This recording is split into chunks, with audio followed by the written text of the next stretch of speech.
I guess I love the Fox Sports. Yes, I'm going to, I would go anything about games.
Oh, really?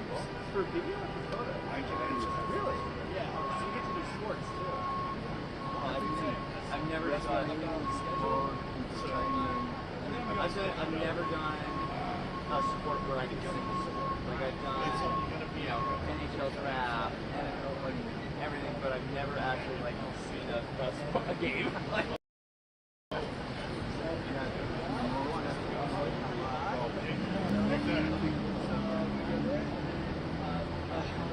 what else you need? Thank you.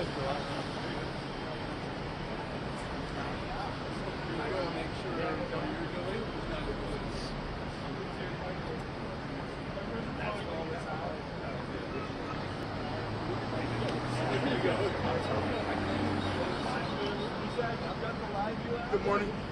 I dial it up. That's the job. That's your fucking job. On my team. And then, pasta and some apples.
All these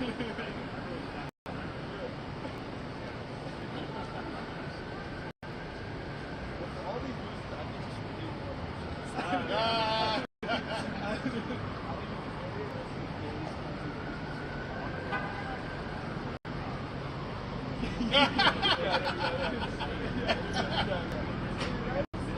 Stir up each other's business.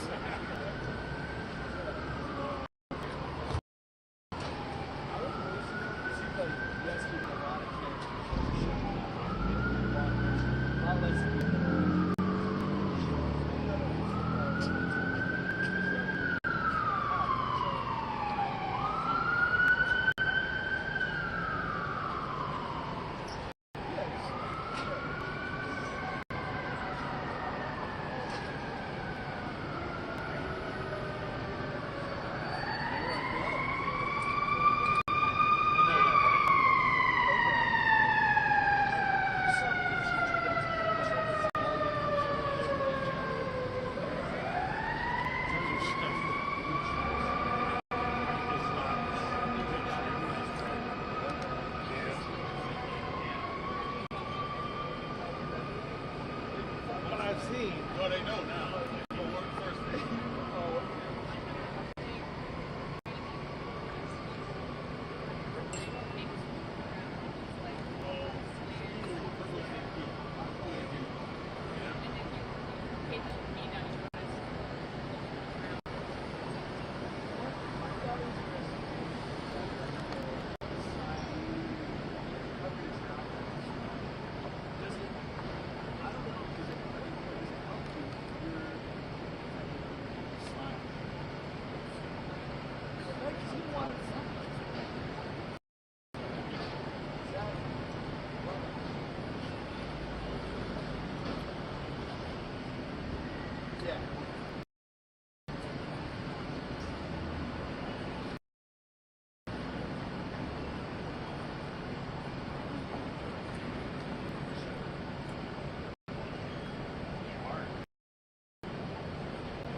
Staying hydrated.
That cartoon when I murdered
camera. Ah! That's a big rig.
Not here? No. Oh. Well, did you just follow it online? Oh, no, I don't buy it. Should be good. Okay, so I'm just waiting. I came out. I'm back in the set up that, MOS. Whatever. It's back. I don't know who do it. There's a number.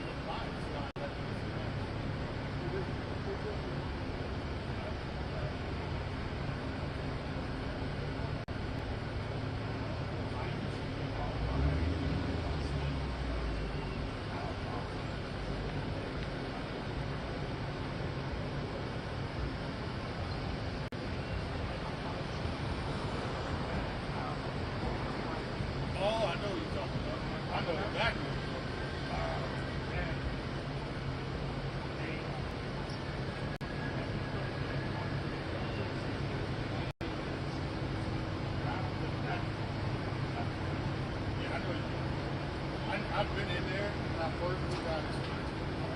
I just didn't get anything because I'm like, I'm in there. And I was like,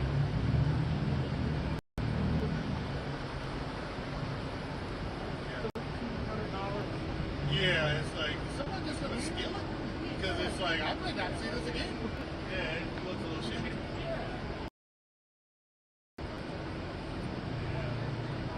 Like, See you. How are you? Who you out here with? oh, Oh, okay. I'll be back in a little bit.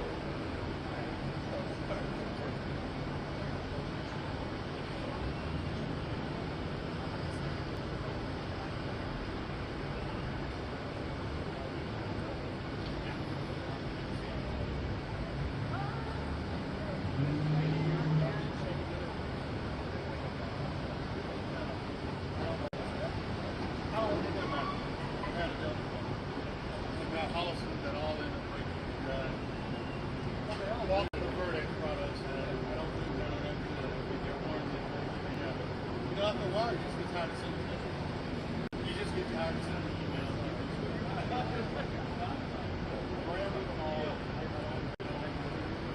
I just think all right, man, have a blessed day. I can shoot them in the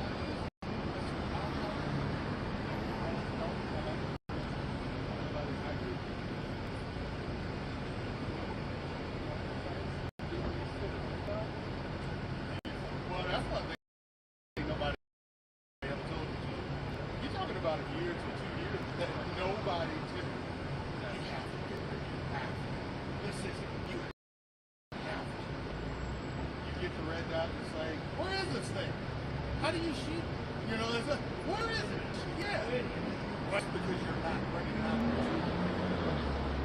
Now, I've been shooting over 290 on my little are you telling me I've been doing all this wrong movie? When you got a guy that can pass at 250 and 230, you telling me I'm the bad person? Man, you hear the stuff. I did take a couple of classes.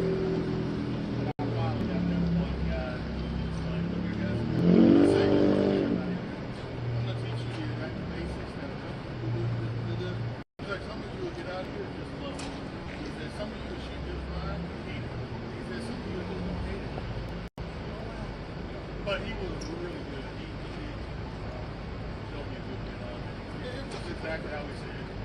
Some people just hate it, took it off pretty good. Like, some loved it, even though they couldn't shoot you crap with it. They still were like, oh, you should, you can't shoot.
She grabbed my arm right on my, I like her. She grabbed my arm right on my, on your foot. Yeah.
here?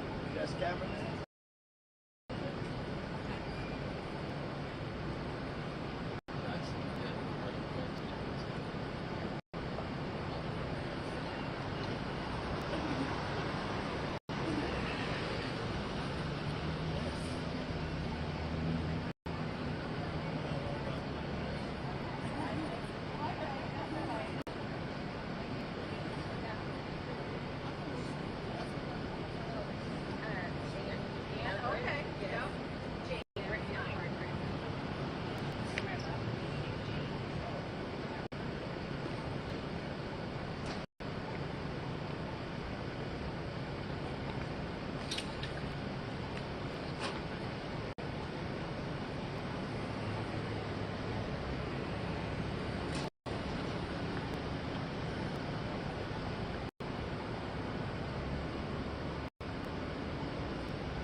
we're on record in State versus Davis C-377407. Anything you need to address outside the presence of the jury?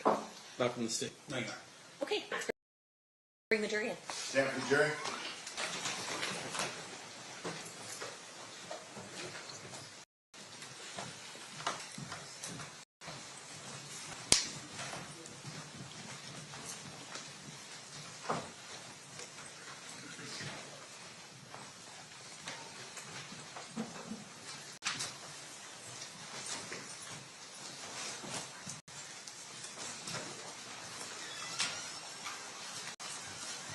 The parties stipulate to the presence of the jury.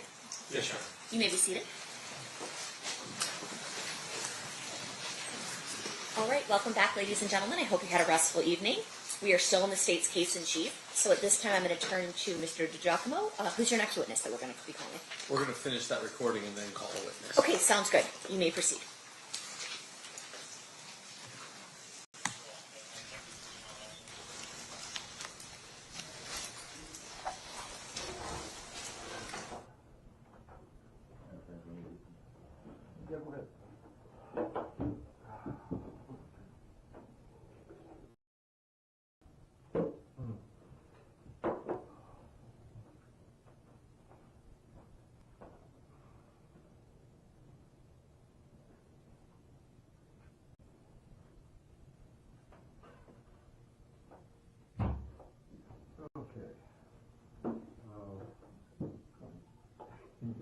Okay, I'll go back and ask you a question again. While you were there in the parking structure, and you heard the commotion, people running to the south on Fairfax or backing toward the parking areas, did you recognize anybody that, my concern is that may have been further north on Fairfax on a sidewalk, may have seen the shooting or heard something? Anybody that you saw? I seen running. Yeah. They was standing there with me, Keith, the football player, Okay. and Richie Bell, The the singer. And they were with you, or they were? They was standing there with me. He was waiting on his Oh, they didn't run around the corner? They were with you anyway? They was Oh, okay. they was waiting on the green Benz. This green Benz was full up. And my car came out the hill, and we just drove out. Okay. Yeah, but you made sparks come around the corner, you didn't recognize anybody that you might know, singer or any actor? Okay. That's, yeah, we saw Keyshawn and some of the pictures that were taken inside and Ricky. And I was on those pictures with him. I had on the blue jumpsuit. You know, now that I see you in person, kind of impression you were like, yeah, right. And, Thought you were bigger. Yeah, I did. Well, no, that's why I said, now that I'm looking at you, I think I do remember seeing those pictures. Yeah.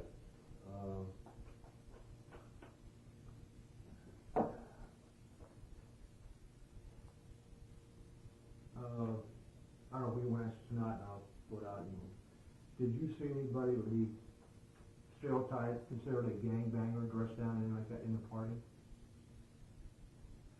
Okay. What about outside in the parking lot, whether either parking your car, coming to, or going back to your car in the parking structure there?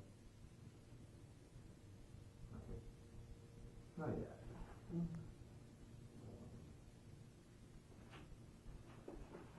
I just wanted to verify some things too.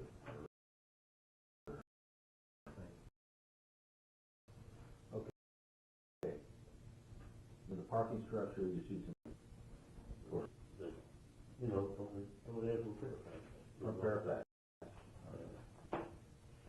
Holland and stuff. Yeah.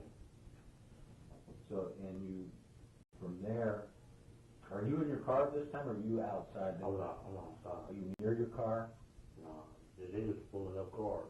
Everybody's waiting on. Oh, okay, you waited for valet to bring a car up, is correct? Right. Okay, when the car comes up, I mean, when was the first time you heard that Biggie had been shot? Was it there in the parking structure? In the parking structure. What people were saying, Biggie's been shot, or did any particular person tell you? Yeah, they was just running. The crowd was in it. The whole crowd. He got shot. Biggie. Like, what? Okay. Then you were directed by the, as you're leaving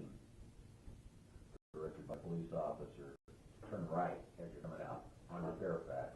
He directed every car that came on by here. A tall.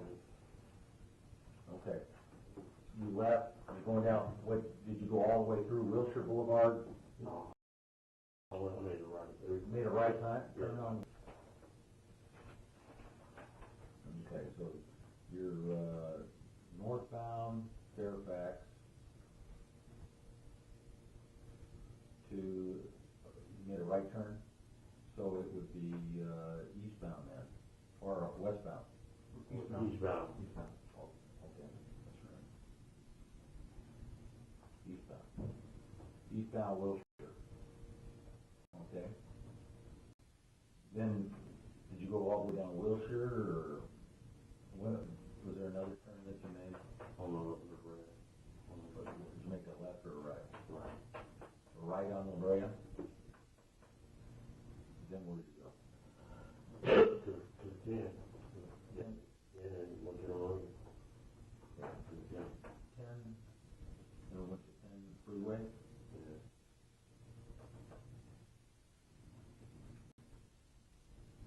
Okay, and you went directly to the marina to go eat? That's you, Wendell, And one. and Wonder Mike. Jerry's Deli. Okay, you were at Jerry's Deli, about what time were you there? Yeah, down Compton Court.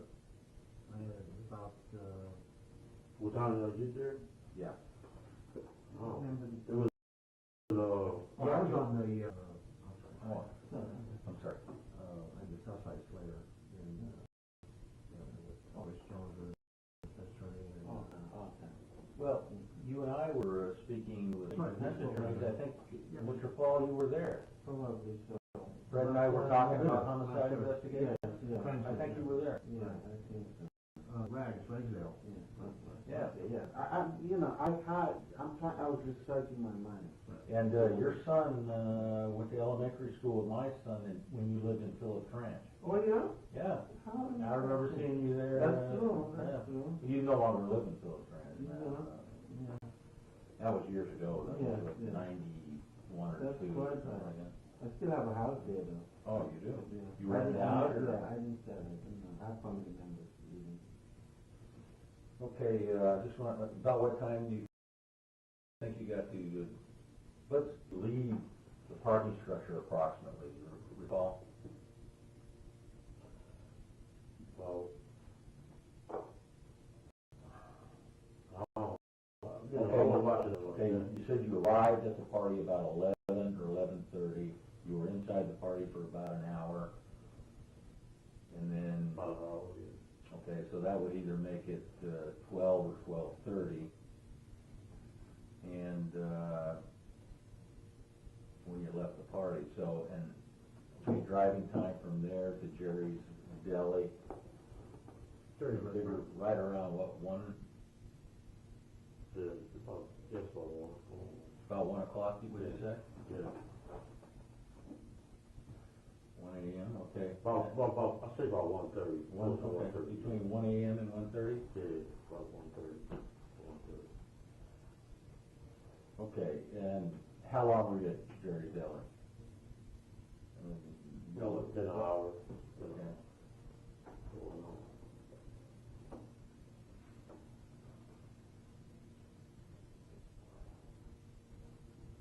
About 1 hour, so that would make it, at this point, Not 1:30. okay, well, that means if you were at the deli about 1 hour, it would be 2 a.m. to 2:30, Yeah. okay? Now you gotta drive from the marina, where you went I straight drive from one Jerry's? mic off in the same area. Okay, then you dropped off, Wonder mic. Wonder Mike in Compton, right? Yeah. And then, I'm assuming Wonder Mike and Wendell live The pretty same close? area, yeah. Okay. Yeah, Wendell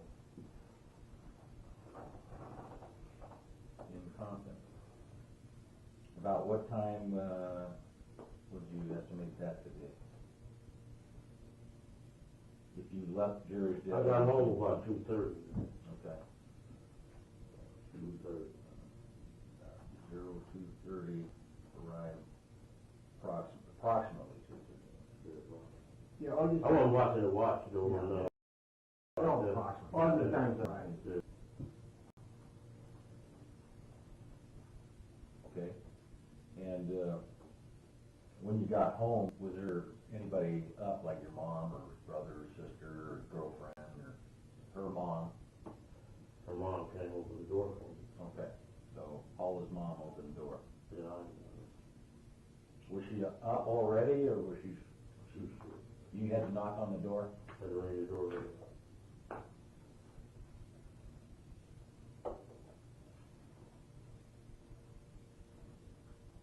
Yeah, I had on blue sweatsuits.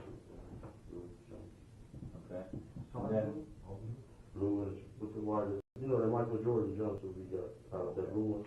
You know what I'm talking about? yeah. Yeah.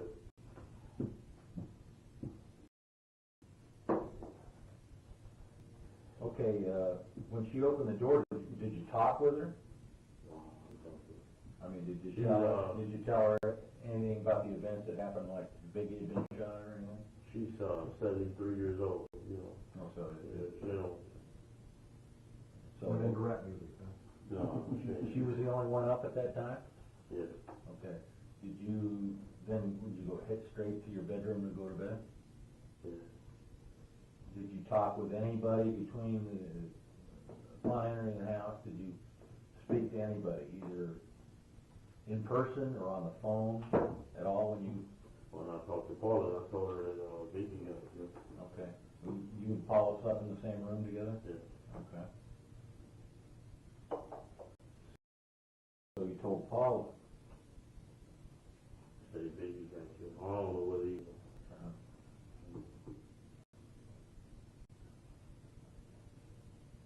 So, did you talk to anybody else besides Paula? Just us two. Okay, Wonder Mike and We Weedle. Yeah, we was like, dang, that's messed up. You know.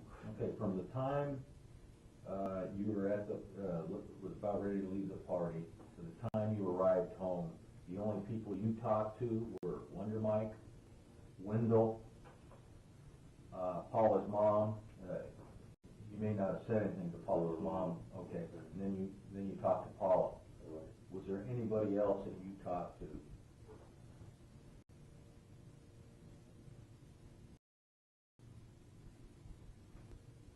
So he's up, Keyshawn said he was going to some other party.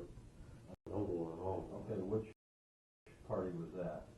I don't know, you know. I don't know what part it was. Did Keyshawn ask you to go to that, or? No, he just said he was going to the party. Which party was that? Was this another After party? Yeah, another after party. Okay, do you know who held that party? Was it a star that had the party, or? I don't know. It's at some mansion or something. I don't know. At a mansion? Yeah. And where at? And up there where the matches be. In Beverly. In Beverly? Yeah, or Hollywood, whatever. I don't know. He just said he's going to a party.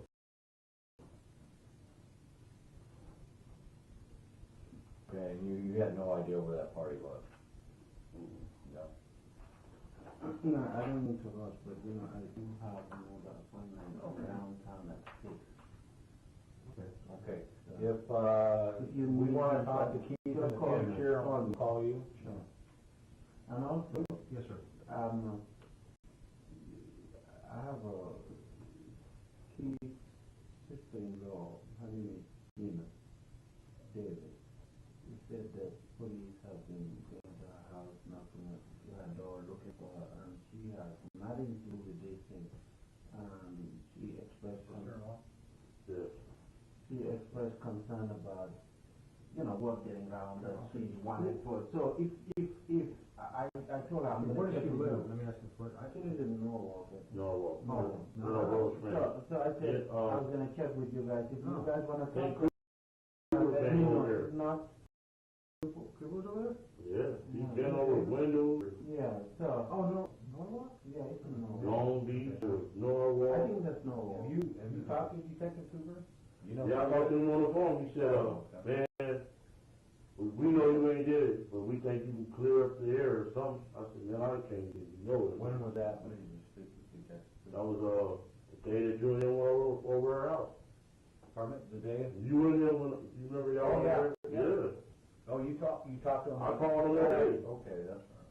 Yeah, now the point with Gina Davis is that, I told her I'd check with you guys.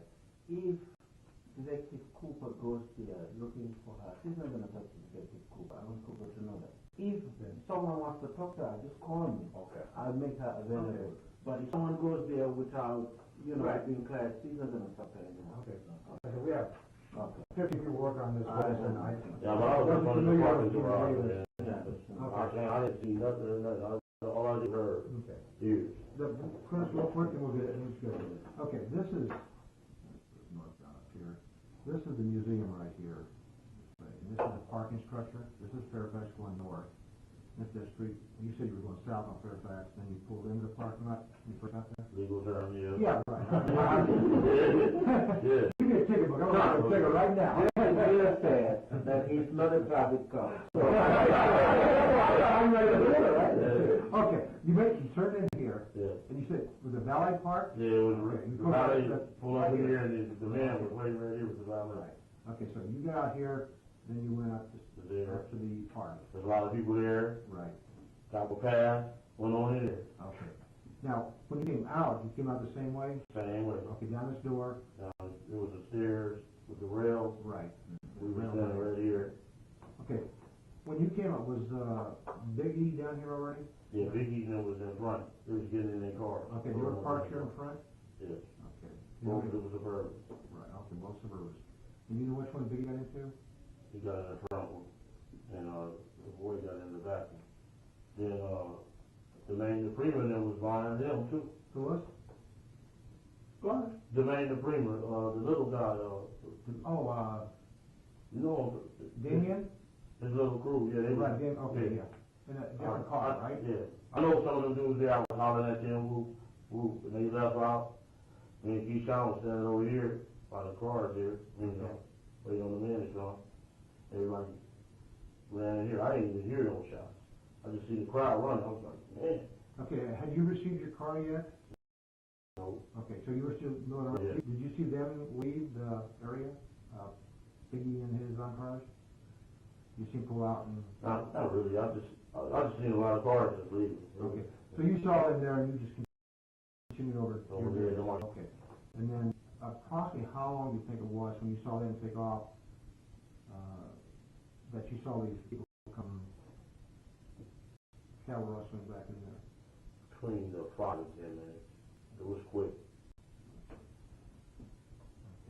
And then that's when everybody comes running around here. Okay, so Yeah. were you in your Running car out. here or you still waiting for I'm it? still waiting. Okay. How long did it take them to get your car? I'm talking it's not the other side of the kind of security, the rest of the US side. They pulled over Keyshawn's first. Then they pulled over mine. Okay. We, came together really. Okay, so you're inside here, and when you leave, did you go out this way, or did you? I went out this way. Okay, And the man was exactly. standing right here, this way he was standing, waiting for people out. Okay, He was making sure they go right, so, okay. cause that is an illegal turn, you turn it up. I'm gonna have to go Okay, you said this individual was a police officer? Yeah, he was tall, about 6'4", blonde hair, real tall, yeah. And he just waved the cars out. He waved about 50 cars up out of here. Yeah. Did you see any policemen there, in the parking lot, say, as you were leaving the museum, had the shooting already gone down, or was it until you actually walked a little ways inside the parking structure? Yeah, when I was coming down the stairs, Okay. boom, I was there, seeing Biggie now. Okay. Later, they got on, and I was over here, we was talking about football, Keyshawn. Education on the side, that's right Yeah. here, waiting for your car? Yeah. Okay. And boom, the crowd came around. I was about How long were you standing there? When you exited that museum, how long, time span? From the time about 10 minutes. 10 minutes when About you 10. saw people rushing in? Yeah, it was about 10 minutes. Okay. Did you see any policemen, anywhere around, any LAPD? Uniformed officers. Uniformed officers when you came out? Trying to set the time, so we don't. That's all I've seen was, that's what I seen right here, the tall guy. And it was more, they was pulling up, it was coming real red, you know, coming in, a whole lot of cops was coming. Good. People were rushing. Okay, 10 minutes between the time you exited and the time that people were running into the parking structure. Then how long from that time did it take you to finally get into your car and start pulling out? I'll say about 6 to 7 minutes, 6 to 10 minutes? About 6 to 10 minutes, yeah. Okay. And then how long did it take for you to exit the structure? Is that? It was like bumper, you know, bumper. Okay. So you're finally in your car. Yeah, then we leave. I mean, did you have to wait for a long period of time because of the... No, not really. He was pushing through pretty He was fast. able to do, yeah. So after the crowd started moving in, the policemen were there within what, 6? About 6 minutes, yeah. He was running in. He got killed. I'm like, Lord have mercy. You know, I had been at one of them before, and over there in Inglewood, and they made everybody spend the night at that hotel, interviewed everybody that was there. Which hotel? This is at by the farm. What, that shooting you're talking about? Yeah, with the shooting in it. You know, that was kind of strange for him to be waving people out, so, you know what I'm saying? Okay. I appreciate your time. Yeah, okay, and feel free, again, if you need something, because I'll tell you, when I first got word that you were interested in talking to him, my advice naturally was, don't talk to the police. I told him, I won't hide it, I said don't. But he insisted that he wants to Get this over and with. talk to you. So he's doing this on his own. No, I He said understand. he wants to talk to you. That's why we have no Yeah. problem with you coming down with him, but it was assault. Yeah, he insisted. I will check on that, here's everything, I don't know. Yeah, When you talk to my dad. Yeah, Sean Holmes. Talk Talk to Sean Holmes. What did you talk about? He said the FBI is all over me, man. I don't want you guys catching my heat. Stay away from me. Who said that? Sean. Oh, okay. Really? Yeah. Did you, this little C, did you talk to him? For a few minutes. I mean, that's the person that slid the invitations. Send me the invitation. Oh, okay, you got the invitation from Little C? Yeah, him and a manager.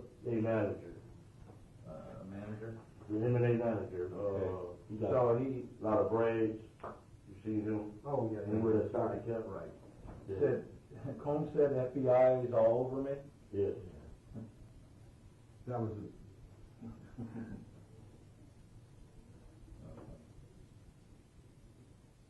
So Little C was just high and... Yes. He gave the invitation. This is before you went in? Before I went in. Up there, they was drinking, gave me a bottle, started Did drinking. you talk to Little C inside? Huh? Did you talk to Little C Yeah, I talked to inside? him. I mean, you met before, right? He just said, how you doing? Yeah, you know, what you been doing? How long had you known Sean and Little C before this event? Maybe about a year. A year? Where'd you Couple of meet? years. He had gave a after party at Soul Train Award. In what year? That was 96? one night the guy got killed at the Elroy, what year was that? They got beat up. a Clara Hall. Oh, Yeah, what year was that? That was 94? That was the year I met. Yeah. Okay, so that's 3 years ago. Yeah.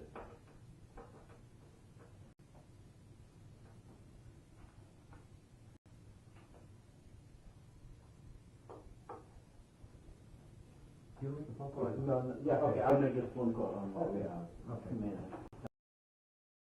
Appreciate it, Keith. I appreciate, because I'd like to talk to you again, and we'll call your attorney, and you have no problem? I ain't got no problem, man. I just go to travel and run business. Sure.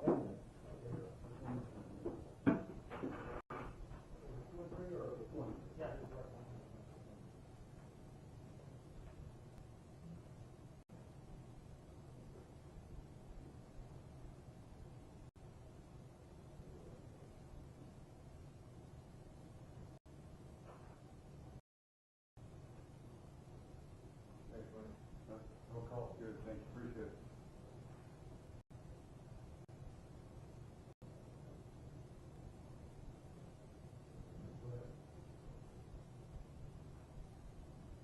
Okay, hello? Okay, hi. You want another stuff? Oh, okay. Fine, how are you? Did you talk to Ellie?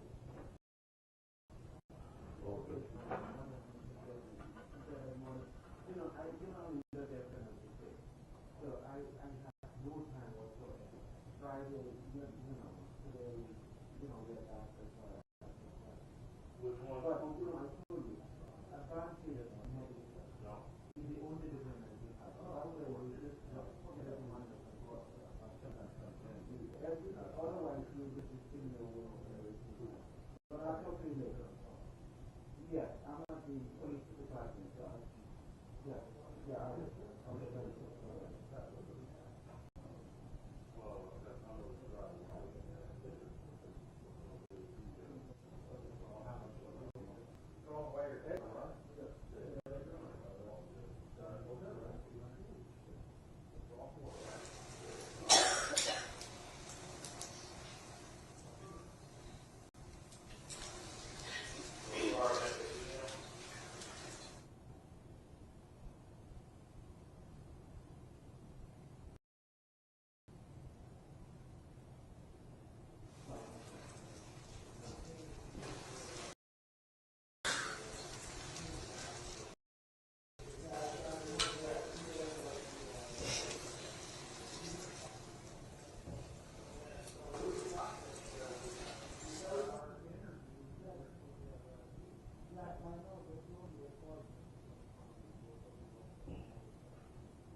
All right, who's your next witness? Thomas Kern.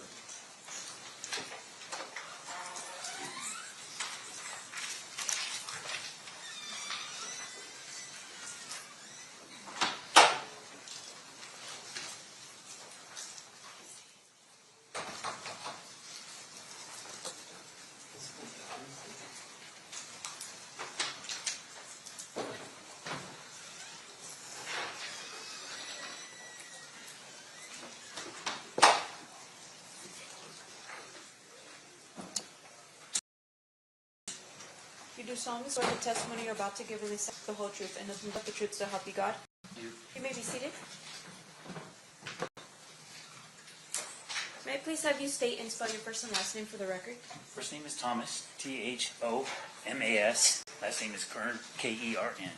Thank you, sir. Whenever you're ready, Mr. Giacomo, you may proceed. Thank you. Sir, how are you currently employed?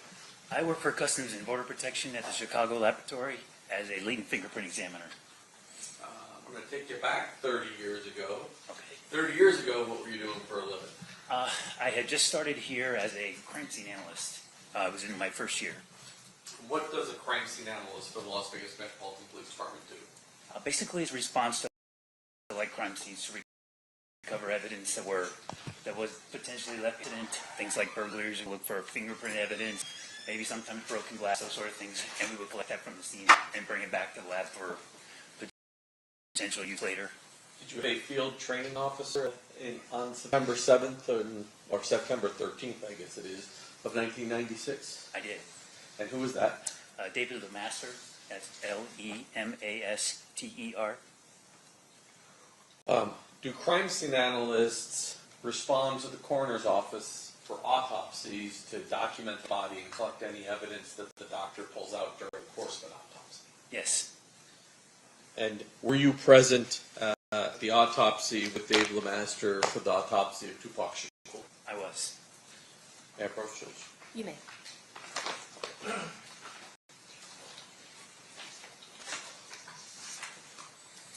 going to start with state proposed exhibits 44 to looks like 56 there. Just want you to flip through those.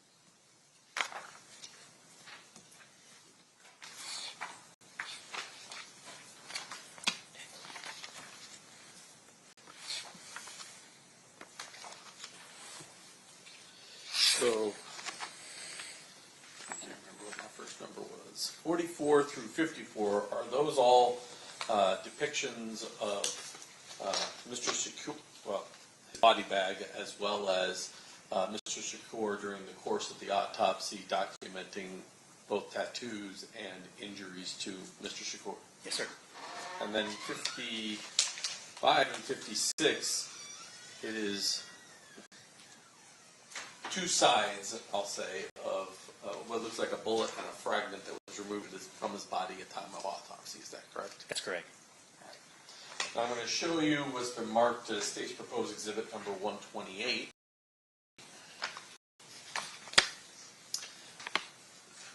From looking at that, does that appear to be an impound done by Dave LeMaster from the autopsy of Mr. Shakur in September of 1996? It is. And flip it over here. Why don't you explain to ladies and gentlemen of the jury how evidence is collected? So this is a typical evidence collection bag, and on the front there's information that you would complete and fill out that would be relevant to the investigation you're working on. So I know that this is David's paperwork. We are assigned a personnel number when we start the job, and David's personnel number was 4243 as his first initial, last initial, and that's about here in the center of this information. When we collect the evidence, we're supposed to put a seal on the reverse, and the seal has to remain intact throughout the investigation. So that also has David's initial and personnel number and the date that was collected. And so it appears that nobody's opened this since David impounded it 30 years ago. That's correct. Judge, I offer 44 through 56 and 128. Any objection? They will be admitted. Thank you. I pass the witness. Okay. Cross-examination, Mr. Stamps. Your Honor, I have no cross. Ladies and gentlemen of the jury, any questions for this witness? Seeing none, thank you so much. Have a good day. You are excused, Mr. Quinn.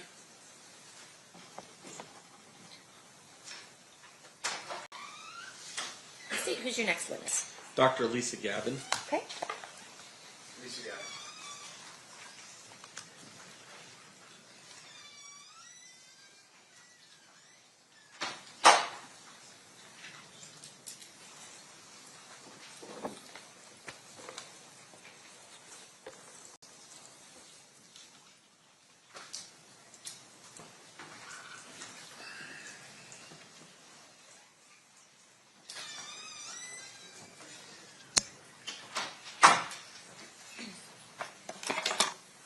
You do solemnly swear the testimony you're about to give in this action shall be the truth, the whole truth, and nothing but the truth, so help you God? I do. May I please have you state and spell your first and last name for the record? Good morning. I'm Dr. Lisa Gavin, Lisagavin. Thank you, Dr. Gavin. Mr. DiGiacomo, you may proceed. Doctor, how are you employed? I am a forensic pathologist, medical examiner here in Clark County. What does that mean you do for a living? We determine the cause of death and the manner of death, sudden unexpected deaths. And hold the position that you do with the coroner's office. Do you have certain background? Yes. And explain that to ladies and gentlemen of the jury. I went to medical school at the University of Connecticut School of Medicine. I did a pathology residency at Hartford Hospital in Connecticut. I did a surgical pathology fellowship at Hartford Hospital in Connecticut. I did a forensic pathology fellowship in the Office of the Medical Investigator in New Mexico, and then I came here to Clark County. I have a medical license to practice here in the state of Nevada, and I'm board certified in anatomic pathology. How long overall have you been a forensic pathologist? This September it'll be about 17 years practicing here. So I'm going to guess that 30 years ago you were not at the autopsy of Tupac Shakur. No, I was in medical school. Have you in the past had to come in and testify to your opinions as to cause and manner of death in cases where you weren't the actual examiner at the table? Yes. Explain why that would happen. We have people that have retired. We have doctors that have died. We have doctors that have gone to other locations in the country. So when you are asked to review, what is it that you get to review in order to form conclusions? Most often it would be investigation report from our office. It would be the autopsy report from the forensic pathologist that did the case. It could be photographs associated with the case. Could be medical records associated with the case. Could be any consultations or the like associated with the case. In this particular case, do you know who the examiner was? Yes, for Jordan. And Dr. Jordan is no longer with us, correct? Correct, passed away. In addition to what the medical examiner's office had, did you also get a copy of the photographs taken by crime scene analysts during the course of the autopsy? Yes. And did you utilize those as well to render your opinions? Yes. I'm going to start with what's been previously admitted as State's Exhibit number 44.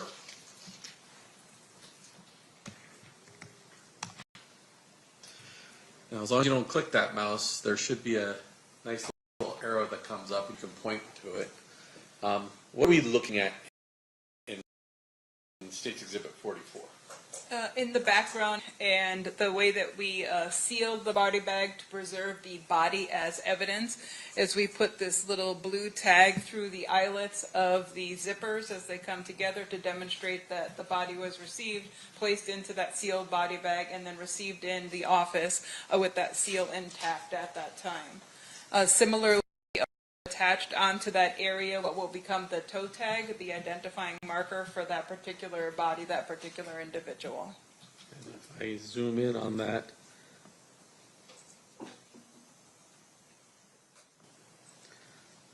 we're able to see that the name was Lassane Crooks, aka Tupac Shakur, date of death 9/13/96 at approximately 4 p.m. That's correct.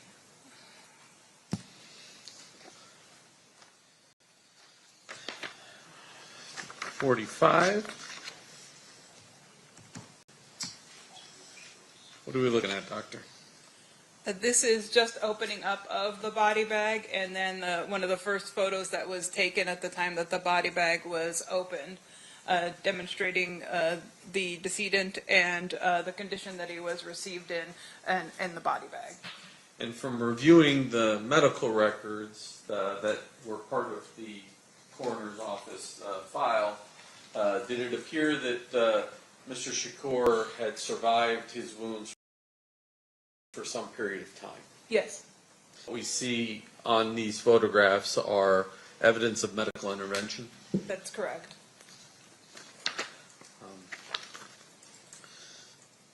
046. This is a facial shot. I know there's a ruler in the way, but this is a facial shot of Mr. Shakur. Oh, that's correct. And then we're not going to display all of his tattoos.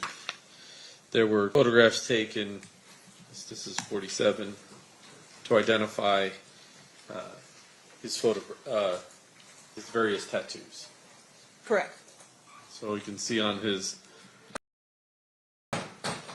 right stomach there, and then if we go to 48, on the other side, it says life. Correct? Correct. So now I want to get to his injuries, and I'm going to start with, well, I'll start with 49. What are we looking at here? This is the right side of the body up by the chest area. You can see the right axilla or armpit in that region. And then you could see some of the sutures of what they call a thoracotomy incision, where they've cut into the side of the chest. And then just below that, this is an entrance gunshot. And then just below that thoracotomy chest, there appears to be a stitched up area. I can move my mouse too, right there. What is that? That's a sutured chest tube site. So he had a tube there to help drain some of what was going on in his body. Correct, and in the previous one that had all the medical intervention, you could see from the left side there was a similar chest tube on that left side.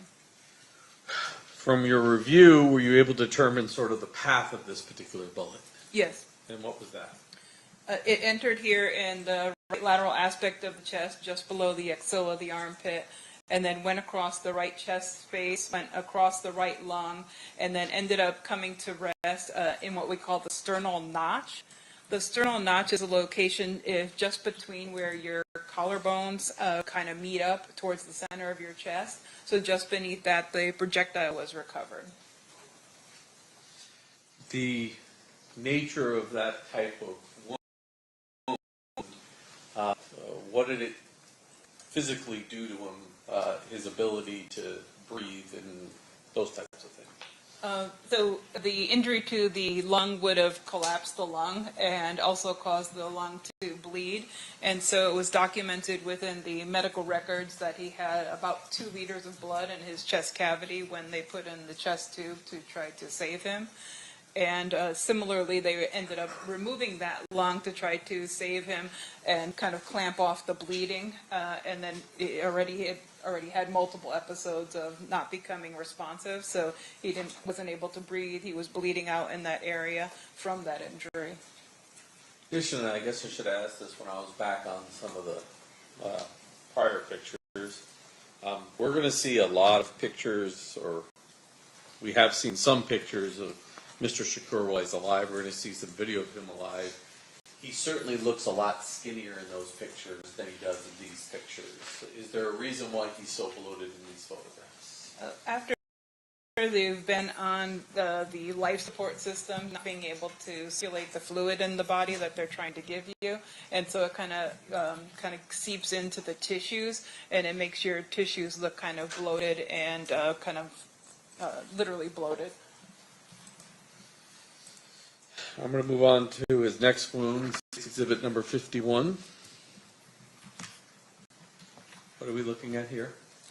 This is the right lateral aspect of his body, so his right flank and his lateral aspect of his right thigh. And then his back side of his right hand is also within this picture. The ruler, though, is identifying what? The ruler is around the right lateral aspect of his thigh, so the right thigh on the lateral side. And what is that? And that's an entrance gunshot wound. And can you tell me the path that bullet took? Yes. And go ahead. That bullet entered in the lateral aspect of the right thigh and then went upwards into the abdomen and damaged intestines.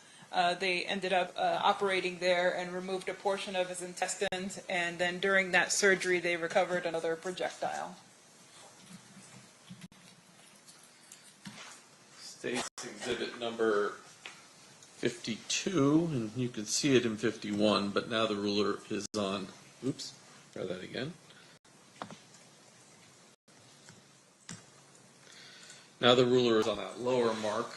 Describe that for us.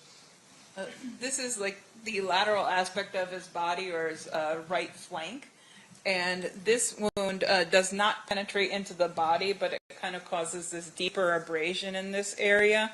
So this could be from like a spent projectile that might have hit something else and then hit his body, so it lost its momentum to be able to penetrate into his body further.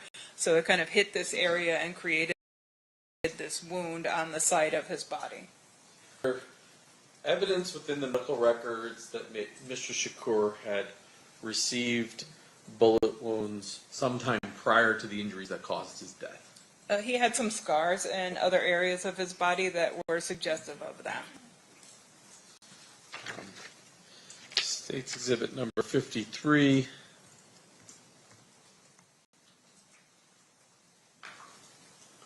What are we looking at?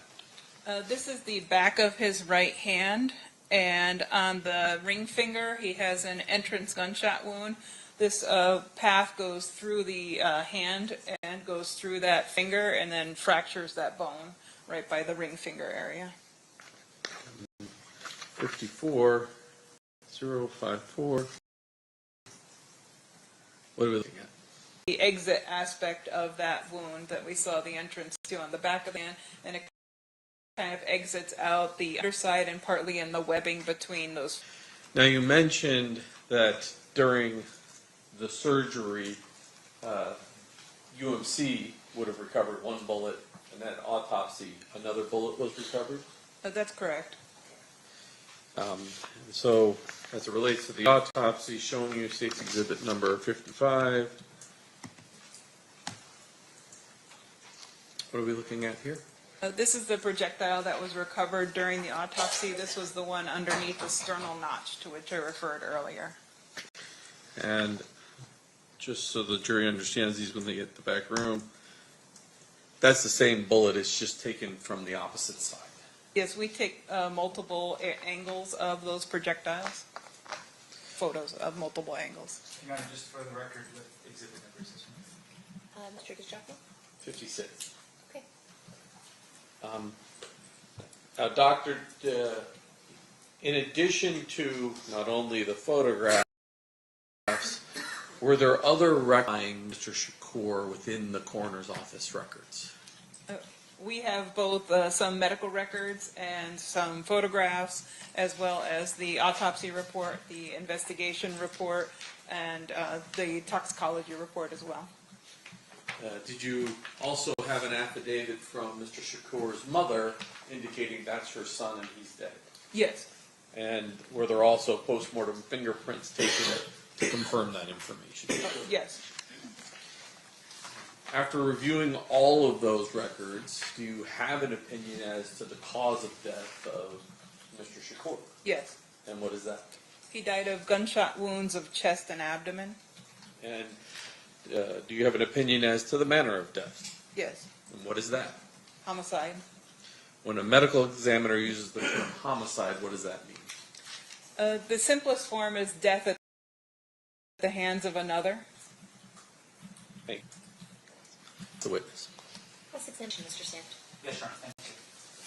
Doctor, good morning. Good morning. How are you doing? Good, how are you? Good, thank you.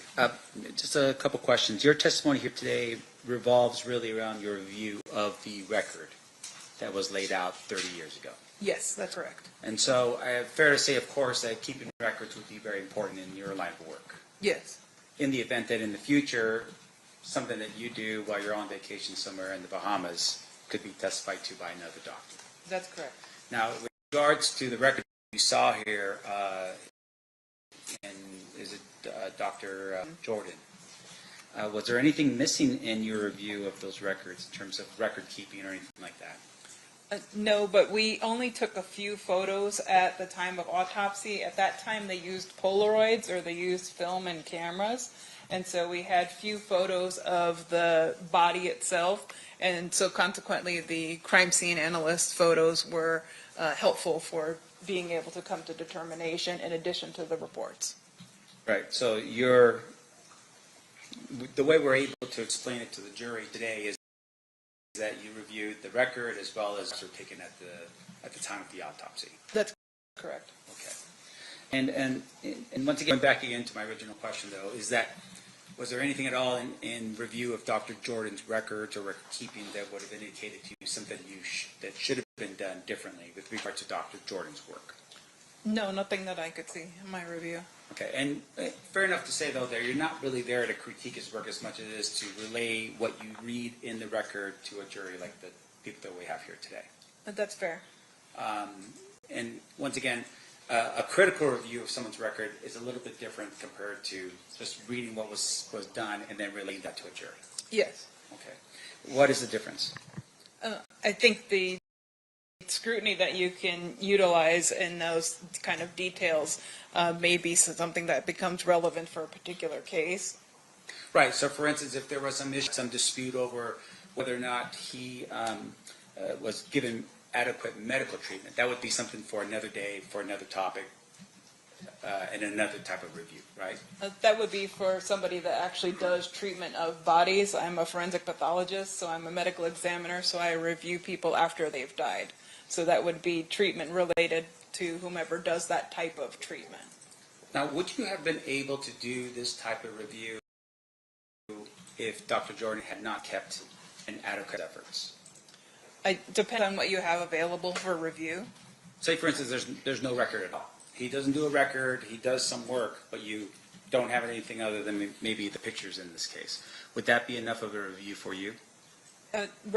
Photographs can be very helpful in terms of determining what happened to the body, and then in terms of where the locations of injuries are, based on my knowledge of anatomy in the body, I can definitely generate opinions based on that. Sure, but with regards to, say, his work in general, outside of the fact that you could point out location of where there's entry and exit wounds, for instance, from a bullet, outside of that, would you be able to tell this jury exactly what Dr. Jordan had done with regards to his autopsy? What he did for his exact procedures? No. Okay. And in the event that you don't even have that, say, for instance, you're coming in here today, and the question is, well, did Tupac Shakur die of bullet wounds? Would that be something that you could just tell the jury, like looking at a record or photographs? We would need some kind of record in order for me to be able to generate an opinion, or some kind of photographs for me to be able to generate an opinion. And fair to say then, once again, that in your line of work, record keeping, record writing is critical to maintain the integrity of what as a coroner. Yes. Okay. No further questions, Your Honor. Thank you. Any redirect, Mr. DiGiacomo? Man, Mr. Sam suggested, I just want to make it clear, you're not regurgitating Dr. Jordan's opinions. You formulated your own opinions as the cause of manner of death. That is correct. That's perfect. And fair to say, though, in order for you to do that, you have to rely on Dr. Jordan's documentation of what he did. I relied on his documentation as well as the other documentation that I talked about, which was medical records as well as photographs. Thank you. No further questions, John. Ladies and gentlemen of the jury, any questions for this witness? We have one more that we're waiting for.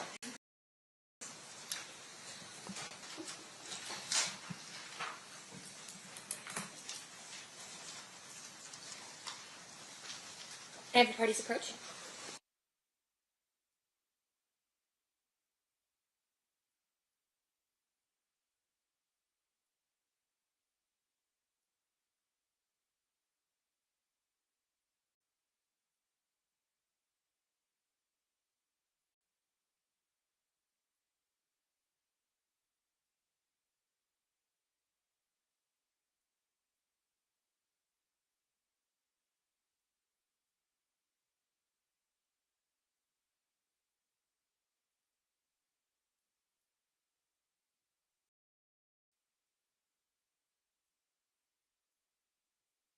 Mr. Gavin, we have a few questions from our jurors.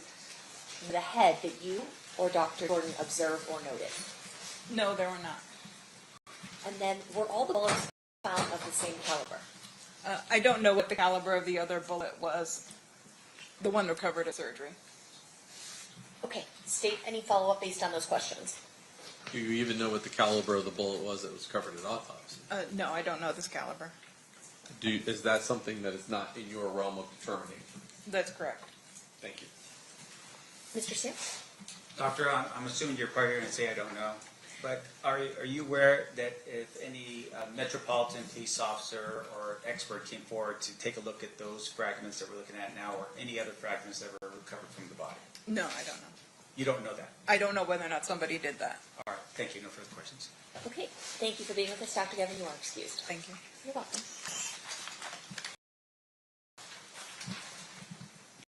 Next witness. Judge, before we call the next witness, he's proposed exhibit number 59, which is a certified copy of Marion Should Knight's medical records from UMC that night. Any objection to the admission of those records, Mr. Sam? No, you're not. All right, those will be admitted.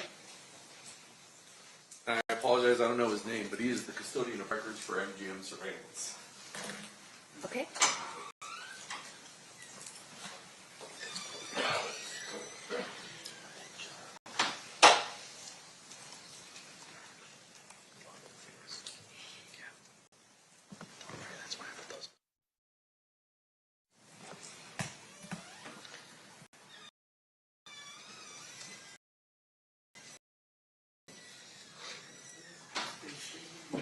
Swear the testimony you're about to give in this action shall be the truth, the whole truth, and nothing but the truth, so help you God. I do.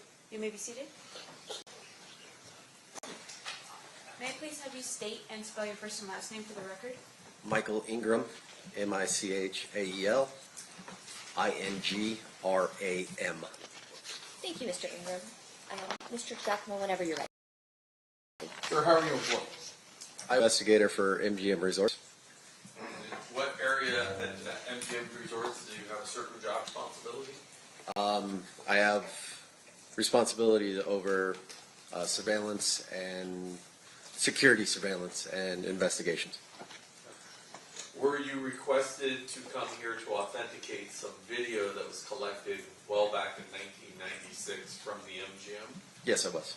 And have you had a chance to see any of that surveillance? Yes, I have. Okay. Did MGM keep a copy as well? Yes, they have. Okay, so you reviewed that. Yes. Judge, I have in my hand stage proposed exhibit number 115, which is that video I'd offer. Any objection?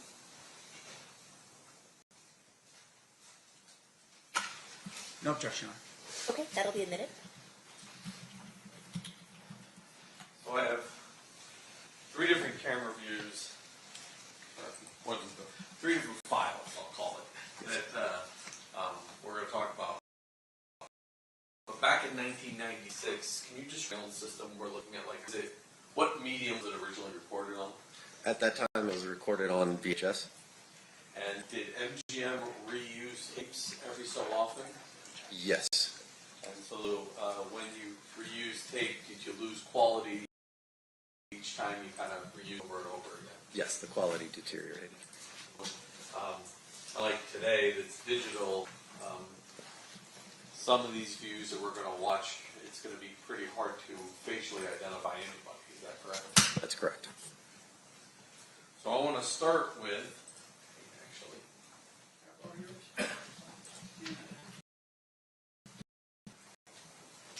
I just mark next to the word.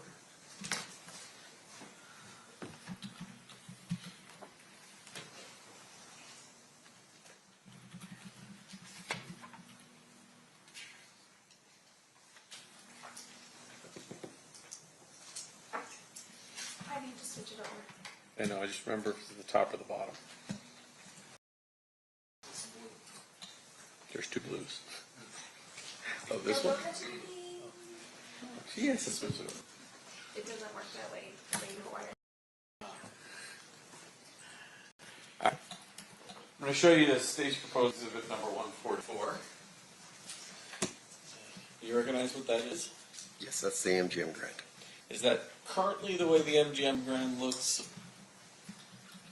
The general layout of the casino or the hotel, yes, it's the names have changed and stuff, but okay. the property is the same. So we don't know if this is from 1996 or if it's from 2002, 2010, when in the last 30 years, but generally the layout's been the same. Correct. I'll put this up, ladies and gentlemen of the jury. Your Honor, if I could, I moved to bit 144. before we move to admit, can I just ask a couple more questions of this witness with regard to this particular? You'd like to voir dire on this issue? Yes, You may. Graph that's been marked as proposed state exhibit 144.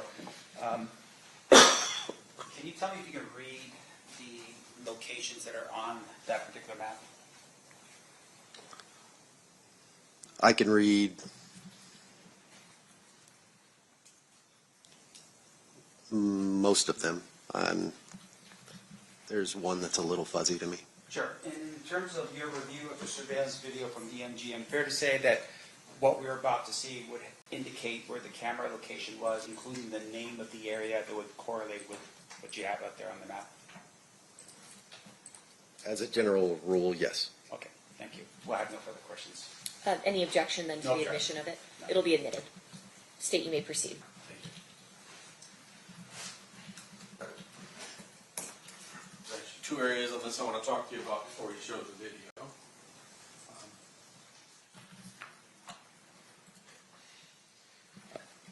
Maybe more than that.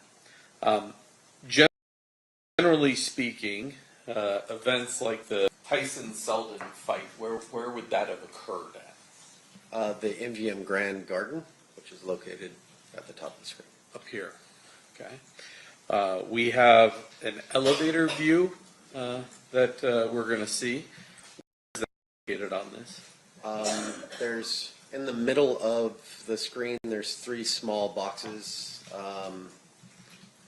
Those, right here? Yes, those are the elevator core for the MGM Grand.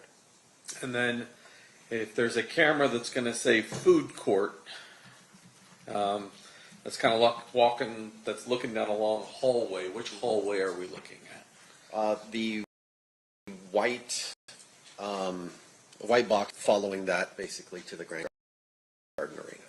Come out of this box, you can either come down here or across the casino, essentially. Correct.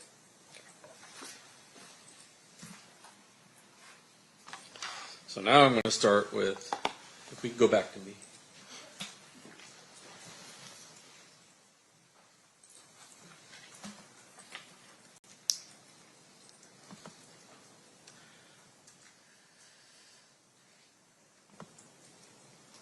I'll pause it here for just a second. This says food court promenade. So why don't you hold it up for the jury? Do you know anywhere where we are along this white corridor? Or could it be anywhere on that white corridor? Specifically, I couldn't tell you exactly where along that corridor you are, but you're along that corridor. Okay.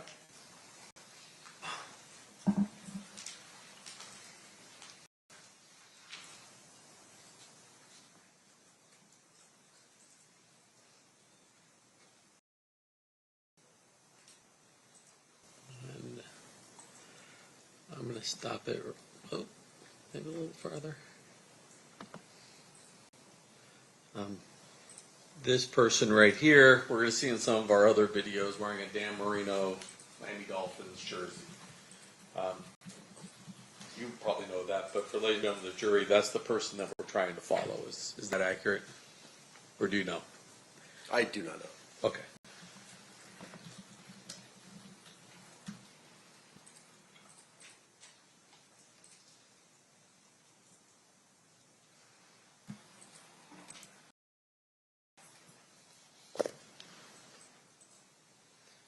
Now we have another camera view of this long hallway.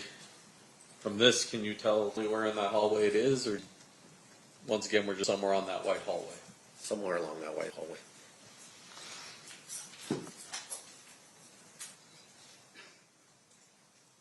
And, well, he just flashed.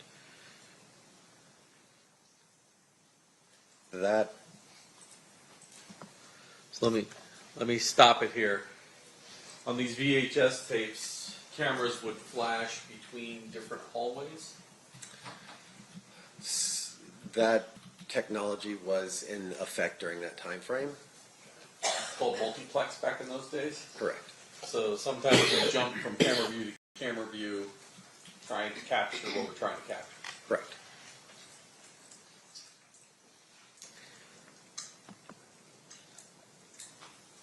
We can see the 13 on this jersey right here with the gentleman walking behind him.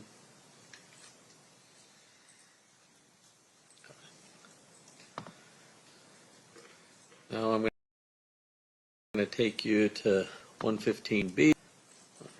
I don't know why it did that.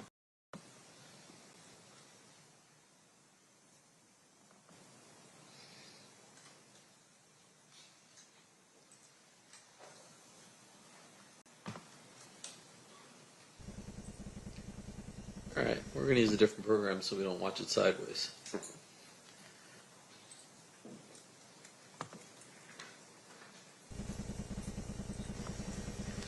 And I'll turn my volume off because there's no volume. Now this is that elevator core that we saw. You mean the dot cam? Yeah.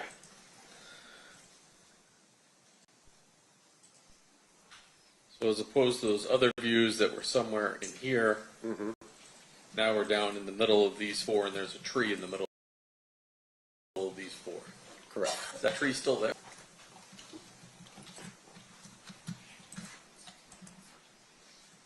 And unlike the other camera, this one is a movable camera that goes back and forth. Correct. Go back to you. Yeah.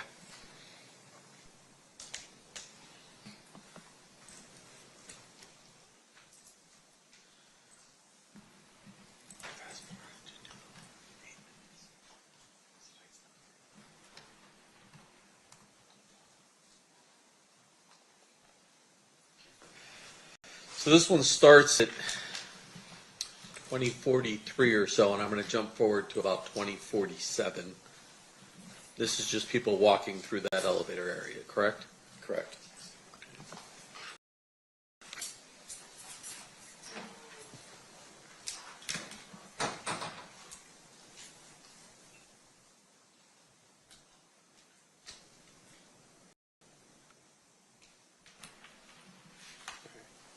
Close enough. We'll start at 2046, 33.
Stop it just here for a second to orient everybody.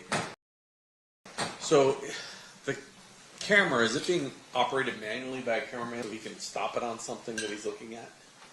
Can stop it at a location, but that movement that you saw was just the camera in rotation, just scanning the area. But if it now stops and focuses on someone, there's someone in the control room that is able to stop and go, hey, something's going on. Yes. Okay.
The gentlemen in white shirts, are they security guards, and the gentlemen in tan shirts, Metro Police?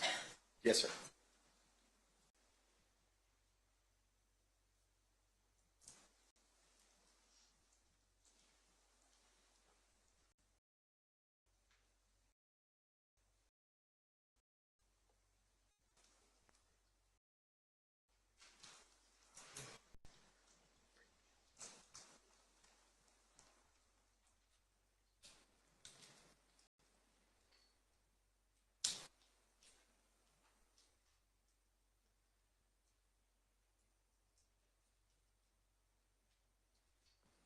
Pause it there for a second.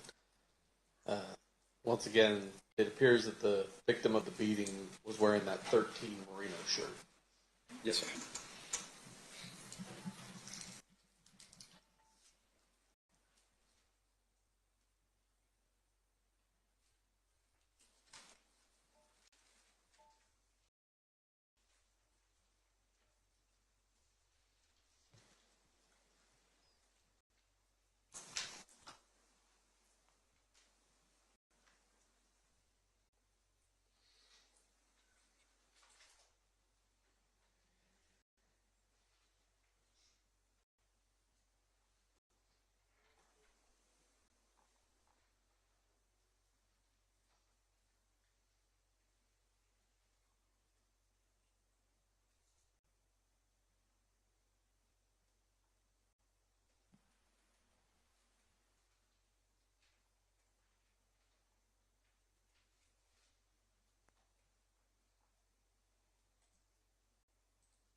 final view,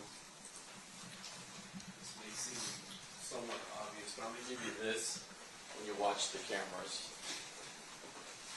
After we're done, I'm going to ask you generally where those people that we see leaving the area of the elevator after the fight, where they go. This is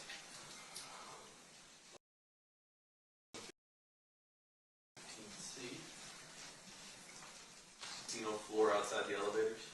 Correct.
Doors that they appear to be exiting. Can you generally tell me where that leads out to?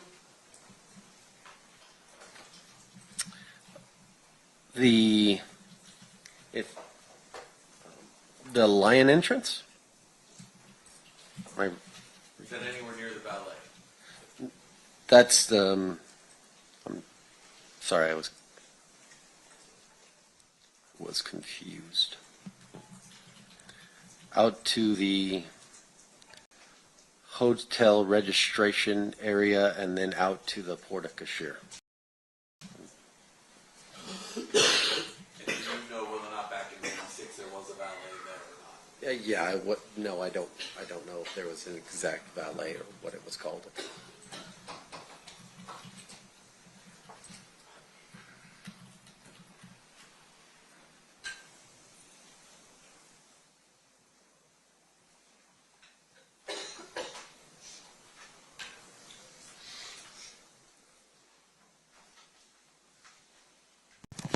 Thank you, sir. Judge, I pass the witness. Mr. Sim, cross-examination. Thank you, Honor. Sir, you are an investigator with the MGM, correct? MGM Resorts, the whole company. So it would be MGM as well as the other properties that are on the ship? Correct. Okay. And I'm assuming you're more than just yourself doing the investigations? Correct. Okay. May I have that document? May I? Yeah. I'm going to publish this again for the jury. It's exhibit number 44. A couple questions. As the investigator, or a investigator, how long have you been doing that line of work for? 40 years. Did you have any previous law enforcement experience before you became an investigator for MGM? No. And then with regards to your training as an investigator for the MGM, are you trained in how to do an investigation? Yes. Okay. And that would be something that would be not necessarily law enforcement, but it would just be to protect the properties that MGM owns. Yes, sir. Okay. So with regards to the training that you have, is one of the things that you do in terms of training, learning how to write proper? Yes. Okay. Can you tell us why that's important? Documentation for future reference. You're time stamping an event in that moment that you are investigating it. And fair to say that with regards to report writing, it helps you later if you're ever unlucky enough to be sitting in this chair facing towards these people, right? Yes, sir. Okay. In this case, you were asked to retrieve this video that was what we've all seen right now, right? Yes, sir. Did you have to write a report for that? No. Now, you had shared with us earlier that you had reviewed the videos. Anything about the review of the videos that would have required you to put it into a report? No. Okay. And you were going to, I must have cut you off. You were going to say something. Did you want to finish? I did not, like you said that I provided this video. Yes. I did not provide this video. Okay, so, and once again, we want to make sure that we're accurate, right? So what is your role in this whole thing, what you did here? The video that we all reviewed, to be able to say that it's MGM Grand's video, that's MGM Grand's location, and whatever you guys want to talk about inside of the video. Right. So in terms of you verifying it, was you looking at the video and saying, yes, that's the casino floor of the MGM? Yes. In terms of the date and time, for instance, you're just really date stamped in time on the actual video that you watched, right? Yes. I mean, you don't have any other way of verifying any of the time and date in this case outside of what's time stamped on the video, correct? Correct. Okay. And that's not a trick question. I just want to make sure we're clear. Yeah, you're good.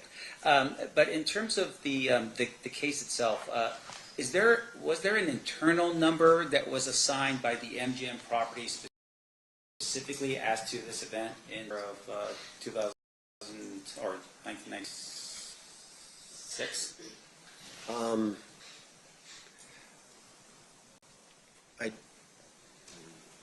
I don't know that answer. So when you were asked to review the videos, do you know if there were any reports that were written by MGM Security or MGM investigators like yourself on September 7th, 1996 with regard to this event? I don't know that answer. Now, in addition to that, you were asked to look through the video. Were you ever asked to locate anyone based upon the video that you saw in this case? No. All right. And the way the surveillance worked back then, right? That was 14 years ago, so that would have been, you were there in 2012. Technically, I got hired in 2010. 2010. All right. This is take a step back, another 14 years prior to you working there. We heard testimony that the recording system was all VHS based. Yes. If you could describe for the jury, right? So you have a control room, I'm assuming, with all these monitors that are on there. Yes, sir. And there's multiple people that are probably looking at different quadrants or areas of the casino. They're looking at different monitors. Yes, sir. Okay. And some of them are concerned with, like, say, cheating on the tables and that kind of thing, right? That is a different team altogether. I see. You have your security team and you have your gaming surveillance team. I see. So as a security team, you're just tasked with safety on the premises. Correct. Okay. And so in this case, when those cameras are going around, they're going around automatically until such time as somebody in the control room looks and says, "Oh, there's something going on right here," and then manually focuses the camera over there. Some of the cameras, yes. Okay. And even if the person in the room is not seeing it, sometimes you'll get a call from security saying, "Hey, we've got a situation over by the elevator banks," and then that would draw someone's attention to that monitor and move the camera over to that area. Yes, sir. Now, the person that's operating the camera at that point aimed at the security team that is down below, like in this case, in the elevator area. Yes, sir. So they would be communicating back and forth about whatever it is that would be going on that would be helpful for everybody to know. Yes, sir. Okay. Now, in this particular case, you have obviously a lot of people on the property. Yes, sir. Maybe you're too young for this, but I mean, this was fight night, right? Mike Tyson against Bruce Seldon. Yes, sir. Is that a typical amount of people on the MGM property? In my experience, yes, that's a typical of fight night that you would have. Right. So nowadays it's UFC or some type of championship thing with somebody, I don't know. But once again, championship level sort of thing, right? Yes, sir. Not an everyday. Not an everyday thing. All right. And obviously there's a ton of people that are. We see at some point the group that is attacked that attacked the individual run, and they run out of the area. And I want to make sure the jury understands. So going back again here to State's Exhibit number 144, the area where the attack happens is right here. Is that right? Yes, sir. And this is right next to it. It just says elevator core, right? Yes, sir. Now we talked a little bit about where they exited, and you had mentioned somewhere, but I just want to make sure I'm clear as to where that would have been. Can you tell the jury where they exited? From what I observed, it. Sir, just to let you know, you could actually take that mouse that's right there and just move it around. Yeah, when he's on the dock cam. They changed Down it. and pointed out. Usually they can, but All right. Just go ahead and just describe it, and I'll just point it out. He appears to have traveled initially after the altercation. He appears to travel north up into the casino area, around that area, and then from the description, it looks like he comes back south and then turns to the Approach that screen and point. Oh, thank you, Madam Clerk. Yes, please. Could you just Just talk loud while you're over there. you can point it.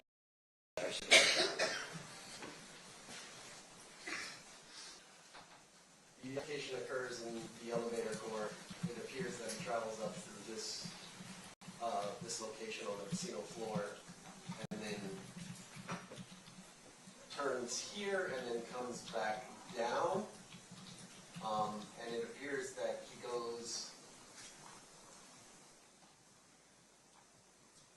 I would have to watch it again. I'm a little confused on the exact route. There's only two routes. You either went out the Port of Ricochet or went out the line entrance. But I'd have to watch it one more time to be able to confirm that. if we could ask the state to be so kind as to replay that particular video back for the witness. She needs to put it back on me. Thank you, Madam Clerk. And once again, this would be 115C as in Charlie.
Does that help? Yes. Okay.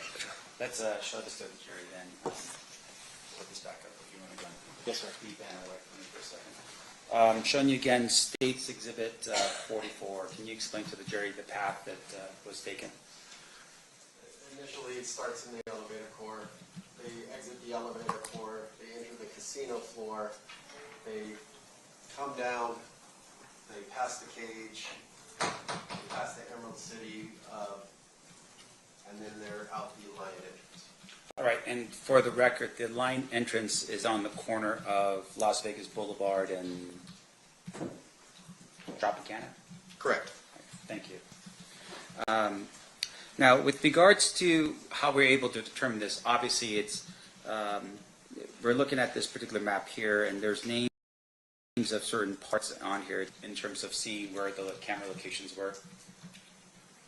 Yes. As well as just looking and seeing that there was a casino cage and there was, you were able to determine just based upon that where everything was. Correct. Okay. Now, looking at the map again as well, can you point out for us the number of cafes that's located on the property?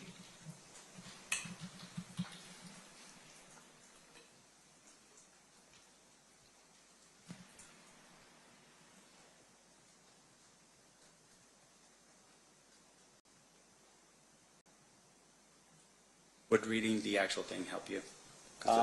Yes, I think it would have.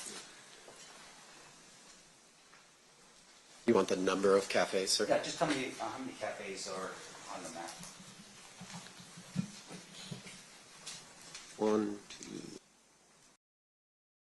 3.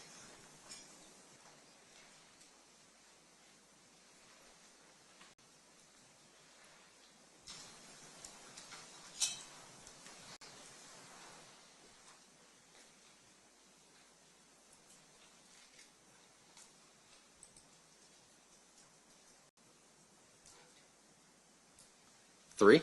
All right. Thank you. I'm sorry, I'm the coach. Oh, of course. You may move freely. Thank you. Showing you again for the jury 144.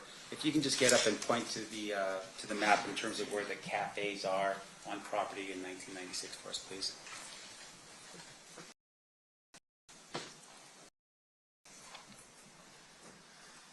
You have the Coyote Cafe, this video, I'm not sure, coffee shop, and I believe this is also a gourmet coffee stand. Okay. Thank you. Now, in terms of the number of people moving through the casino, obviously very excited in terms of who they think is going through the casino, would that have been something that would have been unnoticed by anyone? I'm sorry, I don't understand the question. Seems like a weird question, right? But the idea behind it is that there are so many people moving through that casino. Is MGM built in such a way where you wouldn't notice that, the noise or the bustle or anything like that? Yes. It is You built that wouldn't, way. no, you wouldn't notice it. And in terms of the number of people that are going through there at that particular time, you have camera angles, right? They're showing us where these people are going, right? Yes. So outside of the casino, going back down here to the bottom of 144, were there any camera angles out here in the line entrance to help us see where the individuals left and what direction they went to? Not that I'm aware of. And fair enough that there's actually cameras that are outside the property as well to protect the MGM property, right? Generally, Yeah. I don't know what it was at this time. I'm not trying to pin you down, but the idea behind it would be, even now, for instance, there would be surveillance cameras to help protect the property. Correct. Now, directing your attention over here to, you had mentioned this before. What is this called here?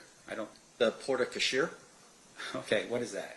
It's a drop-off, pick-up, a taxi line, limo service. It's basically everything for the guests arriving to the property. Arriving and leaving at the same time? Yes. Okay. And fair enough, once again, there should have been or would have been cameras as far as you would believe in the hotel registration area as well as this Porta Sure. Or to Kashur, yes, sir. Thank you, Kashur. There would have been cameras there. At least now there are. Yes. Okay.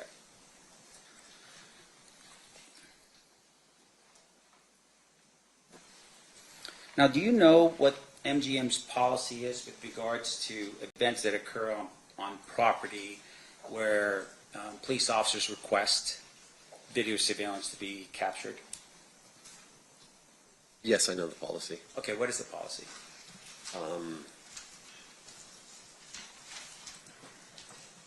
The policy when police request video is they submit a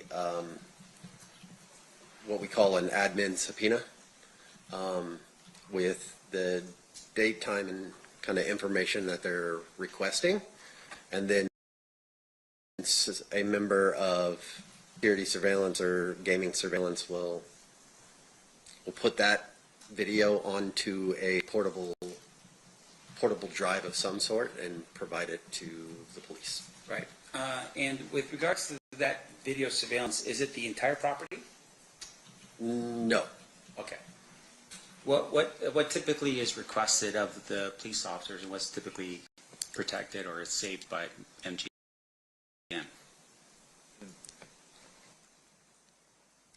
Situations dictate, but whatever they're requesting, if they're looking for a physical altercation, that's what they're going to get, is the physical altercation. We don't provide, a 24-hour like movement of the persons. It depends on what they're requesting. Right. So in this particular regard, you have an individual, the Dan Marino jury, that at some point leaves the elevator area. Recall that? Yes. Now, do you know if there was ever a request to follow that individual through the casino and maybe off the casino premises just because he had been involved in an altercation with some other people? I'm not aware of any request.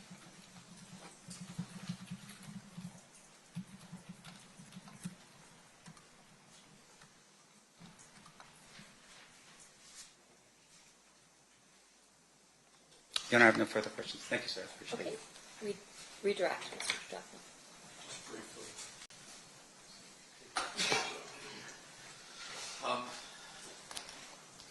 You mentioned you didn't know if this was 1996 or not, correct? Correct.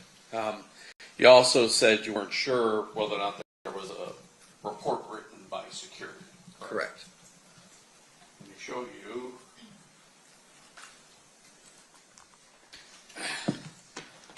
Does that document generally look familiar to you? Yes, it does. Okay. And that indicates the accuracy of the times on the, generally speaking, that we have. Yes, sir. And I want to read that description to yourself.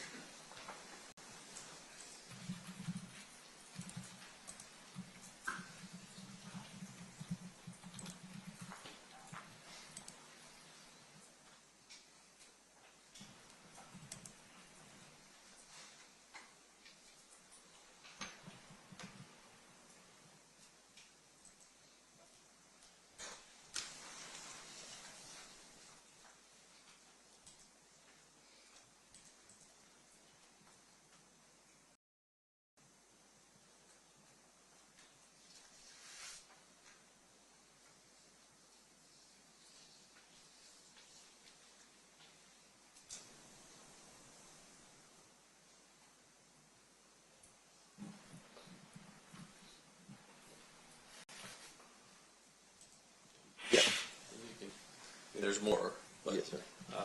Based upon reading that, are you comfortable that the Coyote Cafe was present in 1996? Yes.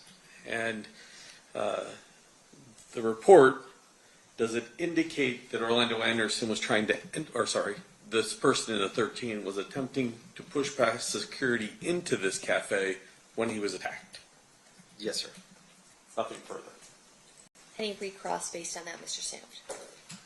And I'm sorry, sir, I forgot your last name. Ingram. Ingram. Mr. Ingram, the report that you just read, did you author that report? No. Now, in terms of the report, fair to say the report is basically reflecting what's found on the videos that's been provided by the state. I'm sorry, I lost track. What? The videos that we watched earlier, is that what's in the report? Yes. So, in essence, the jury can see the report for them, or see the videos for themselves to determine what was happening in terms of actions and what people were doing, right? I don't know if that's completely accurate and report that are written by like eyewitness that you can't see on video. Sure. Now, the report itself, do you know who wrote it? I do not. Do you know if that person had the same training and experience that you have here today talking to this jury? I do not. And in terms of the report itself, is it a standard report that would have been drafted back in those days? Yes, sir. All right. And there would have been somebody who would have supervised that report, I would assume, and reviewed it? Yes, sir. Do you know who it is in this document? Who the supervisor? The supervisor is. I don't know who the manager at the time was. All right. Once again, not you. You were 12, right? Okay. Yeah. I have no further questions. Thank you. Just briefly. Mr. Sam said that only what was seen on the video is in this report, but there's actually a description of what what the person in number 13 was doing before we could see it in video, if you read the first. Yes, he...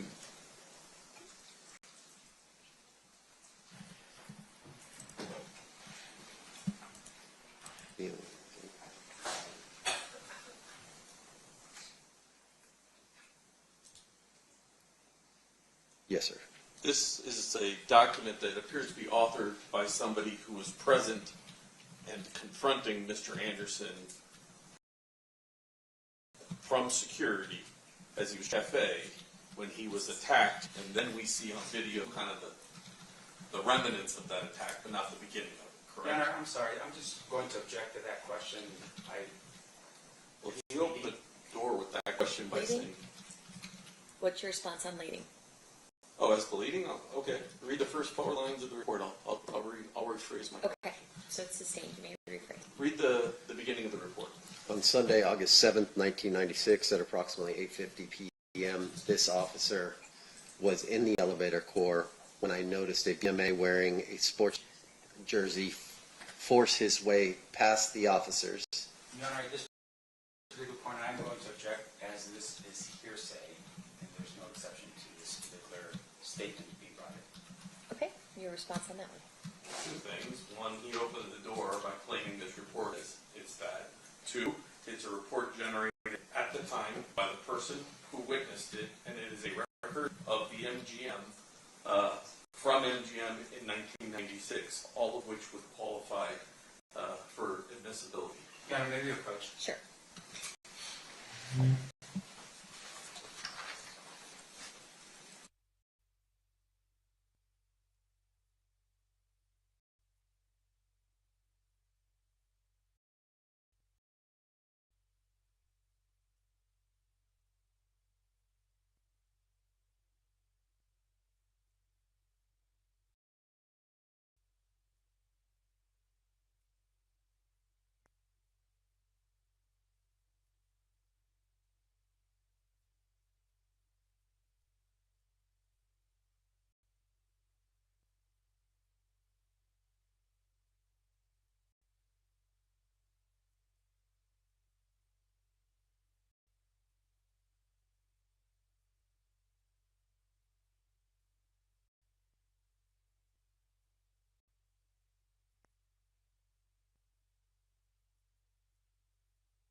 All right, overruled. This the statement is not being offered for its truth. Instead, it's being offered to rebut the idea that the only thing that the report contains is viewable on the video, and the jury is to consider it for such.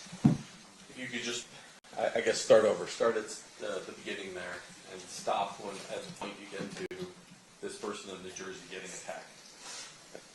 On Sunday, August 7th of 1996, at approximately 8:50 p.m., this officer was in the elevator core when I noticed EMA wearing a sports jersey force his way past the officers Chelsea, I can't read the first name, Muniz Roberts, at the North Key checkpoint by Coyote Cafe. The unidentified BMA was questioned by myself and Officer. Oh, sorry. I love technology. Mm-hmm.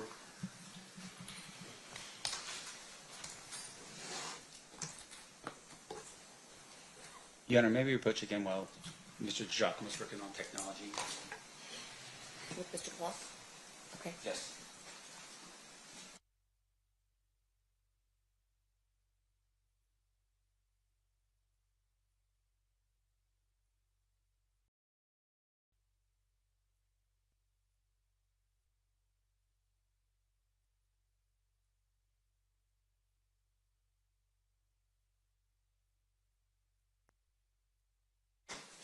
Go ahead. I think you were at officers whose name you couldn't quite figure out. The unidentified BNL was questioned by myself and Officer Gamba on the side of Coyote Cafe. The BMA was very uncooperative on answering our questions. While questioning the BMA, he continually kept looking over his shoulder towards the North Key checkpoint. It was seconds thereafter when I noticed a large group of BMAs force their way through the North Key checkpoint. The large group of BMAs, approximately 20, were running right in our direction. As they got close to, close to the BMA that was being questioned, started to run south towards the elevator core. Around 5 or 6 BMAs from the group caught up with a single BMA, grabbed him, punched him, and knocked him to the... That's probably far enough. Okay. Thank you, sir. I have no more questions. Okay, Mr. Sam, anything else based on that? I guess that'd be recross. No, Your Honor, but with regards to my discussions with the state, I'm going to move for the admission of that particular page that was read into the record. Any objection by the state? I don't. There's a second page. You want to read it all first and then make a decision as it's the first page or both pages? Is it the second page? At least page 1 will be admitted. Page 2 is still up in the air. But would the state, or do you want it as defense exhibit, Mr. Sam?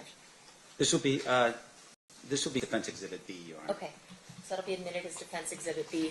We'll hold tight to see if you want 1 or 2 pages. How many pages? Potentially 2, but right now. Okay. Yeah. Let my clerk know. Yes, ma'am. Thank you. So nothing further. Nothing further, Your Honor. Any questions from the jury for Mr. Ingram? We do have at least 1. Okay, can I have the parties approach?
All right, a question from one of our juries. Do you know where the person or officer who wrote the report at MGM from the security team witnessed the person in the Jersey by Coyote Cafe? Can you restate that for me one more time? I can try, or I can read it again. Yes, ma'am. Where is the officer or person who wrote the report at MGM from the security team witnessing the person in the Jersey by Coyote Cafe?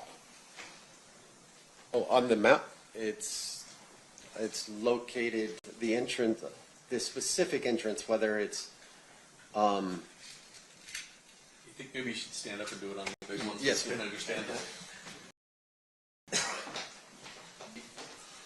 What I could read, the entrance into the cafe is located here. To the Coyote Cafe, so this would be where the initial stop and talk by the security personnel would have occurred at. And do you know where the person who wrote the report was seeing that person in the Jersey from? From that specific location. So he or she, I'm not sure the exact person, but the security describes that they're at the position and someone tries to push past, in which case they approach and stop and talk at the entrance of the cafe itself. Okay. And then as to the second part of that question, I'm not going to ask because that's not something that he would know why that decision was made. State, did you want any follow-up based on that question? You didn't recognize the name of the author of that particular report, correct? Correct. And you have no idea what happened to that person in the last 30 days, whether they're alive, dead, locatable, anything like that? No knowledge. Thank you. Mr. Sam? Yes, Your Honor, just a couple more quick points. So I'm clear. Did the in that time period have those booths set up where you couldn't go to the elevators unless you had a room key or something? Is that what we're talking about in terms of a checkpoint? The checkpoint is, it's not a physical location as much as it's a security position where they would check room keys to get into an area. So if the report is saying someone was trying to push through, they're trying to go past that area into the elevator area? I mean, where are they going? That's the direction that he travels. The security report states he tries to get into the cafe, and then when he's approached by the large group of males, he runs towards that checkpoint. So he's trying to get out or through the elevator core down into or wherever he decides he's trying to go, but that's the checkpoint. That little looks like a telephone next. Correct. That's where he's trying to get. All right. So, but the report's kind of weird, right? Because it's not saying that he's trying to go into the Coyote Cafe. He's actually trying to point an area. I think that's what you read, right? I would have to reread it again, but I believe he tried to get into Coyote Cafe first. So he's going, there's a ton of people that are all leaving the fight, and for some reason, him going into the Coyote Cafe causes security to go after him? If it's closed or if it's blocked for a private part, I'm not exactly sure, honestly, why they would do it. I see. So, I mean, but outside of that, your idea as to why the Coyote Cafe would not be open to this particular individual in the Merino, Jersey would have been because it's closed for a private function or closed completely. Correct. Okay. No further questions, John. All right. Thank you. Mr. Ingram, you are excused at this time. Sorry, Judge, can I have one follow-up to that? Oh, okay. Or the cafe is overcrowded and they're stopping people from going in. Correct. Thank you. Okay, now you're free to go. Thank you, ma'am. Ladies and gentlemen of the jury, at this time we're going to take a 10-minute restroom break. During the recess, you are admonished not to talk or converse amongst yourselves on any subject connected to the trial, or read, watch, or listen to any report or commentary on the trial of any person connected to this case, finding meaning of information, including without limitation, newspaper, television, the internet, and radio, or form or express any opinion on any subject connected with the trial until the case is submitted to you. We'll see you guys back here at 11:15. Please rise for the jury.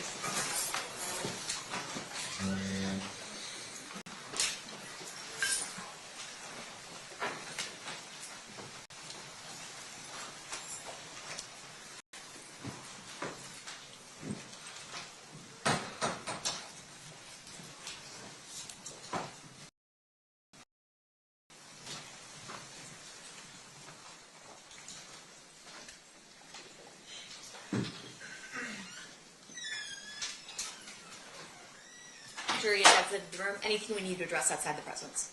Well, I'll work with the state with regards to the last proposed defense exhibit. Okay, perfect. Thank Well, and then let my clerk know what pages you wanted in, or give it to her, actually. Yes, ma'am.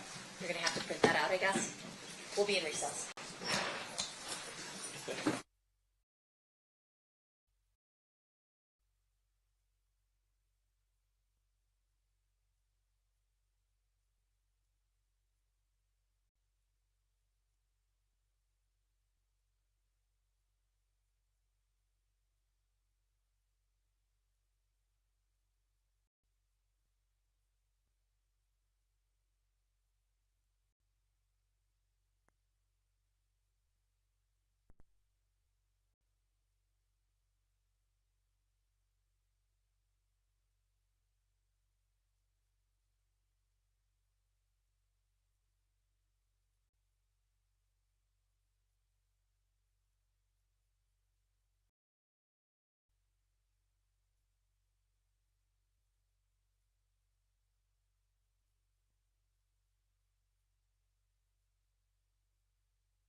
Okay, back on record in C versus Davis, C-377-407. Anything we need to address before bringing the jury back in? Hang on. Let's bring them in. Please rise. Rise to the jury.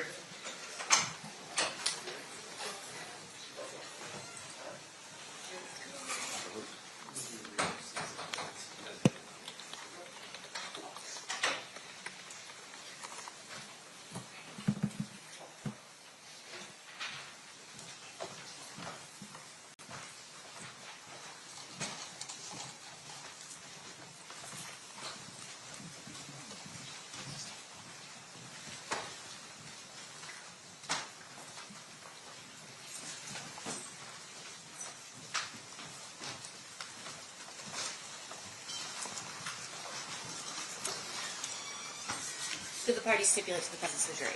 Yes, sure. You may all be seated. State, you may call your next witness. Defendant Rios.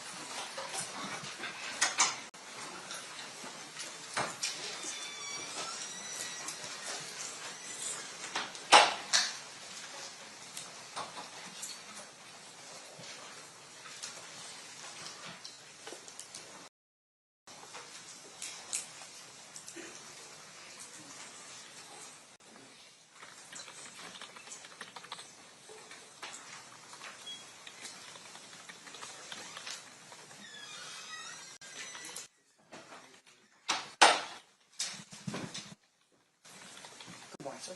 Good morning. Do solemnly swear or affirm the testimony you're about to give in this action shall be the truth, the whole truth, and nothing but the truth, so help you God? Yes, I do. Thank you. You may be seated. And sir, if you please spell it for the record. Rios, Kennehrios. Thank you, Mr. Rios. Mr. DiGiacomo, you may proceed whenever you're ready. Thank you. Sir, how did you used to be employed? I was employed as I retired as a Las Vegas sergeant for Las Vegas Metro Police. And how long were you with Metro? 28 years. And when did you start? April 17th, 1990. You direct your attention to September 7th of 1996 at about 9 p.m.-ish in that area. Where were you working? I was working as uniform patrol at the MGM Hotel. At that time, did you learn of a situation that occurred in the elevator section of the MGM? Yes, I did. And did you respond over to that location? Yes, I did. Did you have contact with an individual wearing a number 13 jersey? Yes, I did. I'm going to play a little video for you. Can we go back on this?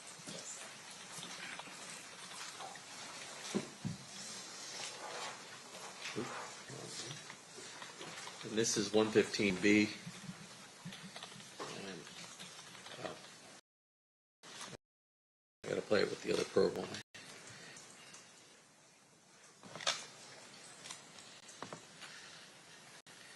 I'm going to back up just a little bit here.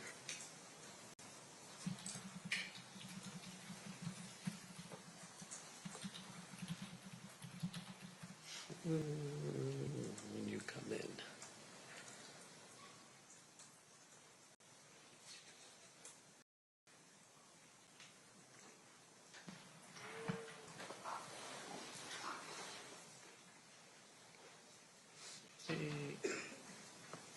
Started right about here. You let us know when you see yourself. I see myself. All right. And which of the three officers we have on scene there are you? The one with the dark hair. My back, well, it was dark back then. My back is towards the camera facing the gentleman that has the merino jersey on. Eventually, if we watch this video, you have a conversation with this individual, correct? Yes, I did. And at that time, did you ask him to identify himself? Yes, I did. How did he identify himself? He identified himself through a California driver's license, which security had in their possession and gave to me.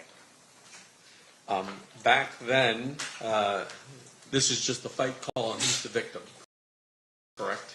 We thought he was a victim, yes. And so, did you talk to him about whether or not he wished to press charges or be involved. Describe that for us. Yes, I asked him first if he needed medical assistance, and he refused. He said he was fine.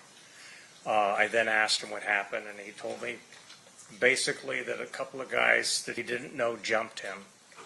And once again, I asked him if he needed medical. I asked if he wanted to file a report, and he said no.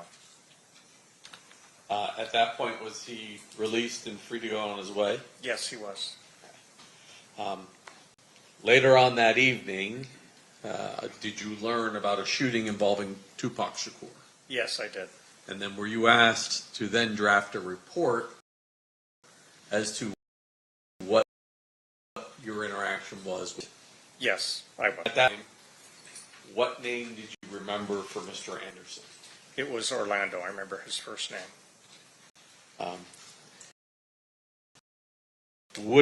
Is it anything unusual that when a victim gets attacked and doesn't want to press charges or write a report, for you not to have written a report that night? No, it's not. Basically, if you don't have a victim, you don't have a crime, as we put it, which isn't necessarily true. You always have a crime. But if you don't have a victim, the chances of prosecution, you won't get any information, and so we don't take a report if the victim refuses. It's only afterwards, the incident that occurs a couple hours later, you then go back from memory and write down what you recall from this incident. Yes, I did. And you were able to remember his first name as Orlando. Yes. Nothing further. Cross, Mr. Sift. Mr. Rios. Yes, sir. Did you review anything in your preparation for your testimony here today? Yes, I did. What did you review? I reviewed my officer's report. I reviewed my memory. I reviewed also the last statement that I gave, I believe, was to the grand jury a few years ago. Okay. And I would assume that prior to your testimony to the grand jury, you reviewed your officer's report back then even? Yes. Yes, I did. Prior to testifying in front of the grand jury? Yes, sir. Okay. Make sure we're clear here. You wrote that report. That's in the normal course of your duties as a police officer? Yes, sir. No exception to, in terms of you conducting your business as a police officer, that you don't ever write a report? No, there's some instances where I may not write a report. Sure. Can you tell us what those instances are? Not offhand, because it's been so long. There's just, you don't write a report for everything that you do. Everything's recorded in some way through the computer or through dispatch, I'm sure. But to sit down and write a formalized report on all my actions, no. So in terms of all your actions, are you saying, like, for instance, if you get up out of your cubicle and you go into your sergeant's office to talk about fantasy football, no, that one back then, talk about the game between the Bears and the, about that kind of documentation, right? Right, I would never talk about this, but yes. Okay. And there we go. And in terms of the way, though, you would handle, like, for instance, if you're doing an investigation, or in this case, you're part of an incident that occurs, a report would be drafted for something like this? Yes and no. It would just depend. It would depend, it would depend on some factors. In this case, there was no victim. He refused any kind of help. But it was worth noting because of his involvement. Yeah. And so the state had asked you a question specifically as to when you wrote your report. You wrote it after you got off of this particular shift. Is that when you wrote your report? I don't recall when I wrote it, but I'm sure that my officer's report would reflect that time. But I know I didn't write it immediately after. All right. And in terms of your knowledge that Tupac Shakur had just been shot, your testimony to the jury is that at that point that potentially a person by the name of Orlando may have been something to do with that particular case. I don't recall if that was the reason why I wrote the report, if that's what you're asking. Yeah, because I'm a little curious. Like, how do you, there's a shooting of Tupac Shakur. How do you, is it because you heard that there's a shooting up at Tupac Shakur that you go, wait a minute, there was an incident that occurred with Tupac on property? Is that how we get to this point? Back then, I don't recall if that was the process that I went through to make the report. I don't believe so. I believe that there was some other officers that probably told me and suggested that I write a report because of his possible involvement. Right. So news goes out throughout the valley. Tupac has been shot, and then you're advised, hey, there was something happening where Tupac just captured whatever it is that you remember, right? I don't recall that happening that way, but persist. Right.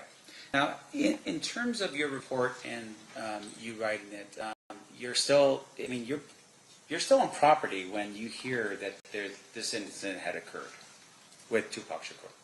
I don't recall where I was at the time. Okay. Would you have ever called back to the MG and say, hey, capture more video of, this particular incident and the guy with the Merino jersey, the night of the shooting to help them with whatever investigation could be out there? Did you do that?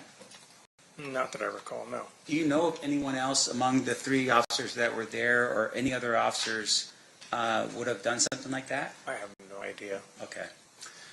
Maybe they're all Bears fans, and that's the reason why they didn't do that. It could be. Yep. Let me ask you this. So, in terms of your this particular night, extra officers show up as overtime. They work overtime. Is that what this is? Yes, sir. All right. And they're doing it for a special event, right? Yes, sir. And in this case, this special event was the Tyson fight. Yes, sir. All right. In terms of the amount of people in Las Vegas, I would imagine there would have been a lot. A lot of people? Yes. Yes, sir. We see video showing, obviously, a lot of people at the MGM. Yes, sir. And would it just be the MGM where the fight was taking place, or would that be throughout the Strip? No, there'd be officers on other properties. Yeah.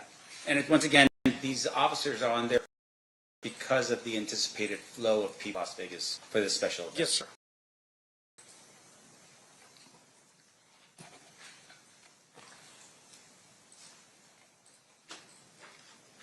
Sir, I have no further questions for you. Thank you. Thank you, sir. Thank you. Anything further, Mr. Duane? No. Ladies and gentlemen of the jury, any questions for the citizens? We have at least one.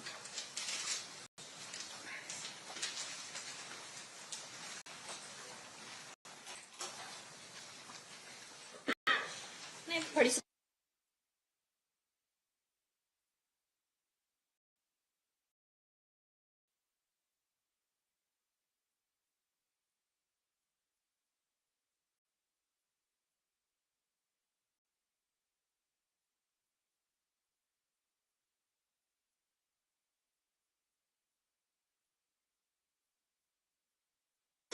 All right, a question from one of our jurors.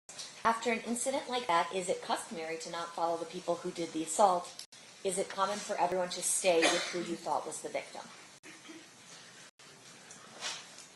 My position at that time, yes, it would be to stay with the victim because we had already radioed 2 other officers that were on scene. Okay. And as well as the MGM security had radioed 2 their officers up front. So it would have been my responsibility to stay with the victim to make sure that he wasn't in dire need of medical assistance or still wanted to file a report. Okay. Any follow-up based on that, Mr. Duane? No. Mr. Sanft? No, Your Honor. Okay, perfect. With that, you are free to go. Mr. Rios? Thank you.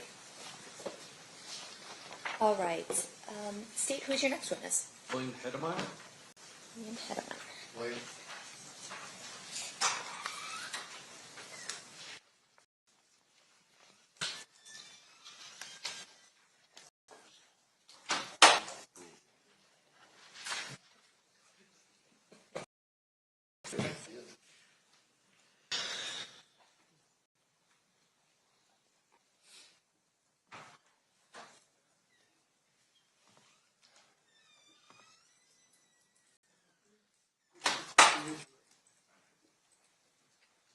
Good morning. You solemnly swear or affirm the testimony you're about to give this action shall be the truth, the whole truth, and nothing but the truth, so help you God? I do. Thank you, may I have a seat. Thank you. And sir, if you please state your full name and then spell it for the record. It's William Heidmeyer, William W-I-L-L-I-A-M, and Heidmeyer, H-E-I-D-M-E-Y-E-R. Sir, whenever you're ready, state you may proceed. Thank you. Sir, back in 1996, were you working here in Las Vegas? Yes, I was a security officer at the Maxim Hotel and Casino. And the Maxim these days is now the Westin on the corner of Koval and Flamingo? Correct. And it's on the northwest corner? Yes, northwest corner. Actually, sometime prior to 11:17 p.m., were you engaged in an investigation with some Metro officers? Yes, I had 2 Metro officers with me, and we were looking for stolen vehicles. There were 5 or 6 Dodge Caravans that were stolen out of our parking garage that night. And where were you located when something unusual did happen? Well, I was on the ramp of the 3rd floor of the parking garage, southeast side of the property. And while you were there, describe what you hear. Well, the 2 officers, another security officer and I were standing around one Dodge Caravan, and we just suddenly heard a lot of gunfire. And we ran to the barrier wall that was overlooking Koval Boulevard, not Koval, Flamingo Boulevard, and that's when I witnessed what I saw. So you hear a bunch of shots. Do you have any idea how many you heard? It sounded like a lot. 1 volley, 2 volleys? 3 volleys. 3 volleys. Yes. Heard.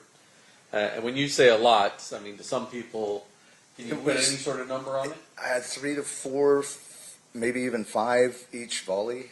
It was a series of pops. Somewhere between 9 and 15 shots in a series. Something like that. You said after the shots fired, you guys ran to the retaining. Yes. I assume you ducked for cover at first. No, because I was armed, so I was leaning over the retaining wall to see what I could see. And the wall, what do you see? I see a line of vehicles in the left, straight on Flamingo, heading east, and there's several vehicles. There was a white Dodge Stratus at the front, a black BMW behind it, another dark car, and I believe another car, and then there was a white Chevy Suburban behind that, and several more cars. Do you see anybody outside of those vehicles? Yeah, there were a number of people standing outside of the vehicles in the traffic lanes. And do you see any of them armed? One gentleman was armed, one black male adult, very young, well-dressed. He was wearing a very bright white 3/4 sleeve shirt, black pants, and a black dress vest. And at the time that you see him, is he firing his weapon? No, he's not, but he does have the weapon in his hand. It was an automatic weapon, automatic pistol. Semi-automatic pistol? Yes. And is he pointing it in a direction? He wasn't pointing it in any direction. It was kind of just off to his side. What do you see this caravan of cars do? Well, I looked back because the Metro officers jumped in their cars to pursue, and then when I turned around, everyone was back in their cars again, and they made a U-turn heading west on Flamingo towards Las Vegas Boulevard. All of the cars in the caravan? Yes. And so you see them make a U-turn at Koval and head back towards Las Vegas Boulevard. Correct. And those vehicles, you saw the two Metro officers you were with jump in their vehicle to give chase to that caravan. Correct. At the time that you're out there and you see somebody with a gun, you've just heard shots fired, is it the conclusion you originally drew that that person was your suspect? Yes. Yeah, that's what I deduced at the time. And based upon the officers following that caravan, that's a reasonable assumption that they deduced that as well. Right.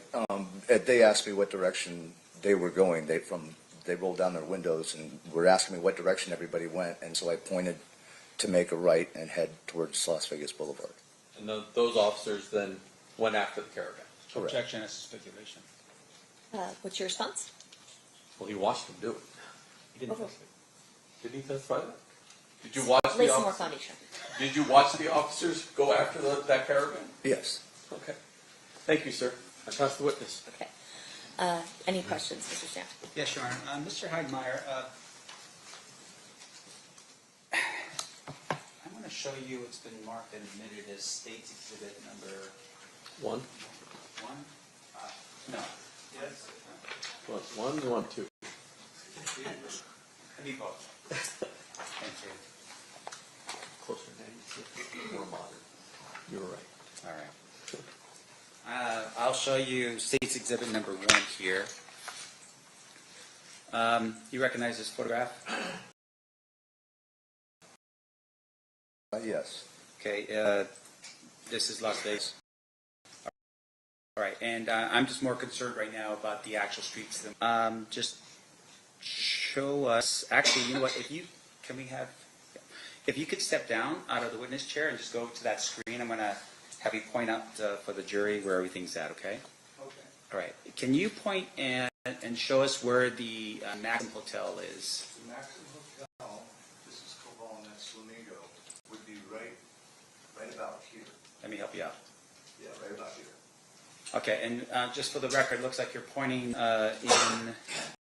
in this area right here. Well, this would be the hotel, and this would be where the parking garage was, and there was parking in front of the parking garage as well.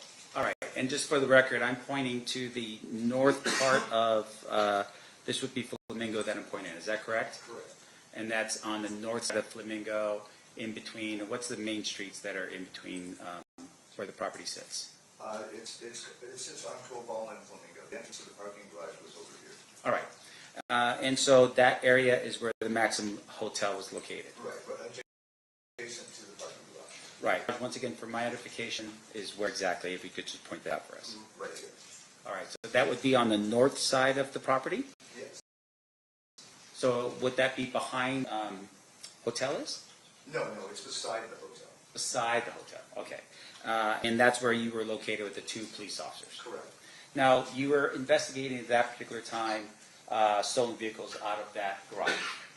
Did you write a report on your own with regards to what you were doing that night with the stolen vehicles? And Actually, no, I turned that report over to my other co-officers because I was tied up with this incident. Okay.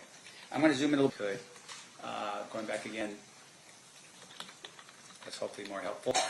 All right. So when you said that you looked over and you saw, can you explain for us again that you saw? Well, the vehicles were on Ringo heading east, and they were in, you have a left turn lane, 2 forward lanes, and a right lane, and vehicles were in the farthest left center lane. Farthest left center lane. Correct. Meaning that they were intending on going forward. Correct. They're not making that left. No, but they ended up making a U-turn. Sure, and once again, for our edification, this is 30 years ago, right? So you've got 3 lanes going directly east, and is that a yes? Yes, Okay. I'm sorry. And then you have, is it 2 lanes that are actually turn lanes to turn onto Como, or is it just Actually, I believe it was 2 lanes, so it would be from the facing east, it would have been the 3rd lane that they were in. There's 2 turn lanes, 2 straight lanes, and then a right turn lane. All right. And then with regards to the vehicles themselves, your testimony was that there was a white, maybe vehicle in front of the black BMW. Yeah, it was a white Dodge Stratus. I see. Is that a van? No, that's a car. It's a 2-door sedan. Okay. And then behind it is the BMW. Yes. And then behind it are multiple cars. Yes. And your testimony was is it a Lexus behind it? I think it was a Lexus, I believe so. And then another vehicle, and then a white Chevy, and then it just kept going all the way down. Correct. So even though we're identifying these vehicles, you don't know how many vehicles were in the procession or the. It was several. I didn't count them at the time, but it was a good 10 vehicles. Okay. And all those vehicles are now making a U-turn and heading back towards Las Vegas Boulevard. Correct. You don't see the actual shots being, someone actually pointing a gun at something and shooting something. No, you just heard it. Yes. The individual that you had identified as the person with the gun. Yes. Did you see that individual shoot his weapon? No. All right, but you saw him dressed up in a relatively nice-looking sort of presentation, black pants. Yes, he was well dressed. Okay. Vest and a white shirt. Okay, I have no further questions. Thank you so much, sir. I appreciate it. Yeah, you can back there. Yeah. Sit down. Yeah, sorry. Thank you. No worries. State, anything further? No, Your Honor.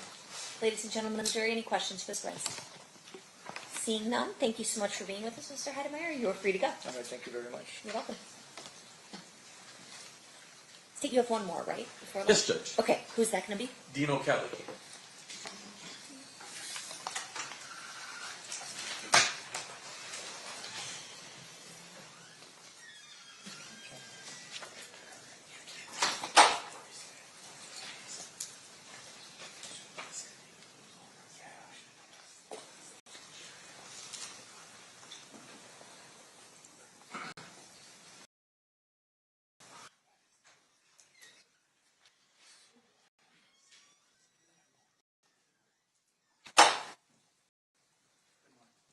Solemnly swear or affirm testimony about the evidence action shall be the truth, the whole truth, and nothing but the truth, so help God. I do. You may have a seat. And if you please state your full name, spell it for the record. It's Dean O'Kelly, and it's DEAN O''K-E-L-L-E-Y. Thank you, Mr. O'Kelly. You may proceed, Mr. DeJarvino.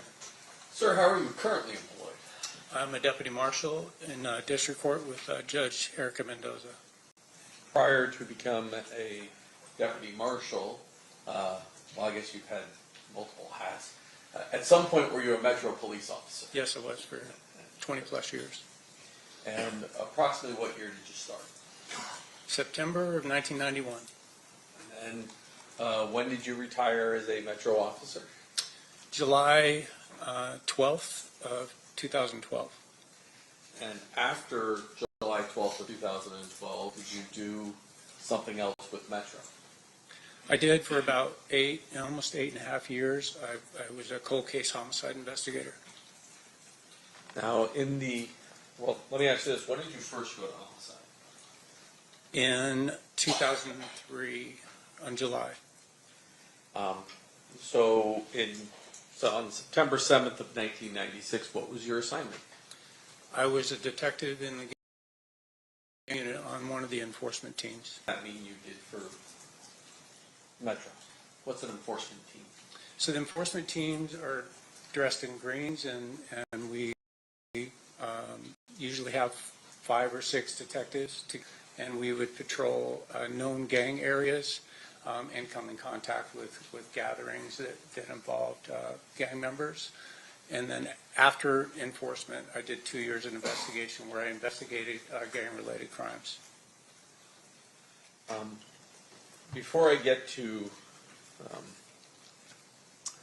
your actions on this particular evening, I want to ask you a little bit about how the process of report writing has changed at Metro over the years.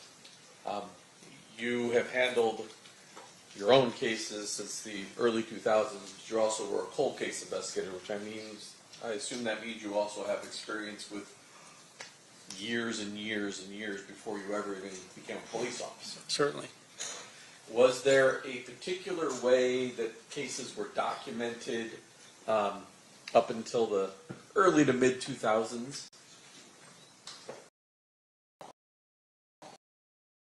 I mean, I think there's been some changes over time just because of the digital age, and we have the little spinning ball on there and actually typing in triplicate, those types of things.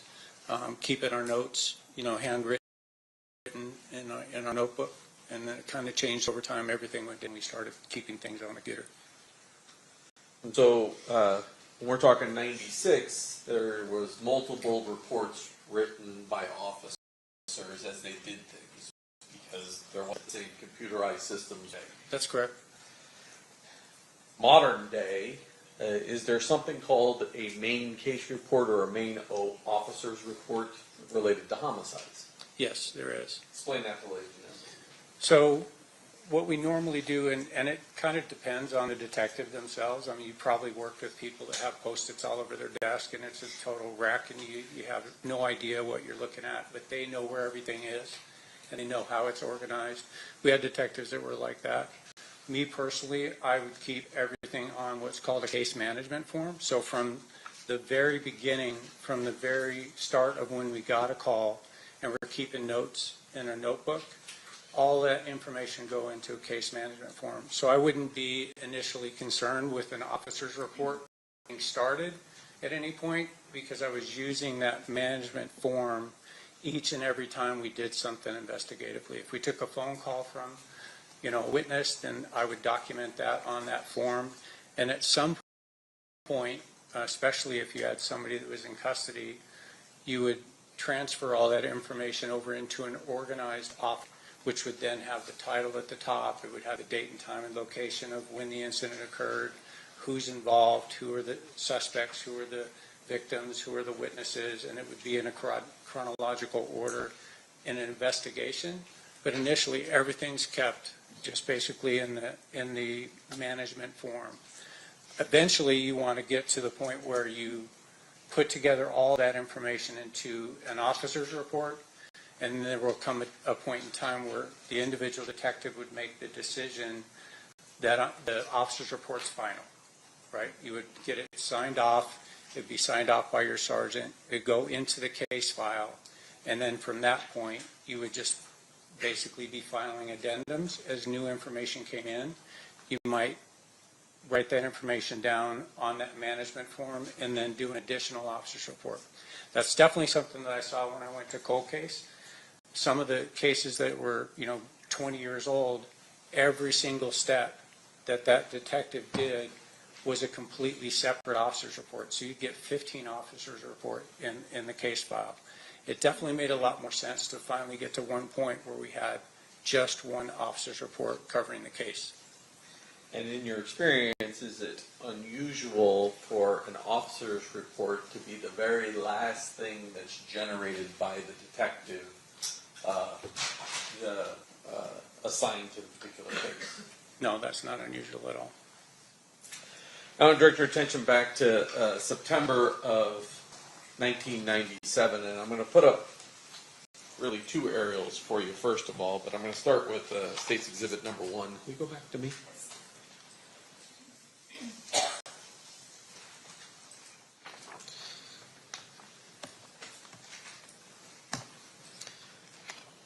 That appears to be an aerial of Las Vegas Valley. Yes. Okay. And it's clearly more modern than 1996 because you can't see T-Mobile over here and some other things. Is that correct? Quite a bit different today. Yes, that's true. Okay. And then I'm going to go back and show State's Exhibit number 2. This is a much earlier rendition of the Las Vegas Valley because T-Mobile's not there. Is that accurate? That's correct. And identified on stage where the I can't move. I can move the mouse. Where it says Monte Carlo, that's generally where the Park MGM is today. That's correct. And at the time, back in 1996, there was a club called the 662 Club on Flamingo. Is that correct? Yes, very familiar with it. And is that referenced in State's Exhibit number 2 as well? It is. And is that generally in the location where it's at? Correct. So now I want to jump back to 1. At about 11:17 p.m. On September 7th of 1996, where were you? We were conducting enforcement activity kind of northeast of the location of Koval and Flamingo. And did something catch your attention? Yes. As we were out with a couple of 2-3 gang members, we heard over the radio an officer rather excited, certainly under a stressful situation, reporting shots being fired and requesting a code red on the radio. We weren't very far away, so we cut the guys loose that we were with, got in our vehicles, and with lights and siren, we went over to respond to the area of the Maxim Hotel. When an officer calls out code red, what does that mean? What is he trying to do? The code red is so that no other radio traffic is coming across except for what those officers are going through. So it's trying to keep the radio traffic to a minimum. So we didn't even announce that we were en route. That's not important for dispatch or really anybody else to know that we were on our way because we're waiting for updates from that officer or for officers involved. So we stay off the radio. It's a sacred thing. You don't break the code red unless you really have to get on the radio. Where do you respond to? We responded to the intersection of Koval and Flamingo right there at the Maxim Hotel. Now it's called the Westin. But we went into the parking lot on the south side of the Maxim and where we saw a patrol unit. At some point, do you walk out onto Flamingo? Well, let me ask you this. When you first arrive, is there traffic still driving eastbound on Flamingo? Yes, I mean, nothing's changed so far as traffic at that point because whatever had happened was several minutes before that. So now people are still just driving by. We got to the parking lot. My Sergeant Cindy West, had inquired as to where the shots had come from, and we were able to look out into the street there on Flamingo wall, and I saw in the headlights just little glints of light and recognized that. I spent plenty of time on a firing range, and I know what brass looks like on the ground. So we were able to determine where several cartridge cases were located in the street west of Koval on Flamingo. I'm going to approach and show you State's Proposed Exhibit 34 to 41. As you look through those, I'm going to grab something from the clerk.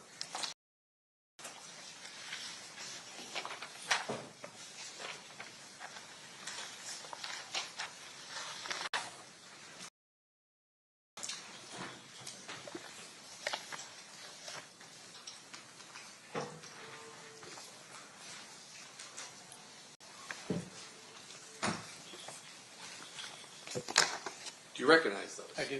And how do you recognize those?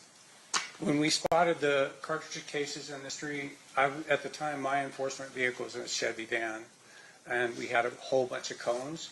So as we located the cartridge cases there on the roadway, we took a bunch of cones out of my vehicle and actually placed them, in the photographs you'll see it a little bit different, but we placed the cones on top of or over the cartridge cases, so the cones protected where they were located, because you could even see there was at least, I know one for sure, maybe more that had already been run over by traffic, so it was a little bit mangled.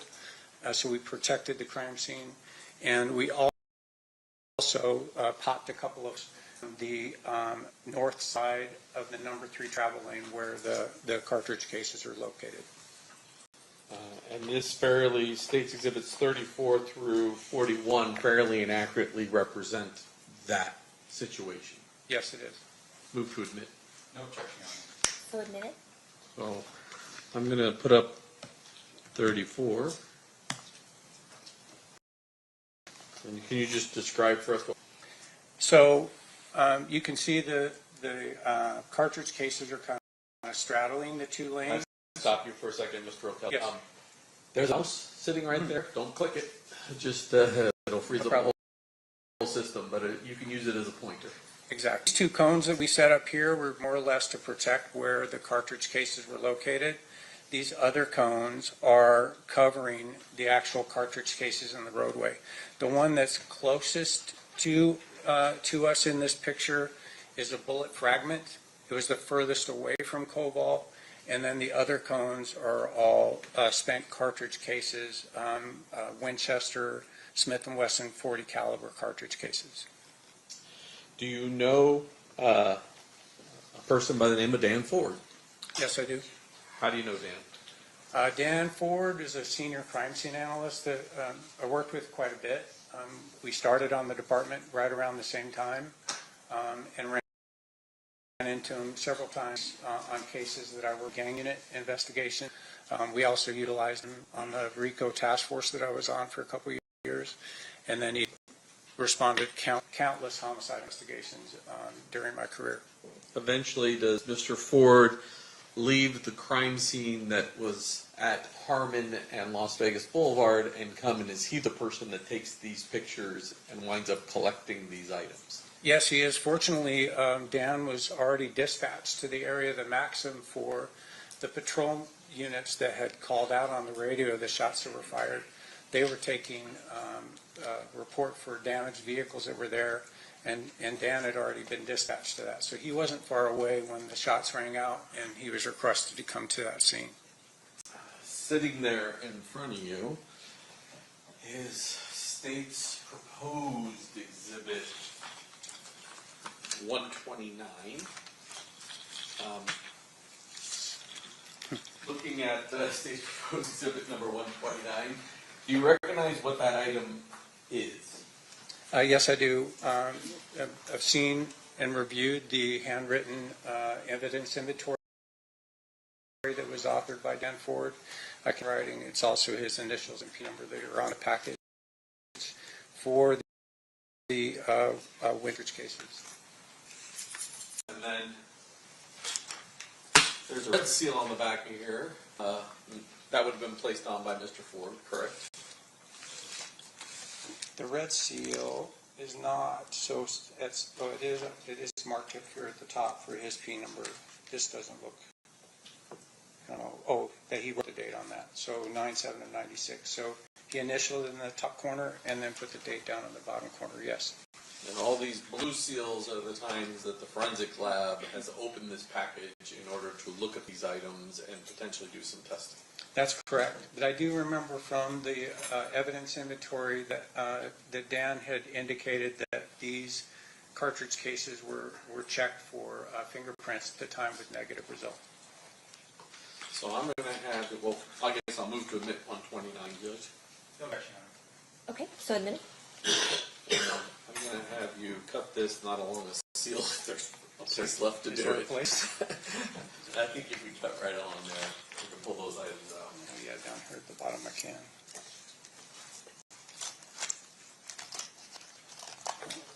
We have to go too far. Just do that. And we just pull those items out.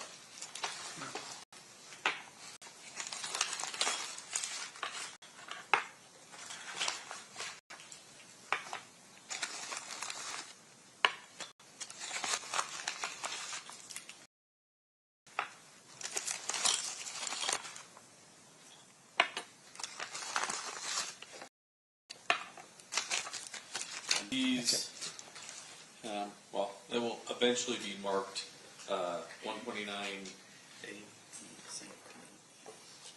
G, A through G, but I'm going to show you this one, which has a 14 on the top of it. And you said you remember at least one of them was mangled. Mm-hmm. This one's flattened on the opening opposite of the head stamp. It's flattened, so it's been run over. And there appears to be at least one more of these that has some damage to it. And several will have damage to it. Is that correct? They're definitely misshapen. A couple of them are. This is actually the closest that I've seen them, because when we came out, we just put the combs right over the top of them, didn't mess with them at all. So I'm able to now look at even the primary impacts, which is significant. Why is that significant?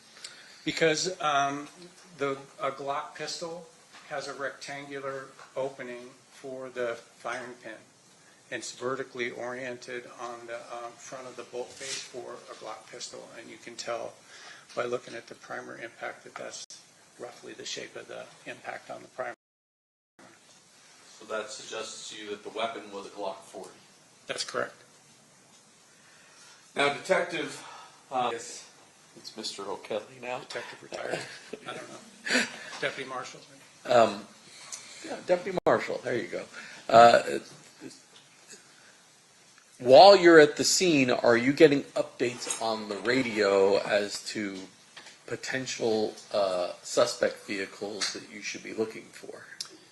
Periodically, again, that code red is in effect for quite a while, so there's not a lot of radio traffic that was going on. The call came in initiating the code red at 11:17. We were short distance away, and we went code. We ran code, so we did lights and siren. It didn't take us very long to get there.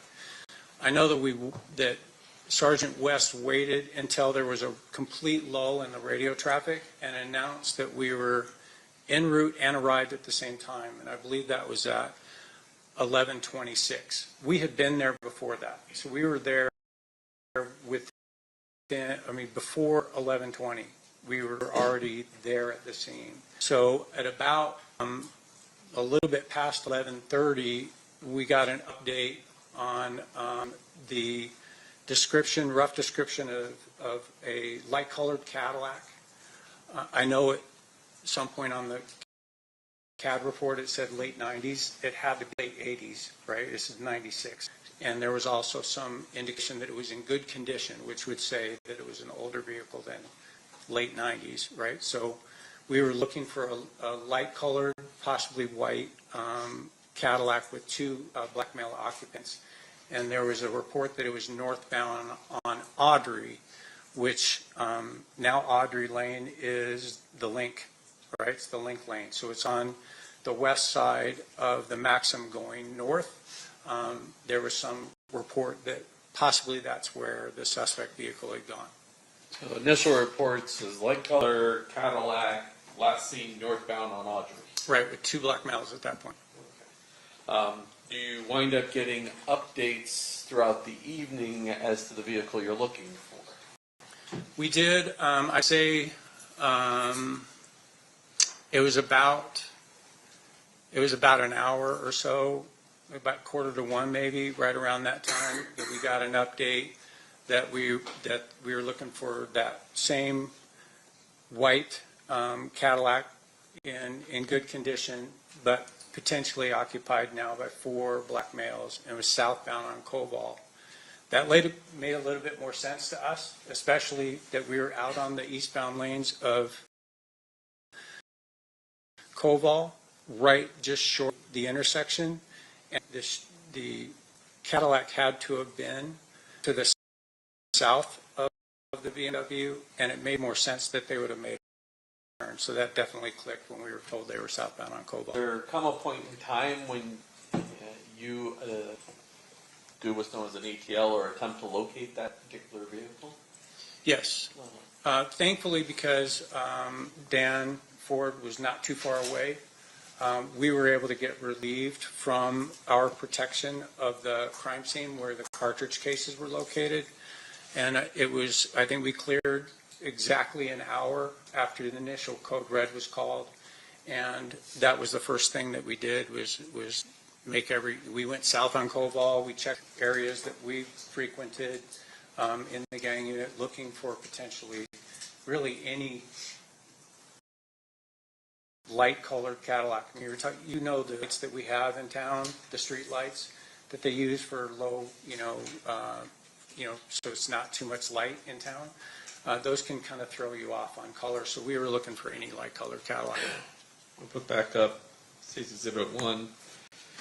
During all this time period that you and your partner ATL'd for this white Cadillac, did you ever drive into the parking lot of the carriage house? No, I can say that in my 35 years, I've never been in the carriage house. Thank you. I'll pass the witness. Okay, cross-examination, Mr. Sanchez. Sorry, sir, what's your last name again? O'Kelly, O''K-E-L-L-E-Y. Mr. Kelly, thank you for being here today. Your testimony, obviously, I would imagine before you were here, you viewed your reports, whatever it is during that time period. And write any. Certainly, even after I went to homicide, I wasn't involved in the investigation for this case. I did review the CAD report, the computer-aided dispatch report, noting those times. I don't have that great a memory, so I'm going to have to. And that handwritten evidence inventory by Dan Ford. I have both copies right here in my notebook. I see. So at the time you retired as a homicide detective? I did. And then at that point, you came back to work as in the cold case unit as an investigator? I did, yes. All right. Now, a couple things. First of all, when you retired as a detective with homicide, were there any outstanding reports that you had not drafted when you left? I can tell you that people love me, so they got a limousine and we had a big party. So as there was a limousine out in front of headquarters at 400 Martin Luther King, I was typing the last officer's report that I needed to personally finish. I was leaving a partner behind, whose name is also Dean, so he was able to, tie up any of the cases that we had at that point. But I would say there were, but the ones that I knew I needed to get done before I left, I got done. And the reason why you prioritize those ones is because I would imagine they're still open investigations and you're handing it off to the next person to continue with your work. That's correct. It makes it easier for them if it's tied up as best we can. Right. Did you any of those cases with you when you went over to the cold case unit? When I came back to cold case, that was the original reason that I even agreed to do cold case homicide investigation was because of unsolved cases that I personally had investigated, one in particular. So as soon as I came back to cold case homicide, the very first thing I did was go and pull Jamie Sheldon's case and bring it over to my desk. That's the first case that went there. And we were able to work, I was honored to be able to work on cases like that and others that I had been a part of when I was a detective, yes. So in terms of, just explain to the jury what a cold case is. Can you explain that? Certainly. So a cold case is officially cold when the detectives assigned to it are no longer there, whether they transferred out or they retired. If there isn't an original detective assigned to the case, it's considered cold, right? No one's assigned to it. Those cases can be handed off to other detectives that are still in the unit. I remember, when Marty Wildman left the department, he came over to me personally and said, hey, I'm handing Teresa Insana to you. Can you take this case on and continue to follow it up? It's considered cold because he's gone, right? As soon as he left, it's officially a cold case. But if there's a detective who was originally assigned to the case, it's their case until they're done, right? You're not going to go step in cases and start working on stuff unless they asked you to do it. And with regards to the cold case unit, I'm assuming there's probably two detectives who are the official detectives for the unit, investigators, retired homicide detectives that help with the investigation? That's correct. Initially, when Sergeant Hefner, sergeant in homicide, but then came back with me at the same time. So the two of us came back, and we were on our own. Like, we had a sergeant that was assigned to us, but basically they were a signature block. We could pull any case that we wanted and work on those. The department saw, thankfully, a lot to do with the work that we were getting accomplished, where we solved 20, 25-year-old cases, and the department's able to go to the media and say, look, we're not giving up after all these years. We're going to continue to follow these cases and solve them. Because of that success level, then the department dedicated 2 full-time detectives that were still in homicide to the cold case unit. And then we had, I want to say 3, 4 more cold case investigators that were assigned to us. So I think we had a total of 5 or 6 at one point, plus the 2 detectives and a sergeant to the cold case unit. So in terms of your work in the cold case as an investigator, you're not a detective, right? No. So there is a difference in terms of your responsibilities versus the responsibilities of a detective. Correct. Because the detective would be the law enforcement officer. Certainly. And you are a person helping the law enforcement officer. Essentially, I mean, we can still steer the investigation where we want it to go. We're doing interviews, we're doing those things, but say authoring a search warrant. So if we run into a situation where we need a search warrant done, it's going to be, it may get written by one of us, but it's going to be sworn to as an affidavit by a detective on the department who's a sworn police officer. Have you ever drafted a report, I don't know, 8 years after you started an investigation? Well, because of a cold case, yes, certainly. But yeah. just as a police officer or a detective, have you ever waited say, years to draft an actual report on something? I don't know what would be my recording delay in authoring a report, but I'd say, you know, if you're dealing with there's nobody in custody, like you haven't arrested anybody, I mean, probably pushing 2 years before I finally said, you know, and even reluctantly said, I'm gonna close this officer's report. It's signed off because we've run out of investigative leads. We're to that point. There's really nothing else coming in, and now that's officially done. Then there could be maybe somebody calling up, or we could have somebody that gets in a jam, right, where they're now looking at serious time. This has happened to us in cold case, where now that person says, hey, I have information on a murder. So now the open.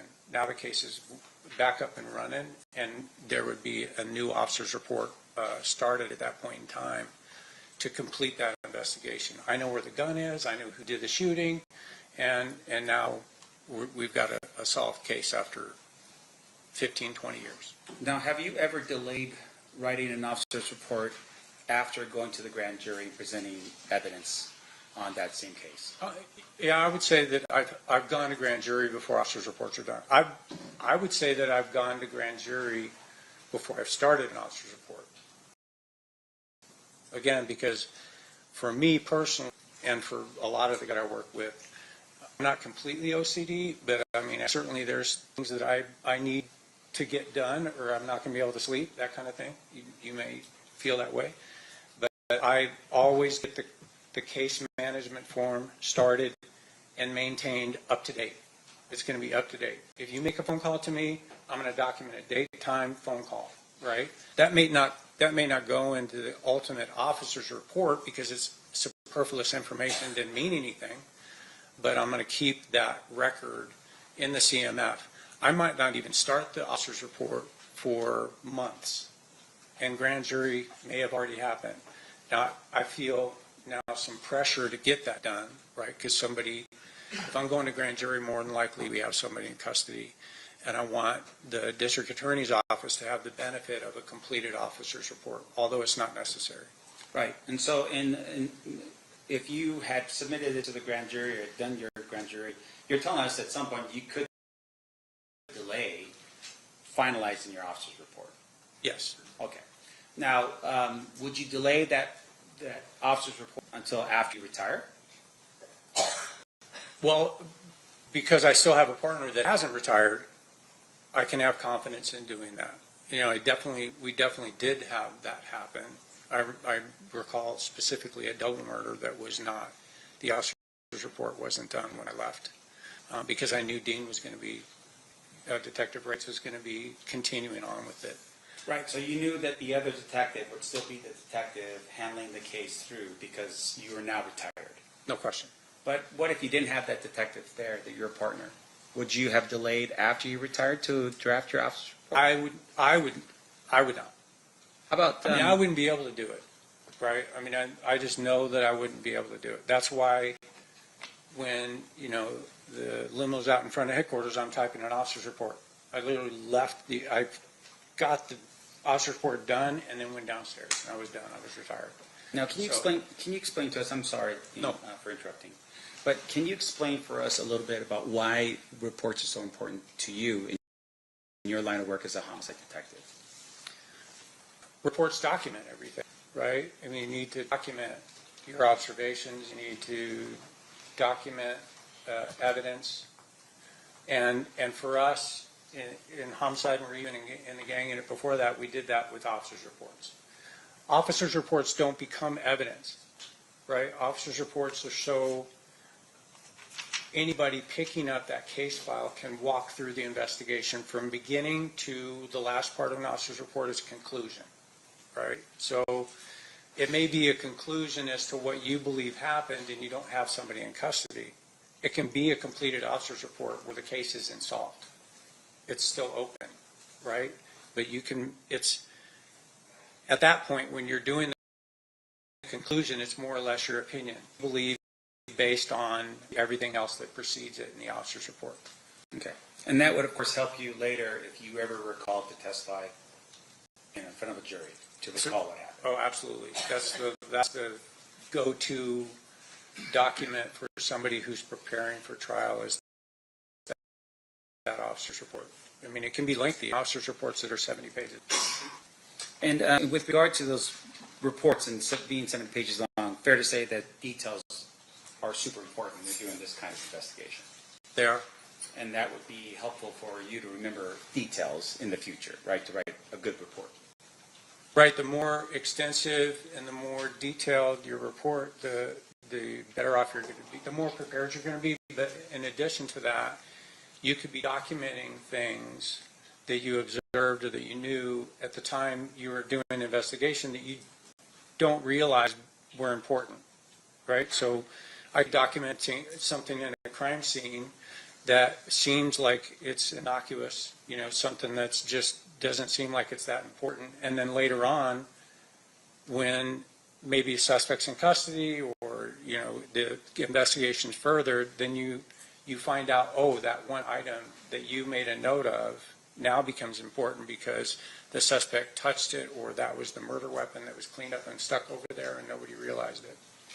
Now, let's shift gears a little bit here. So you're no longer a detective. You're now working with a cold case. Have you taken on any cold cases that weren't yours to begin with? Certainly. And what is typically the standard of starting your investigation as a cold case investigator?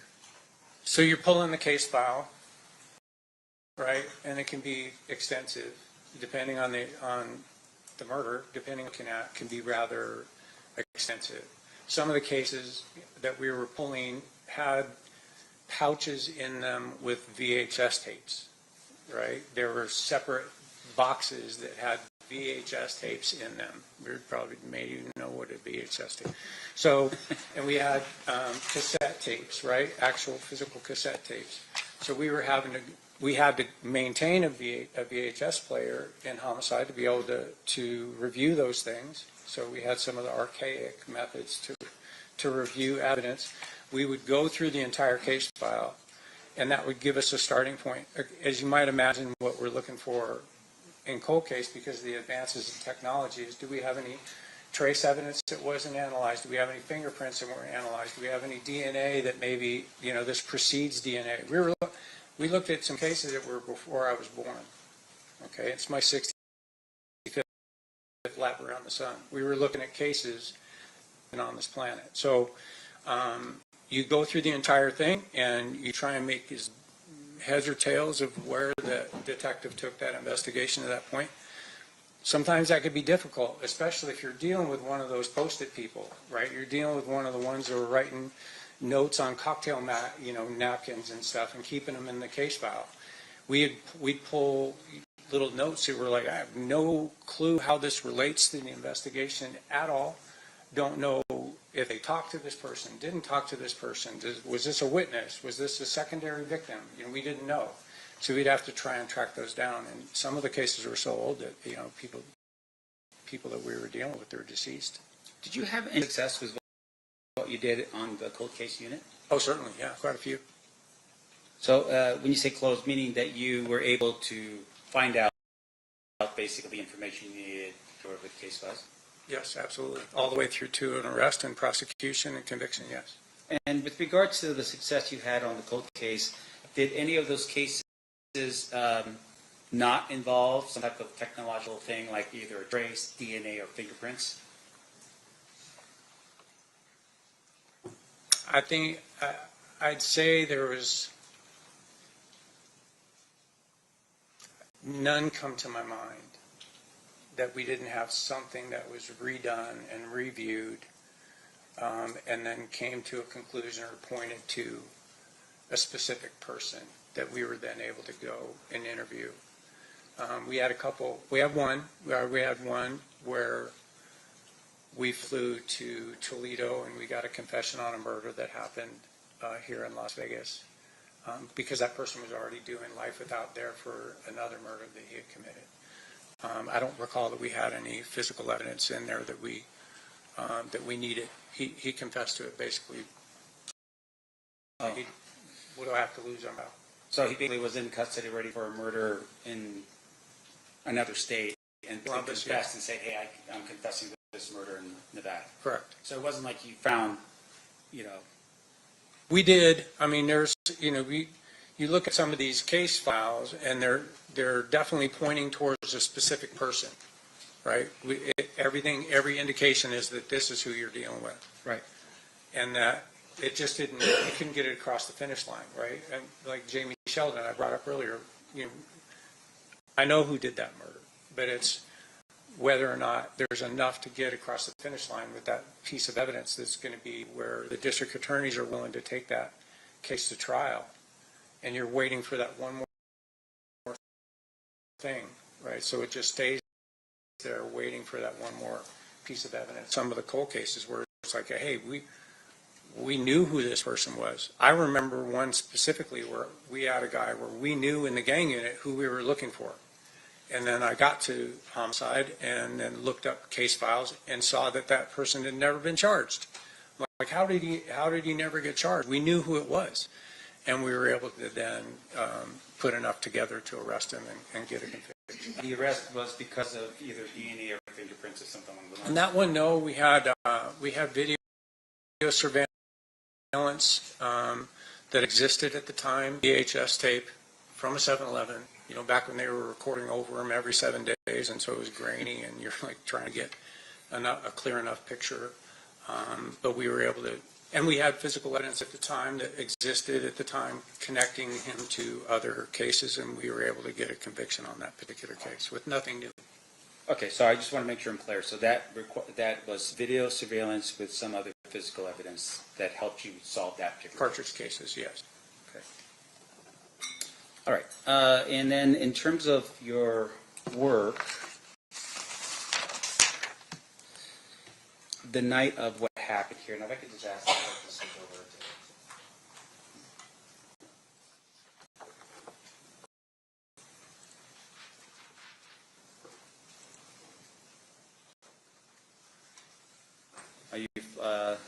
does this help a little bit here about just zoning into what's zooming into where this thing happened? Right, the red triangle where the cartridge cases are located near the intersection. I think the closest piece of evidence was 60 feet away from Koval, and they were out in the travel lane probably 14, 15 feet away from the south curb. Okay, so my question is to you very specific. You mentioned a little bit ago about what potentially would be a white Cadillac traveling north on Audrey or Aubrey. Can you just, you could step out, Dean, if you want, and just actually point with you can just point at the screen from over there so Jerry can see. So this is Koval. This is now the Weston, right? It used to be an accent. And this is the Audrey Lane going north. And then down in here is Audrey Street that cuts over, it actually cuts south and then goes all the way over to the boulevard. But the initial report was that we had this light colored Cadillac occupied 2 BMAs that went north on Audrey. So they would have to, with the entourage that everybody had U-turned and gone this direction, they would have to have followed and then turn right to go up on Audrey. There's really no way for you to get from eastbound Flamingo at Koval down Audrey without making a U-turn. Okay, and just you could stay there for a second. Dean. The other part here is that I'm just pointing again with my pen, and that would be the area where you found and located the bullets, the cartridge cases? Cartridge cases, yeah, they're in the eastbound lane. I think the number 3 travel lane, primarily kind of straddling the lane there a little bit, right here before you get to Koval.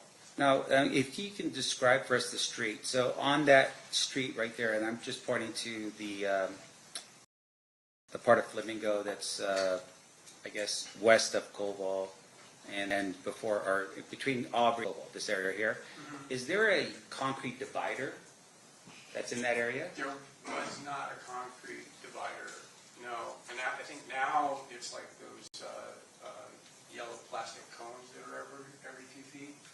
Now separating it when you come up, because on eastbound Flamingo, there's two left turn lanes to go north on Koval, 3 travel lanes, and then a right turn lane to go south on Koval. So, for instance, if cars are going to make a U-turn and turn around and follow, like say, for instance, a black BMW, right? The other cars could just basically just make a left-hand turn and go right back. They don't have to go in procession around and keep going. Fair? Yeah, well, now they would be hitting all those yellow cones. So I don't know. I think back then, you could probably just right there. I mean, it's a violation of the law. It is. Yes, you could certainly make it. Because my understanding is those cones that you're talking about will be actually on Cobalt to prevent people, I guess it's to stop traffic from merging or having too much lanes or traffic in that area. Do you recall that? I know all the yellow cones because I took a fellow marshal to the airport yesterday, and the lady in the box actually took me north on Cobalt to pass that intersection. So I was able to see all the yellow plastic. They're permanent cones that are there on the roadway now, dividing the north or east and westbound traffic. Right, but at the time, your recollection back in 1996, you don't know if there were cones up at that point. I don't know, there wasn't. Yeah. I know there wasn't, and there wasn't a New Jersey wall, so I think you could just make the turn. There might have been a curb. There might have been a cement curb that I don't set in the photo, and I don't have an independent recollection of. Gotcha. So those cars are, envision the BMW getting shot at, and at some point it's making a U-turn. There's some discussion about rims on the getting messed up because of possible. And then as it's going down, the other cars would have just turned around and made a left, immediate left. Possible. I know because we never went to Harmon and the Boulevard, and never saw the entourage, the other vehicles that had gone down there. Your Honor, I have no further questions. Thank you. Anything further, Mr. Giacomo? Briefly. I don't know if you retired on a Friday. If you knew you retired on Friday, that on Monday you were going to be right back there as a cold case investigator, you wouldn't feel, or would you have felt, the need to finish that Friday before you got in the limousine? I think I would have been okay to let it go. Yeah, that would have been all right, and skip that part. Yeah. Let me ask you this. Has there been at least one case with you and I, in fact, where there was never an officer's report that was able to be completed? No, Debbie Flores Narvaez. And, is there any requirement that there be an officer's report created? No, again, officer's report's not evidence, right? It's just kind of a guideline to go through the case file itself. There was, in the case that we're talking about, a case management form that went all the way through the investigation, so it really wasn't necessary to get to put it on a trial and get a success fiction. You mentioned as well that old case files, that you said case files before you were even born. Yes. You don't know if all of the reports that were ever generated were in that file or not in that file when you get the case, correct? I could say that there were some case files that we pulled that they weren't even in 3-ring binders anymore. They were in accordion files, and there were definitely things missing, right, over time. The frustrating part of cold cases, going to pull evidence and seeing that it had long been destroyed, wasn't even available anymore, which shouldn't happen, and so you're trying to piece together the case even without some pieces of evidence that you think is crucial. So despite not having maybe everything that the original detectives have, you don't just give up. You still try and solve crime. Exactly. You go redo it, right? I mean, if there's indication, like again, if you got a cocktail napkin with a name and a date of birth on there, but you don't know how that was involved, then if that person's still around, you go interview them. And, we ended up doing it in cold case. We ended up doing a bunch of traveling to where we would go do those interviews and sit down with people, and, they have, being a witness to or being involved or even connecting remotely to a violent incident like that or a murder, that's called a significant emotional event, right? You're going to remember very specific detail in your own life you had that where something really significant hits, and you can remember what you were wearing, you can remember the smell, you can remember where people are standing. So we're able to just go back and redo that interview and then put that into the case file. and you sort of said this, but in all case files, law knows what they believe to be the story. They just don't have the witnesses to present in a courtroom to establish the crime beyond a reasonable doubt. No question. I would say, especially during 2 years of investigation in the gang unit, also the 2 years on the RICO task force that we were involved in, we were dealing with gang-related crimes, and there were many cases where we had something happen with, we knew 50 people around, right? There were 50 people there, and you start talking to witnesses, and everybody has the same statement. I heard shots, I ran, and the police stopped me for no reason, right? So you don't get that level of cooperation because people are afraid, right? People maybe think because they think gangs might be involved, they don't want to say anything, they keep it to themselves, and they live with the fact that they didn't help, right? But then with cold case, we were able to come back to some of these older cases where now that young gang member that might have had 7% body fat back then and was, in his prime and was scary is now an older toothless, bulldog, that's resting in the shade. So people are not afraid to now come forward and say, yeah, I was there, I saw it, I know exactly who did it, and I can prove it. So we were able to solve some cases like that, which was good. And you even mentioned a situation where you read through the file, you're like, I know who did it. You flew to Toledo, and he confessed. Correct. And that can happen in cold cases as well. Yes, it does, thankfully. Nothing further. Mr. DiGiacomo, are you moving to admit Exhibits 129A through G? I was going to have her mark first before I offer. Okay. Was there an objection to the admission of them? No, Your Honor. Okay. They will be admitted, and you may mark them. Jessica. And Mr. Singh, further questions? Okay. Sorry, I thought I was done with you before. No worries. So with respect to the this incident, I want to make sure I'm clear here. You thought you had a suspect. What did you do? Send him a letter and say you need to confess to this crime? I mean, how did that work out with the thing that happened in Toledo? Oh, in Toledo? Yeah. We had put together enough of the case to know, with every bit of confidence that it was him, even to the point where we were able to author an arrest warrant for him. And then we were in contact with the correctional facility that he was in custody and let them know that we wanted to come out. They actually approached him to let him know that detectives from Las Vegas want to come out and speak with you. And he agreed, right? And he's sitting in custody for, serving life without for actually killing two people, a child and the child's father. And so, I think probably just for you alone, he agreed to talk to us, and we were able to come out there, sit down with him. They pulled him out of his cell, obviously, and away from the rest of the inmates. And we talked to him for a couple hours before lunch, and then we broke for lunch, and then after lunch he told us he did it. So you put together information here in Las Vegas. That was all corroborated, right? I mean, you had information. You had evidence that you were putting together, right? That evidence pointed towards this particular person. Did it? And then at some point you said, we just don't have enough. We would want to hear from this guy himself. And that's when you went out to Toledo to confront him on it?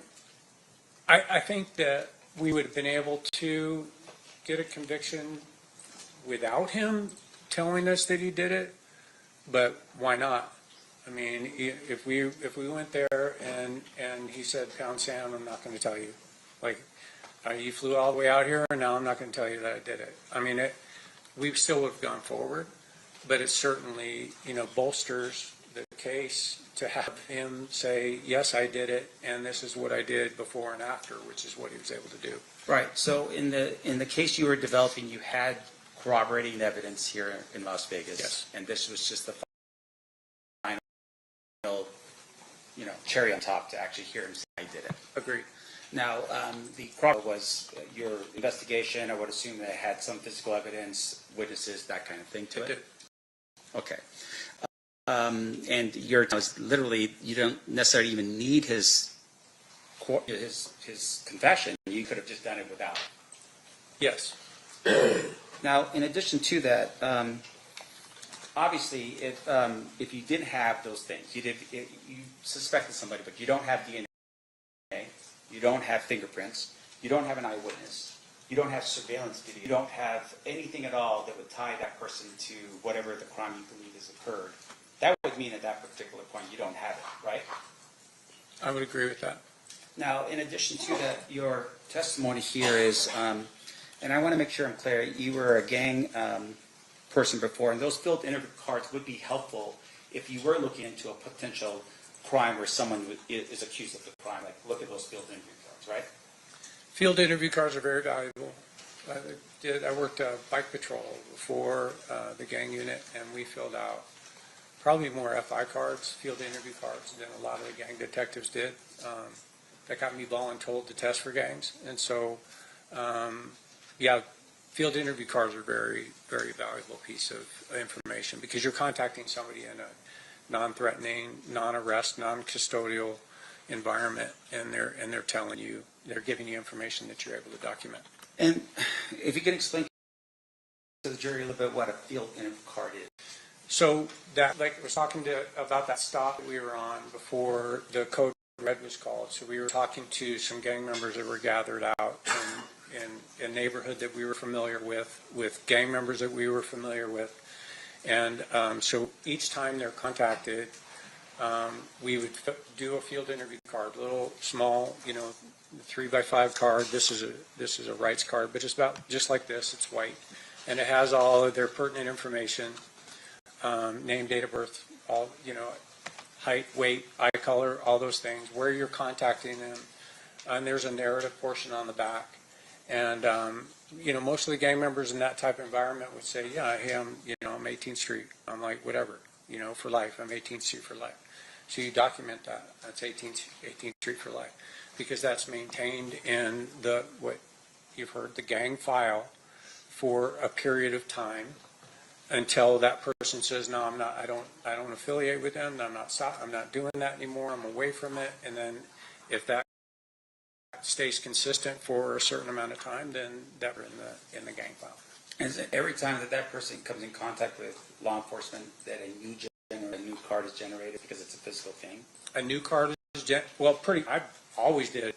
It documented my stop. It documented my activity. It documented our work. It documented, plus it starts the time clock every time, right? So every time that person admits, every time that person's in the company of other known gang members, and then it starts that time clock so that they stay in the gang file until that time expires. So you want the clock to continue to start over.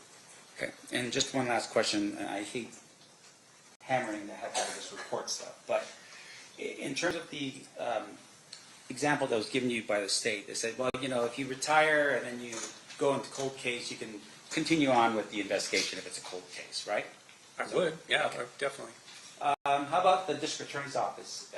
You're an investigator at the district attorney's office. Does the district attorney's office have a cold case team?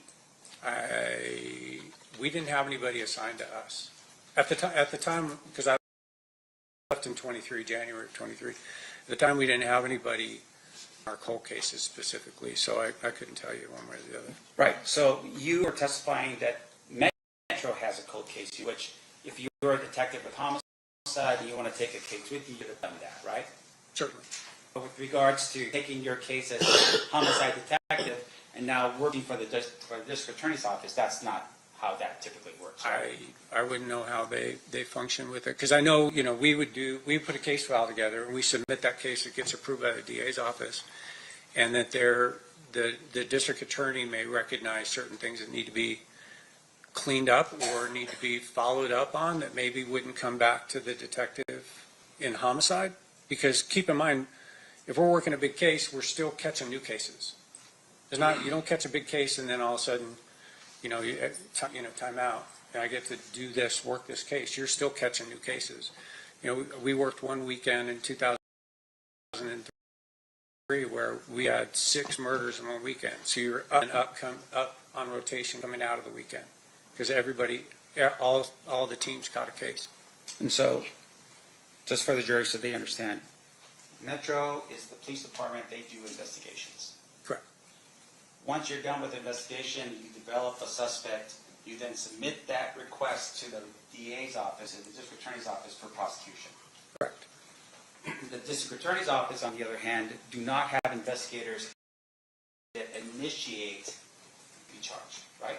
I don't know how the DA's investigators run their, I know I had contact with them multiple times over the years, because now we've involved the DA's office in what we've produced, because we seek the truth, DA's office seeks justice, right? So but I know there may be some incidental things that come up that an investigator, rather than taking it back to the homicide detective for follow-up. In your experience throughout law enforcement, even up to currently, have you ever seen an investigator or the Clark County District Attorney's Office be the primary officer on a case? No. No further questions. Thank you, Your Honor. Anything further, Mr. DiGiacomo? Any questions from the jury? Can I have the parties approach? Except we only have one.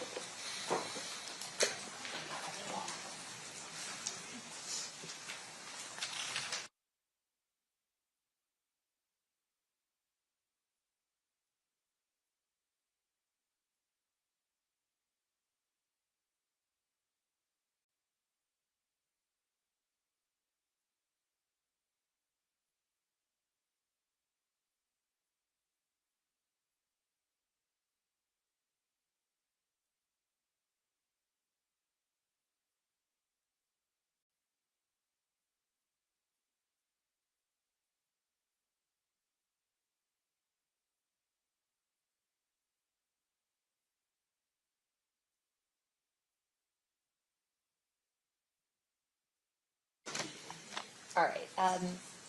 Question from our jurors. There are 8 cones, but only settles in evidence. Was there another bullet not accounted only cases located that, or were there only 7 cases located on the scene? Good question. So the cone that was closest in the picture if you remember, I said that was a bullet fragment. So underneath that cone was just a piece of a bullet, mostly just the lead. And so the bullet fragment plus the 7 cases. Any follow-up questions based on that, Mr. DiGiacomo? The 7 casings, correct? Yes. Showing you with the Merck Estates proposed exhibit number 130. These appear to be all the bullets and fragments that were collected by Dan Ford. That's correct. They were also listed on the evidence inventory that I've seen a copy of. I recognize the handwriting and initial MP number for Dan Ford. As once again, there's also a blue stripe on here. I'm not going to this one. There's also a blue stripe on here indicating that they were forensically tested as well. Yes.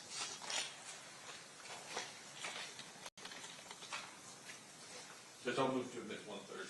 Any objection? No objection, Your Honor. Okay. Any other questions that you have? No. Mr. Sand, questions on this question? No, Your Honor. Okay, perfect. All right. You are free to go. Thank you, Your Honor.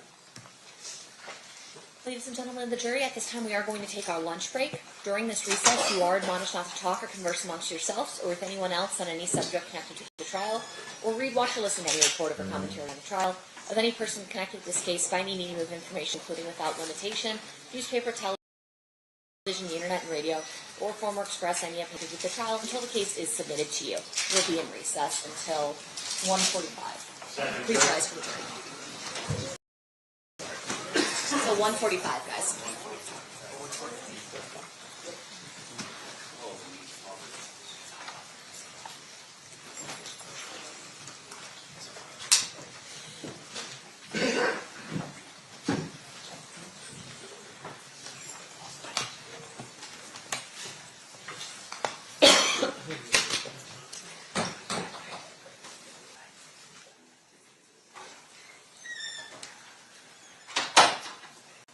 All right, jury's exited. Anything you need to address outside the presence? Hang on. Not from the stage. We'll be in recess. Thanks, guys.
record in State versus Davis, which is C377407.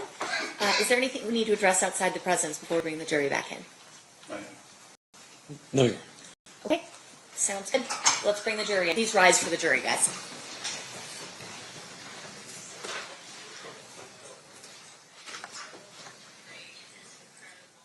Okay, the funny thing is, if you stand up with one of these screens on, you can't read.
Party stipulate to the presence of the jury.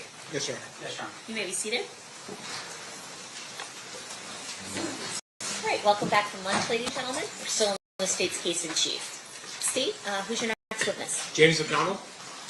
McDonald or McConnell? McDonald.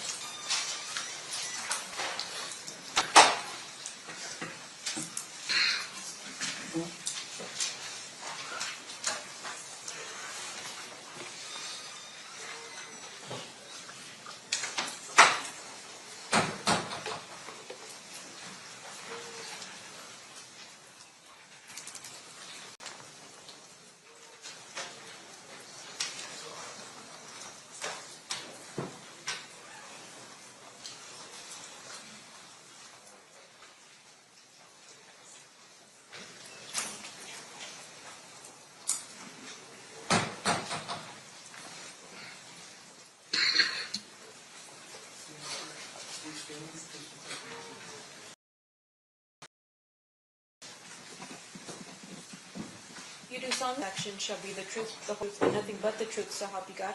Yes. You may be seated.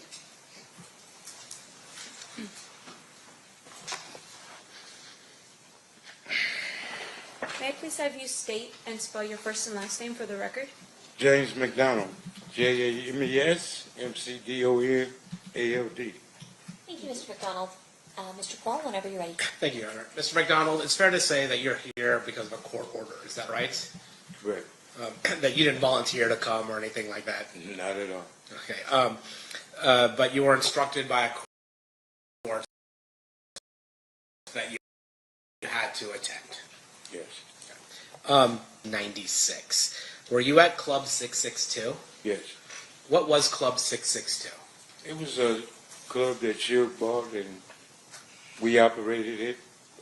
When he opened, I was head of security through the neighborhood. Just a place to go and hang out. Did the number 662 mean anything? Well, to the new guys, that was part of our neighborhood, 662, okay. MOB. Okay, MOB. And when you say MOB, there used to be before Apple iPhones and those types of things, when you had to have landlines and you pressed numbers, 662, there would be letters under those numbers, and M and O would be under 6. Is that right? Right. And B would be under 2? Yes. So 662 would be MOB. Yes. You're talking about Suge Knight? Yes, sir. How did you know Suge? He lived in my neighborhood. We're talking about the start of Death Row Records. Reggie wasn't part of Death Row Records initially, but you were. Yes. And then Suge Knight, was he the boss of Death Row Records? Yes. Was Suge from the same neighborhood? From the mob? Yeah. I wouldn't say Suge was, he was guilty by association. Okay. He wasn't from the neighborhood. He lived in the neighborhood. We looked at him as somebody from the neighborhood. When he started Death Row and started to recruit us, then yes, he's from the hood. So I guess there's a difference between living on a certain street versus being from the hood. Yeah. And how would you describe that difference? I look at it, you have 3 different type of friends in the neighborhood. You got gang members, you got gang bangers, and you got men that just guilty by association from living in that area. And can you tell me what the difference between a gang member and a gang banger is? A gang member hangs out. A gang banger handles his business, putting work. The gang, what the gang do. And what was your death row? I was the guy that if something happened, Suge would have you take care of that. Like Snoop Dogg trial, there was issues up there. I was sent up there to make sure those problems didn't happen again. And are those problems, and I'm not asking you to get into specifics, but are those problems meaning issues with other people who might be gangbanging or might be trying to threaten folks that have... Correct, yes. And you are somebody that Suge relied on to be able to protect his roster of music artists and other things like that. Correct. And after you were asked to help out with Snoop, did Snoop have any other problems? No, we didn't have one issue at court. Now, I'm going to ask you were you familiar with the Southside Compton Crips? Yes. Would you say they were somebody you were in alliance with or a rivalry with? Right. Okay. And would sometimes that rivalry get violent? Anytime you're dealing with the gang life, it's going to be violent at any given time. Are you familiar with somebody that went by the name of Tupac Shakur? Yes. How are you familiar with Tupac? He was assigned to Death Row. And when he was signed with Death Row, would he also hang out with you guys? He hung with my brother now. Yeah. Not me. Who is your brother? Alton McDonald, Buntry Ave. Did he went by Buntry? Yeah. Okay. Now, during this time, is it fair to say that Mr. Shakur had an issue with rappers from the East Coast? I think Tupac inherited the beef between Suge Knight and Puck. Okay, that was your perspective of it. That's all it was. And we all fell, some of us fell victim to it because we allowed ourselves to be a part of the BS, should I say. And that was a situation between record companies, not gangs. So technically it wasn't our business. But when you had 20 men just fresh out of prison and didn't have a way of getting the things they wanted, getting a paycheck from Suge, we did almost anything and everything to get that paycheck. Now, was there another gang that was associated with Bad Boy Records, the East Coast record company that Puffy had? The only one I know of is Southside. And did that escalate the tension between Mob Piru and South? It was no at war, no, it was peace. And when the two record companies got into it, Bad Boy went to Keffe D now, and Suge came to us. So that intertwined everything, and we, yes, we had issues. Do you recall any instances where that you were at where there were issues, those issues manifested itself in terms of violence? Are you serious? Don't ask me that right here. I can't say that on both sides. When each neighborhood met each other, there was a lot of tension. I'd say that. Okay.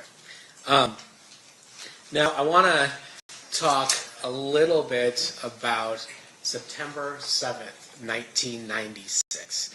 Were you in Las Vegas on September 7th of 1996? Yes. Why were you in Las Vegas?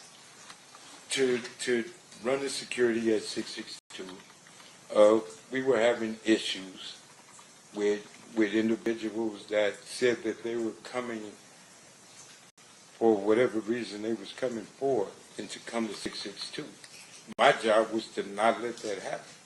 Similar to the kind of security you were asked to apply in the whole Snoop Dogg situation. It didn't have nothing to do with Snoop Dogg. It was, everybody came, well, his entourage, everybody went for the fight. My job and all of my people were there to make sure nothing funny happened at 662. So we were the fall guys. So if something happened, we was the one that's going to go to jail for it. Prepared to do that. So nobody else was going to come up there and disrupt it in that manner. But if anybody remember that night, it was so many Metro and everybody there. No, neither side could have did anything. So it was calm, it was peaceful. So when you say there's so much Metro there, you're talking about so much Metro at Club 662? It was police all over the place. Now you said you were there to be on the lookout for something. What were you? You said I was on the lookout for nothing. I apologize. You were there. You were there in order to ensure there weren't any problems. Is that fair? To make sure everything was good. And because you had heard there might be some issues. Correct. And what were the issues that? Individuals coming up there creating an issue we was having with different sides of from with Crips. Period. Yeah. So you were worried about Crips. Not worried. So I'm sorry. You were there providing security to ensure that Crips did not initiate any violence at Club 662. That nothing would happen. Okay. And then when you were there, was Reggie Wright Jr. with you that night at September 7th, 1996 at Club 662? Yes. What was Reggie doing there? Reggie's job was to watch me and make sure I don't get in trouble. Everybody knew how I was. So Reggie, everybody else went to the fights. Reggie was there to watch me with the people that was there. And I'm guessing that you were not the only person there making sure there wasn't any problems at Club 662. I'm positive it was 30, 40 Pyrus there. And again, that was to make sure that there wasn't any violence that occurred at Club 662. Right. When at some point that night, do you learn that Tupac or Suge had been shot? That night, yes. Can you tell me how you learned about that? Well, people was coming back and was explaining that Tupac and Suge just got shot. Everybody was in a uproar, a lot of stuff, even trying to get over there on Cobalt. We couldn't leave because we didn't pay to do this here. It wasn't too long after people started coming back, like Haron came back and went to the hospital. The majority of the people was leaving and then coming back because that night they said Tupac was going to be all right. And even Suge, a little bandage on his head, and we thought everything was good. People kept partying. So, and when Suge came back, you said he had a bandage on his head, but Yeah, the dude said he got shot, but he was grazed, a little scar, but nothing penetrated. some people would describe being shot in the head even Well, slightly. he described it as that, I mean... All right. So when you find out, well, let me ask you this: was Reggie with you when Tupac and Suge were shot? Yes. And did it appear to you in any way that Reggie Wright Jr. was coordinating the murder of Tupac Shakur? Impossible. I mean, and I say this because you're aware that there have been some conspiracy theories that Reggie Wright Jr. is responsible for the murder of Tupac. And it's so not true. His father was implicated, and his father had something to do with it. Reggie Wright used to be a police officer. And here again, I've been knowing him for 50 years. His daddy, as a police officer, patrolling my neighborhood. He done took me to jail many times when I messed up. If Reggie killed Tupac, then death row is over with. Tupac was the money source. Tupac was that guy at death row. So Reggie would have had a problem if he would have did that. And Suge, I truly believe Suge would have opened his mouth if Reggie betrayed him like that. So people say what they want to say. After that night, do you stick around in Las Vegas, or do you?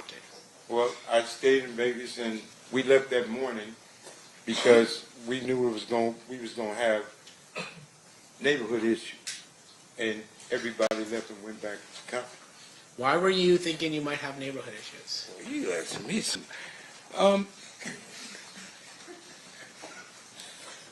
The issues that we was having was heated, and Compton was on fire at the time, and things were happening. And me personally, staying in Vegas wasn't worth it. That man in the hospital, it's time to go and protect your home front and be prepared for whatever happened there. You know what I'm saying? Like the other side was being prepared and was prepared to do things because Orlando got beat up in there. And that's something you don't tolerate. So you was going to get some repercussion from that and everything else that was going on. So living this life, you got to be ready. If you're not, you might as well just lay down. Now, you weren't there for the beating of Orlando Anderson at the MGM, were you? No, I wasn't. Yeah, like we talked earlier, you were at 662. Yeah. But are you aware of why Orlando was targeted?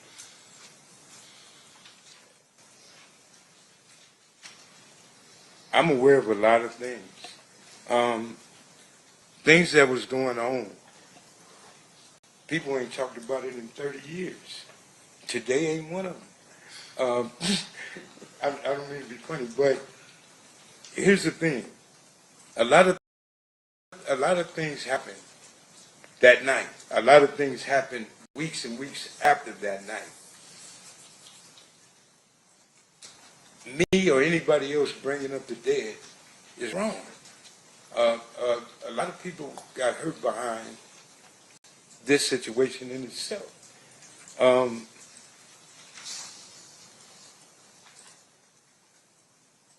living the life and how we lived in Compton is one thing. You bring back all of the guys that made it, like me, I'm 61 years old now, to rehash and relive this situation again. I told every attorney in here that tried to get me to come here, you better treat me as a hostile witness.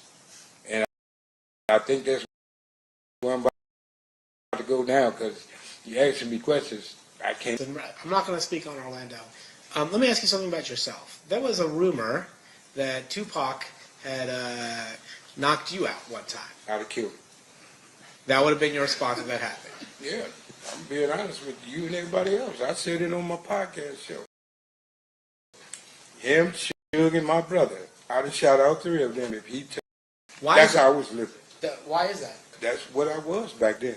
And so, is it fair to say your reputation and your standing in the neighborhood would require you to do something if you're going to get punked by somebody like Tupac? You don't have a choice, or you can't be there. I'm sorry. We're doing some side talking. No, that's my fault. I asked, that being in the life that you were, if somebody like Tupac is punking you, like by punching you in the face or something like that, you would have to retaliate, or you would lose your place in the neighborhood. You would have to go home and fight everybody that called punk. You have to go. There's some rules that you roll with, and some rules you just got to handle.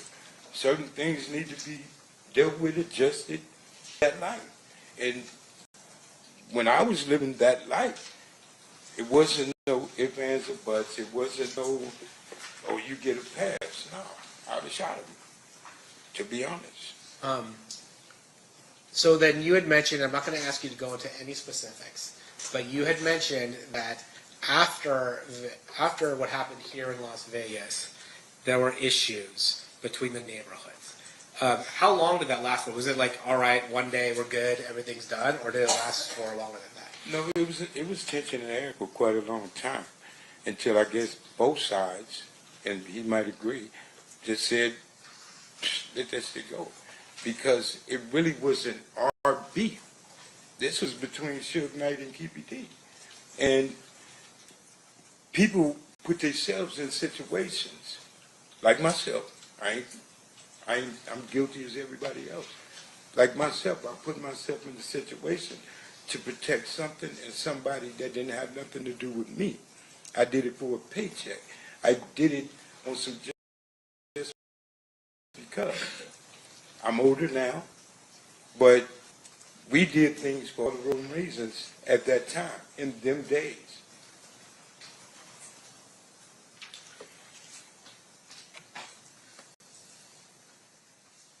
Of course, indulgence.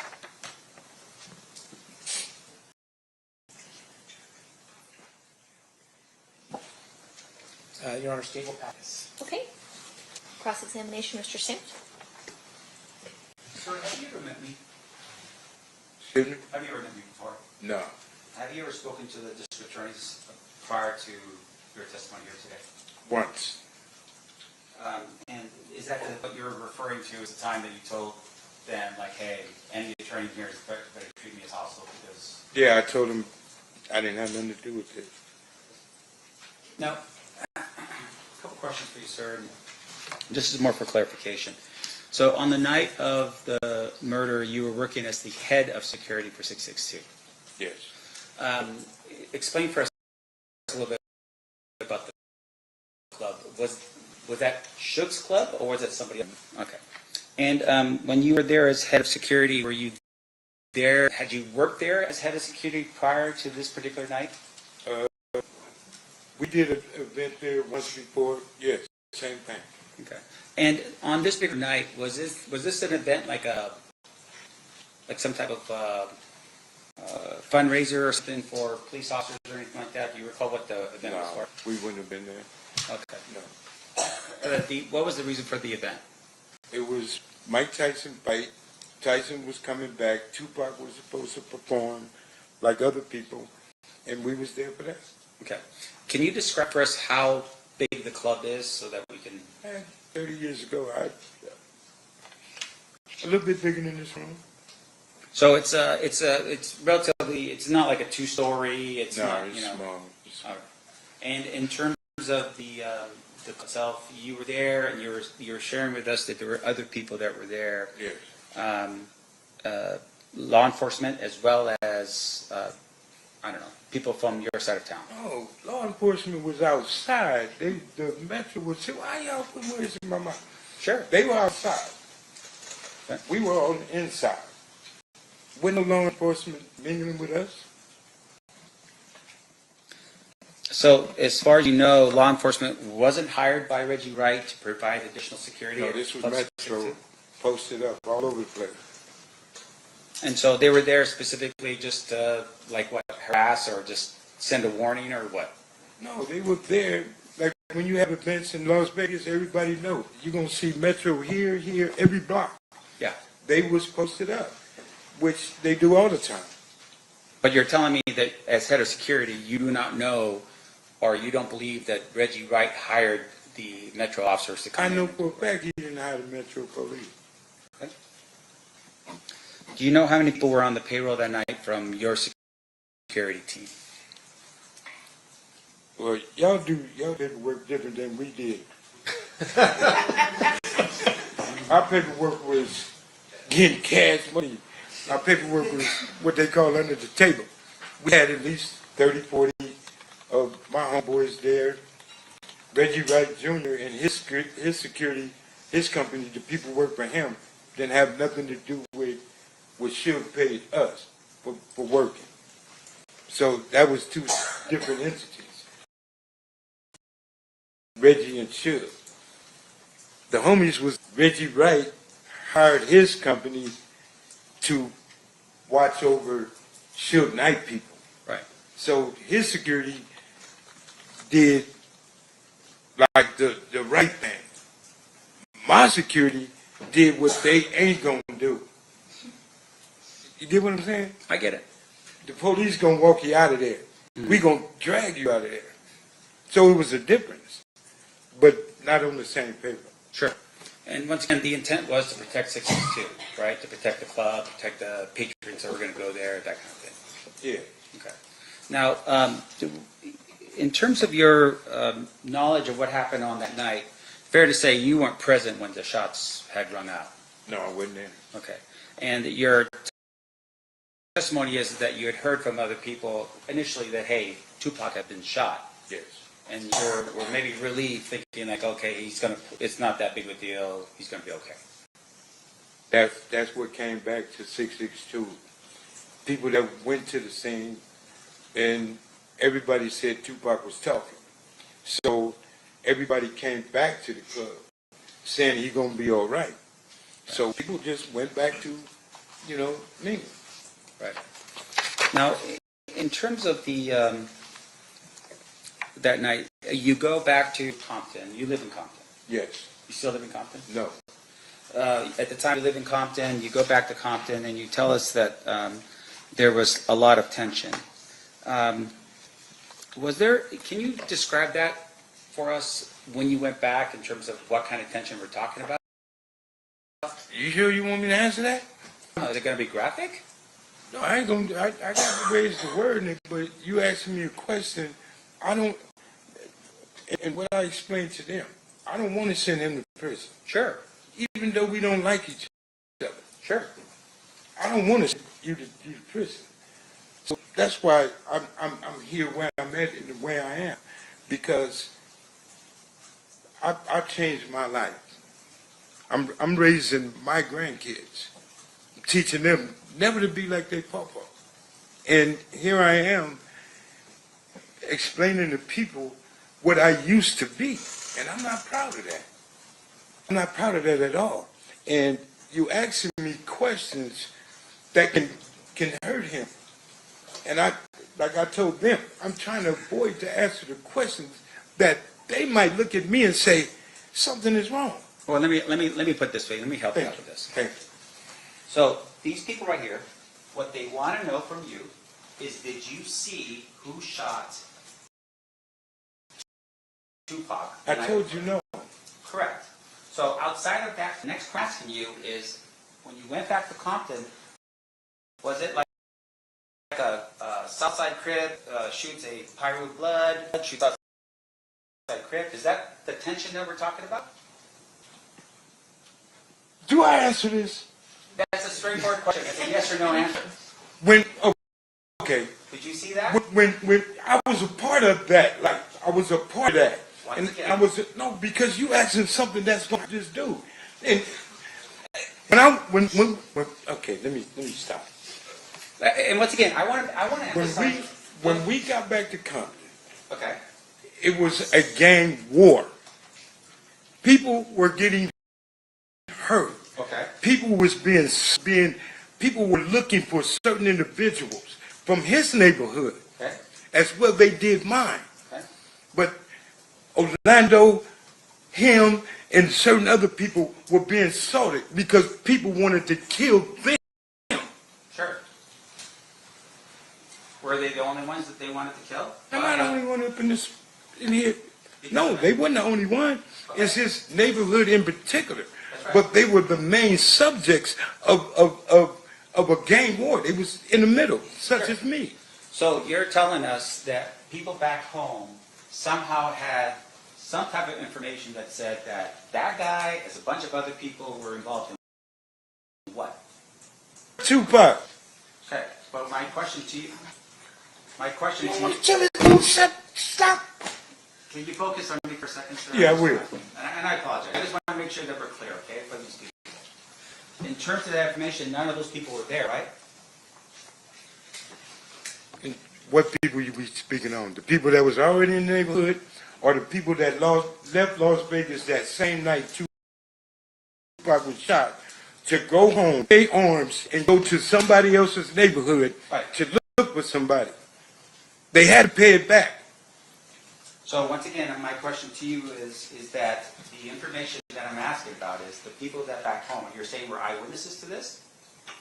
How could people back home be eyewitnesses to something that happened in Vegas? No, that's not what I'm saying. The people that were here in listen to my question, sir. The people that were here in Las Vegas, you're telling me were eyewitnesses to what happened and went back home. Is that what you're telling me? I'm telling you, the people that was at 666. Just answer my question, sir. Yes or no? I can't Is it answer a yes that or no? without a what you call it. You trying to tell me to say something that you're not going to understand. If you let me explain to you. No, answer my question.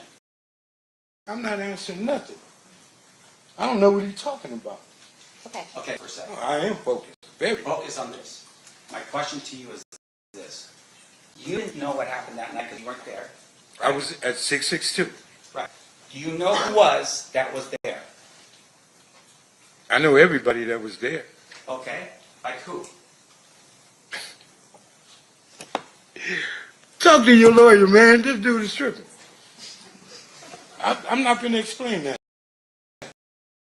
I can't answer that. Okay, let me ask you this next. You're telling us that people back in Compton, for some reason, knew what happened in Las Vegas.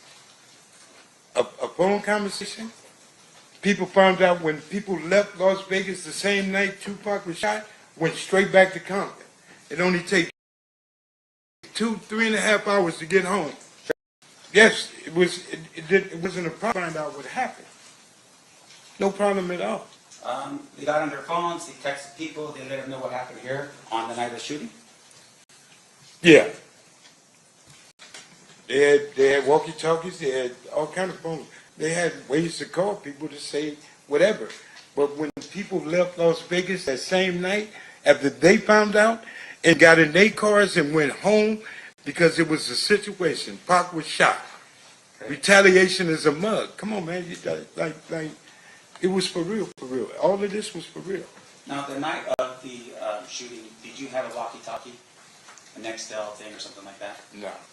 Did Reggie, right? I don't know what he had. I don't know how much money he had in his pocket. I don't know what he had on his hip. But you were the head of securities, but you're telling us you did not have any type of advice. Right-way security has nothing to do with the gang-banging security, PARUs, whatever you want to call it. They had nothing to do with us. Okay. The phones that Suge had for certain individuals, they had the phones. Like the guy that was bodyguard for Tupac that night. Like some of the guys that was at the Tyson fight, like Suge Knight. certain individuals had phones. Yes, they did. Okay, so, all right, I get what you're saying. You're not there, but you're saying other people were. Yes, I'm saying there was a lot of people there. A lot of people were there at the shooting that took place. That was in entourage, yes.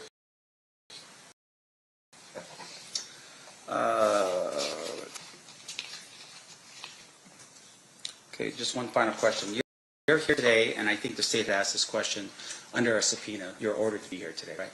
Yes. In terms of that subpoena, for instance, is that's the only reason why you're here is because of that subpoena? I don't have no other reason to be here. Yeah. In order for you to get that subpoena, you were served that subpoena back in California? Yes. By a police officer? I don't know. He wasn't in uniform. Okay. And that order required you to go to a court in California? I had to go to court in Victorville. And then that court in California said you have to show up here. And in that court, I cussed them out and told them, you can't make me do nothing.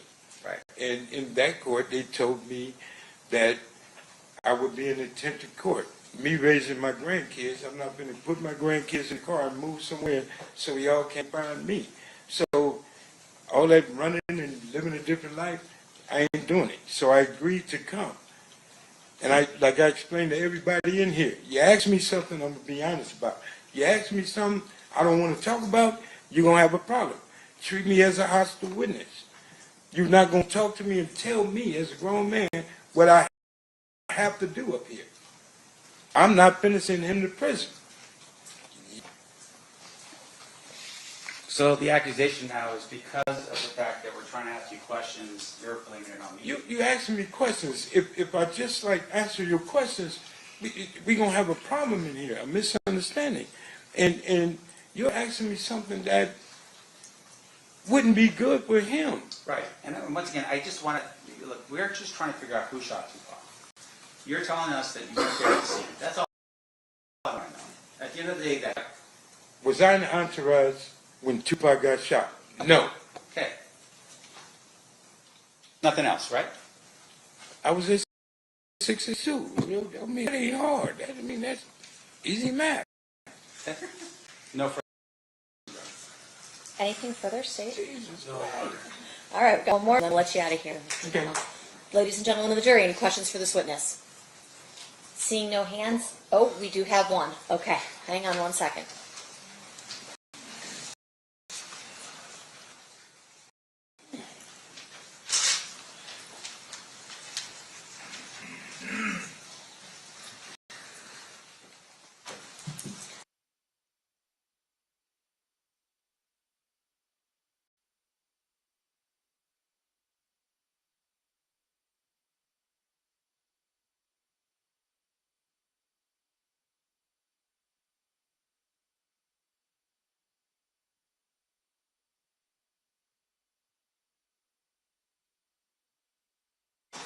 All right, I have a question for you, one of our jurors, if you can answer it.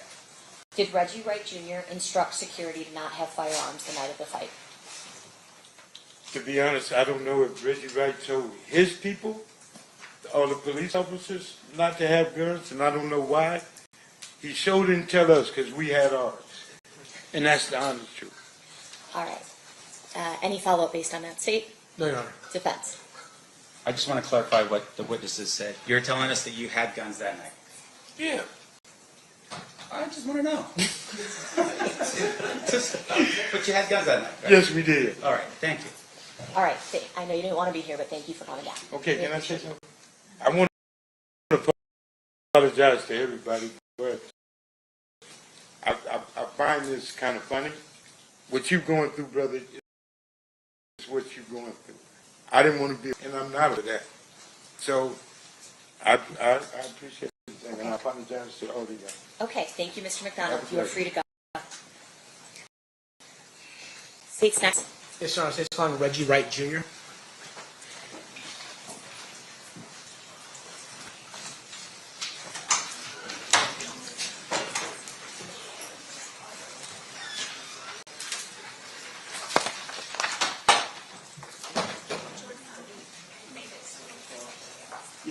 All right, Jordan's investigating the burning smell.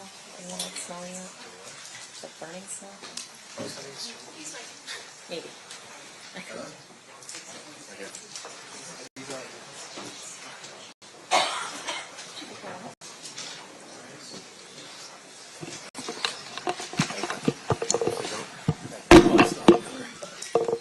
If anybody's smelling something burning, it's burnt bagel from back there, so don't. Okay. Are we able to? Is this good? I think he was leaving them like that to swear, and then we'll turn them Okay, on. perfect, got it. All right, we'll have you sworn then, Mr. Wright. Please raise your right hand. You do solemnly swear the testimony you're about to give in this action shall be the truth but the truth, so help you God? Yes, ma'am. May I please have you state and spell your first and last name for the record? Reginald Lilburn Wright Jr. Reginald. Lilburn is Lilurn. Wright is Wright, and I'm a junior. Thank you, sir. Whenever you're ready, Mr. Paul, you may proceed.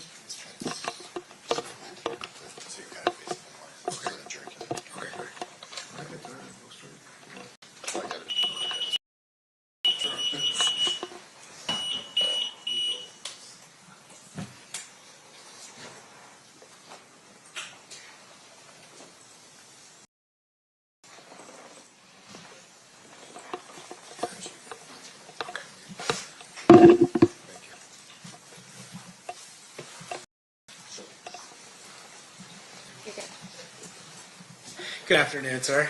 Good afternoon, sir. Do you mind if I call you Reggie? Yeah, of course. Okay. Sir, where did you grow up? I grew up in the city of Compton, California.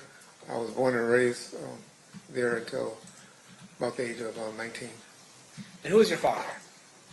Who's your father? My father is Reginald Wright Sr. And where did your father work? He worked for the city department. And at some point, had he risen up the ranks of the Compton Police Department to become a lieutenant, is it, of gangs? Eventually captain, but during most of his career was a lieutenant. Where did you ultimately become a police officer yourself? Yes, sir. When was that? I was a civilian jailer from 1985, 1989, and then I became a police officer from 1989 until I retired in 1996. And why did you retire? I received a medical retirement for I have vascular necrosis in my right ankle, but that's not why I'm like this. This is a result of COVID. After you left left the Compton PD or took your medical retirement, next work? Well, to be honest, my last year or two of being a police officer, I was employed as death row security, head of security, and also had a private security company. Now, was that something that was called like moonlighting, that officers would moonlight when they were off duty? Yes, sir.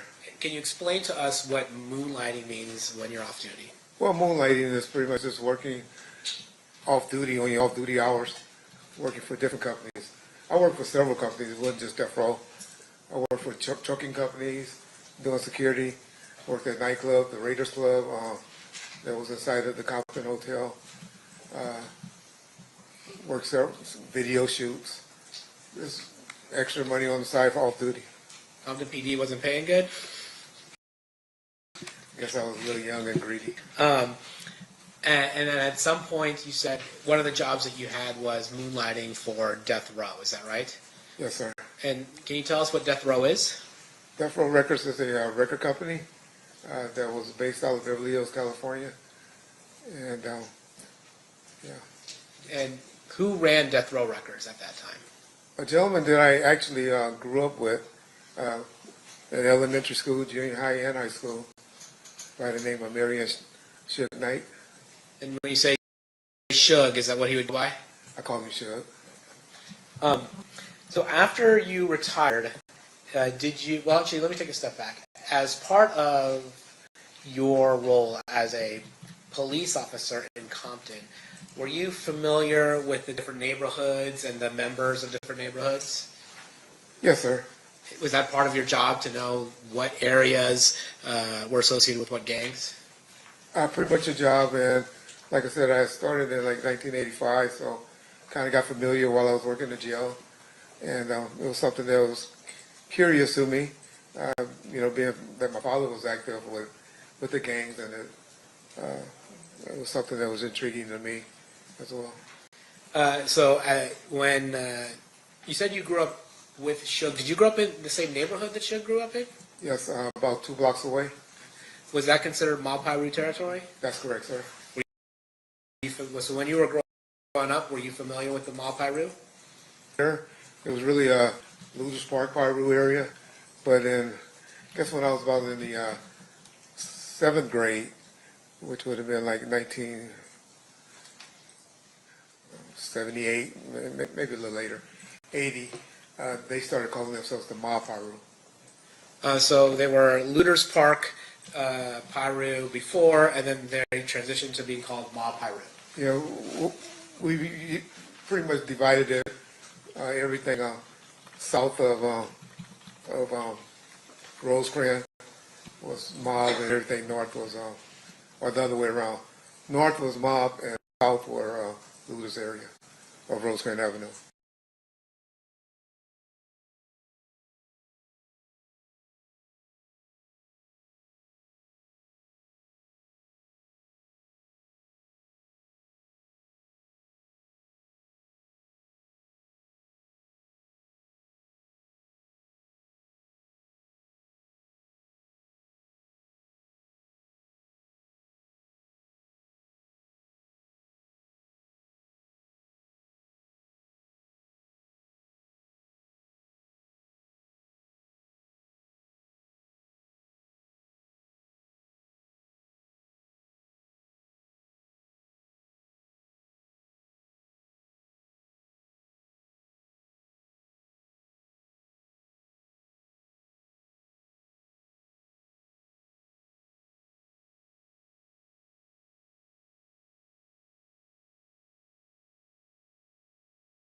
as security for death row, how did you handle this? Well, we was on some type of, when it came up, bad boys or going to the East Coast, which Suge and I continuously with the East Coast because he had a lot of business. His distributor, the main distributor, was located out there. The big trade, like the mega out there. So I can honestly say he and I and maybe a few of his homeboys went out there at least once a week, once a month, I'm sorry, during that time. When Mr. Shakur came home, we went down a little bit, but we were still going out there, but we didn't go as much. And when you say when Mr. Shakur came home, at some point did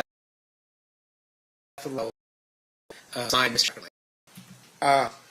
There's debated how that happened, but I'm not asking about the how. I'm just saying, yeah. did it happen? Yes, sir. I believe he came home October the 12th of 1995. Now, as a security for death row, were you aware that Mr. Shakur was actually out on a bond, an appeals bond from prison from New York? Yes, sir. And I believe the allegation has something to do with sexual misconduct. Is that right? If you don't know, don't know. I wouldn't call it that, but yes. Okay, whatever it was, there was some kind of issue. Mr. Shakur is in prison in New York, and then Death Row Records posts an appellate bond for Mr. Shakur. They are with some other companies, but yes, sir. Okay. And then Mr. Shakur does he move to where Death Row is, or does he stay in the New York area, or where does he go? No, I remember, I picked him up from the airport. One of my security guys named Keffe D. And we went to Friday night. Then we went to the studio, the recording studio that night. And from that point on, we got him into a room, took him to the Peninsula Hotel, where he stayed for, I believe, a month or two. Then he got a spot on Wilshire, and later on a house in Calabasas.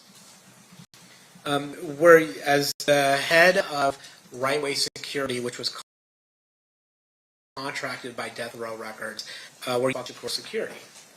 Yes, sir. How did you handle Tupac Shakur security? Well, I had two guys that were primarily always assigned to him. One guy was a guy by the name of Kevin Hackey, who was with him a lot at the beginning.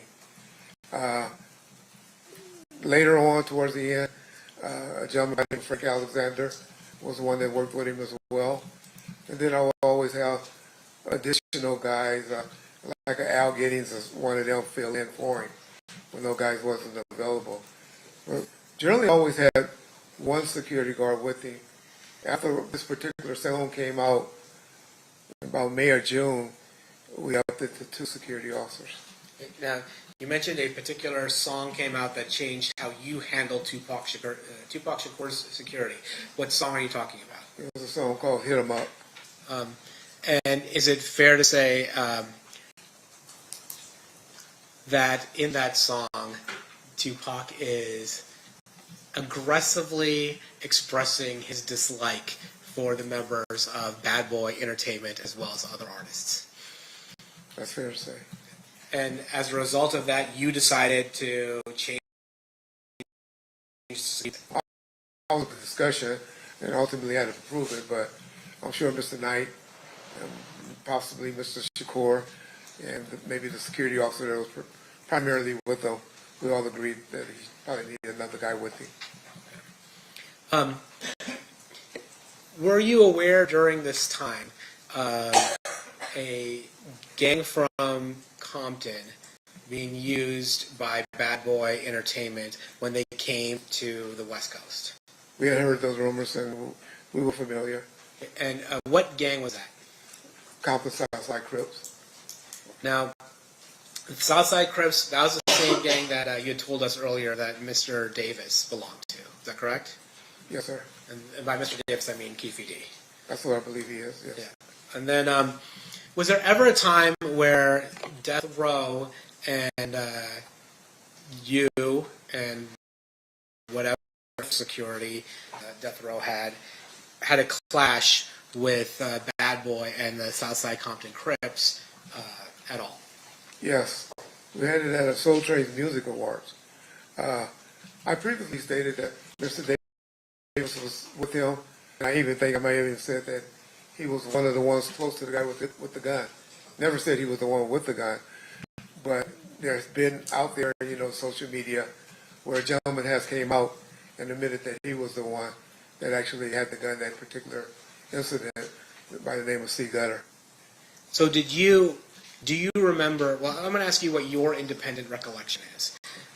Tell us about that incident. So we're at the Soul Train, what is it, the Soul Train Music Awards? Soul Train Music Awards, yes. And approximately what timeline are we looking at? April, May of 95. Of 95? Sorry, 96. Okay, 96. I'm sorry. And you had mentioned before the song Hit 'Em Up. Was this before or after the song Hit 'Em Up? That was before Hit 'Em Up. Okay, that was before Hit 'Em Up. Yes, okay, tell us what happened at the Soul Train Music Awards. We pulled in. Originally, we had an entourage of about 50 people with us, but they only allowed two cars to get back in the back lot, because that's where they had all the setup and the motorhomes and stuff like that. So we drove in the back. Mr. Knight,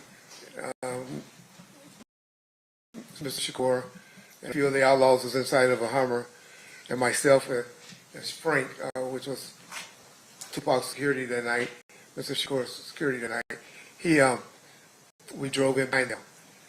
As we was getting out of the vehicle, or getting ready to park, Mr. Shakur saw Christopher Wallace and Keffe and a group of people, a few guys that I recognized from the south side, in that entourage.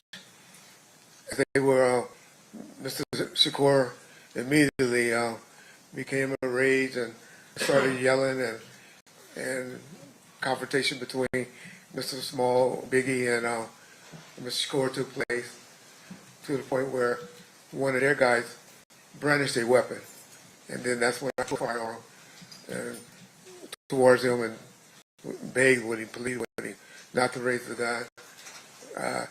There was some security from the Nation of Islam there. They got in the middle of it, broke us up. The gentlemen took off and ran towards the street in the parking lot. I'm sorry, who ran towards the street? The gentleman with the gun and a couple of the people that was with him took off and ran. Now, you said that Southside was providing that type of backup? They were with them in entourage. Do you recall whether Duane Davis was one of those people? With them, but like I said, I don't believe he was the one with the gun. All right, let's fast forward to September 7th, 1996, or that weekend. When do you come to Las Vegas for that weekend? I came out that Friday. I believe that was the 6th. The Friday was the 6th. I think the 7th is the day. Yes. Oh, okay. So I came out that Friday. So we had a nightclub that was open. And out here, I guess, there's some type of cars that everyone that work around people just having alcohol. I think they were called town cars or something like that at the time.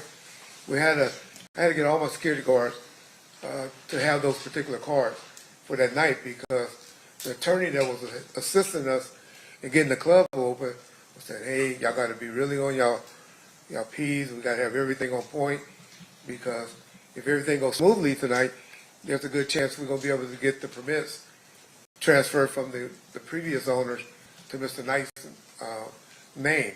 Okay, and so I want to stop you there. Okay. First, you're talking about you got advice from an attorney. Do you remember who that attorney was? Yes, sir. Who was that attorney? George Calise. Okay. And then when you got the advice from the attorney was generally telling you got to be on your P's and Q's, so to speak? Yes. When you're talking about being on your P's and Q's so that the club can be transferred to Suge Knight, was Club 662 at that time in Mr. Knight's name? even because of the name change. Excuse me. But it hasn't officially been, the paperwork hasn't officially, it never was completed. It was never done. Now, you talk about the name change. Explain to us a little bit about the name change. Well, we had a sign and all of that called Club 662.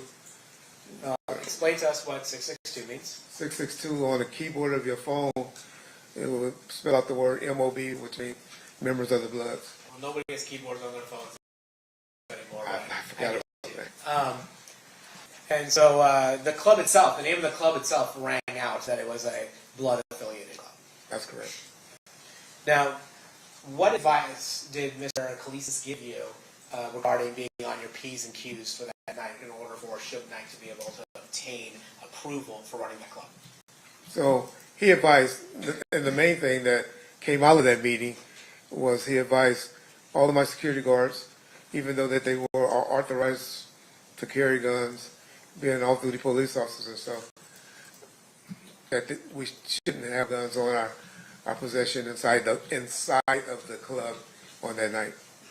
So your understanding was, or at least the advice that you got was, inside Club 662, if you're working it for right-way security, correct, you're not carrying a gun. Yes, sir. Did you communicate that to the people working for you? So we had a meeting in Mr. Khalif's office. He said it. Mr. Khalif said it. My guys probably wouldn't have did anything if I didn't echo it. Today I can't say I echoed it and agreed to it, but I'm sure I did. I think you probably did Mr. Khalif's advice. Yes, sir. And when was this meeting? That Friday after they had all came from the town hall meeting, because I took them all to Fridays, and we went and ate at Fridays after that meeting. So it was that Friday. Okay. And then so the process was with your folks, people working with you, was that they had to get their temp cards or whatever temporary work cards required to do the work that you needed them to do in 662. Then have a meeting with the attorney. The attorney tells them, hey, we're trying to get this club transferred to Suge's name. Let's keep it clean and don't carry a firearm. That's correct. Did you do anything else that Friday at all relevant to the events that occurred on September 7th, 1996? The club actually opened on Fridays and Saturdays, but for some reason we didn't get a big attendance on Friday nights. But Saturday night, it was a different night. So you knew that that night, September 7th, 1996, was the night that Mike Tyson was fighting Bruce Sullivan. Is that correct? Yes, sir. And the reason why you guys were going to have the club open because of that fight? Those were the only times the club, under Mr. Knight, the Club 662 banner, we only did that about 3 times. And that would have been the 4th time. And so we only opened those 4 times, the Friday and the Saturday. And then we did it one more time where Mr. Shakur and Snoop Dogg did a St. Ives commercial, which was just a promotional private video shoot for a commercial. Now, who was in charge of the security for Club 662 that night? Well, ultimately I am, but I had a on-site supervisor by the name of Al Giddens. He was actually who I consider in charge of the club, but ultimately as the owner I was. And then we heard from James McDonald. He's suggested that he had a role in security as well, maybe different than your role in security. Were you aware of James McDonald being there at the club? Yeah, James hated for my security. They hated him. But he and I, we've been knowing each other for 52 years, So, I mean, that was like my brother.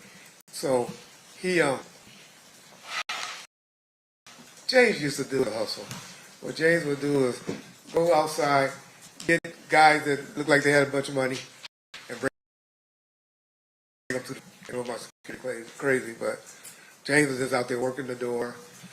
She'll go have a bunch of his homeboys to come and be on the lookout, still, blood related, Paru related, to be around.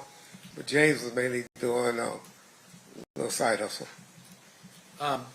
Now, in terms of as the person in charge, or the person contracted to be in charge of death row security, were you aware that Tupac Shakur was going to come to the fight on September 7th, 1996? Definitely the plan. That was definitely the plan, and there was a reason that I knew he had to come, but that was definitely the plan. Okay, well, tell us the reason why he had to come. So we, Mr. Khalees, who, he had, something worked out, because that's why we had off-duty police officers. I don't know if they were off-duty, they were in uniform, so I don't know if they was working off-duty or they were on duty. But we had, my guys were responsible from the door inside, where the police officers were responsible for the door and the street, traffic control, and the parking lot.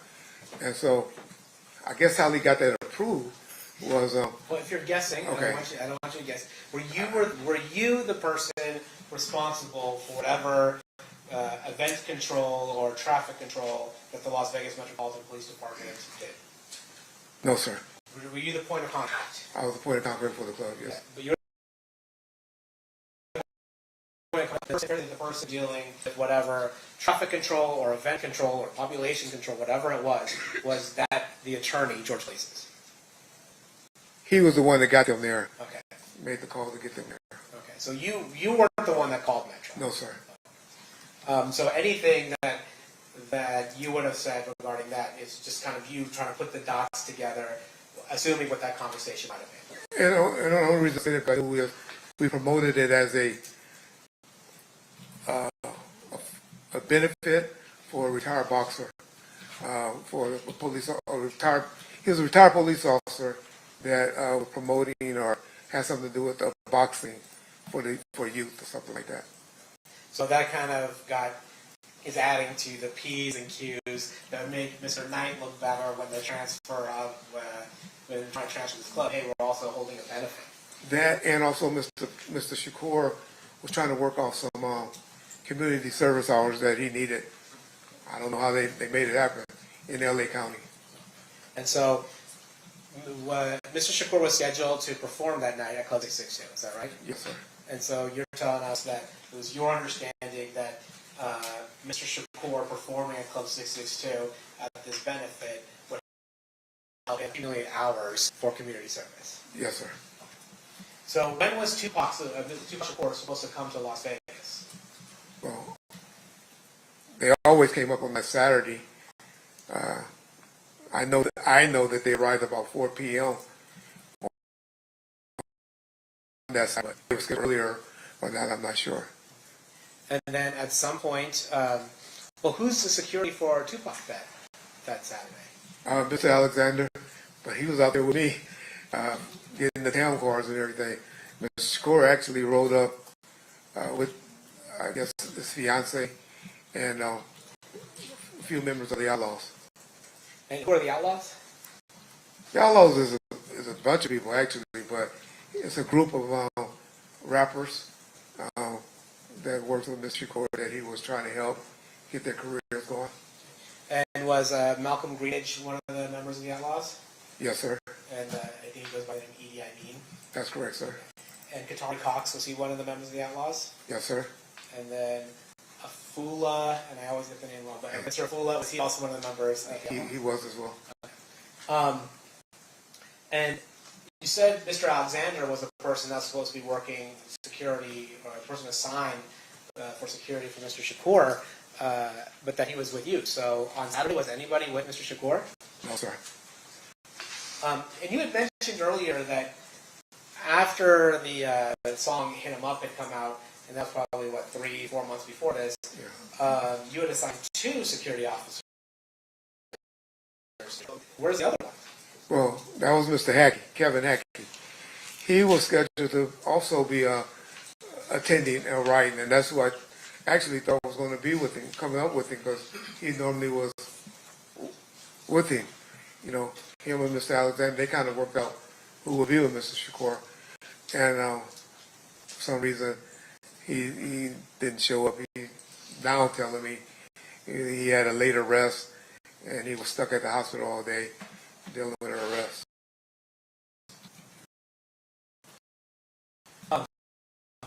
So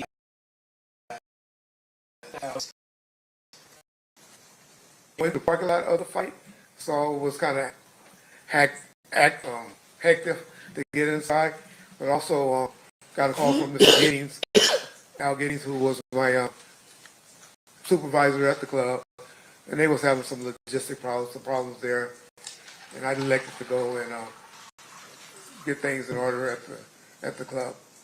So you get to the parking lot at MGM, see it's a little crazy, and decide to head over to Club 662. That's correct. And was Club 662, it was on Flamingo, right? Yes, sir. Can I see you? I'm going to publish Exhibit 2, which has already been admitted. All right, actually, Mr. Right, position great for any of that. There we have, can you see 662 up there? I don't have my glasses. No worries. I'm sorry. I got you.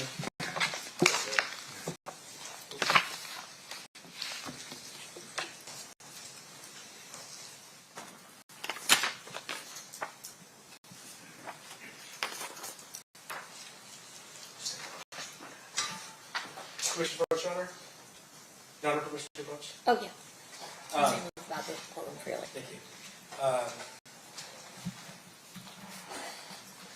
You see clubs, there's a red 662 club on this map. You see it? Yes, sir. Is that accurately representing what Club 662 was? Yes, sir. So you leave the Las Vegas Strip and head over to Club 662? That's correct, sir. Did you handle the logistical issues at Club 662? I guess. I'm sure we got worked out. Yes, sir. And then, was Club 662, did you stay at Club 662 or did you head back to the Strip that night? No, I stayed there the whole time until I was contacted by some other individuals. Okay, so we'll start, before we get there, how was 662 super busy that night, or was it kind of less crowded? The clubs generally didn't start getting crowded until about 11 p.m. I think we were there like 8:30. So I wouldn't call it super crowded at that point. And then you said you were there, and then you something changed. Well, we all know that on September 7th, 1996, Tupac Shakur was shot, and Mr. Knight was at least grazed in the head by a bullet. Did you find out about that? Yes, sir. How did you find out about that? Two gentlemen, Buntry, true name was Alton McDonald, and a gentleman by the name of Neckbone. Well, his true name is Roger Williams, and his moniker is Neckbone. They came inside the club and came straight to me. Reggie Sugar and Punk just got shot down the street. I thought they were messing with me because they like, where Reggie at, because I wasn't there with him.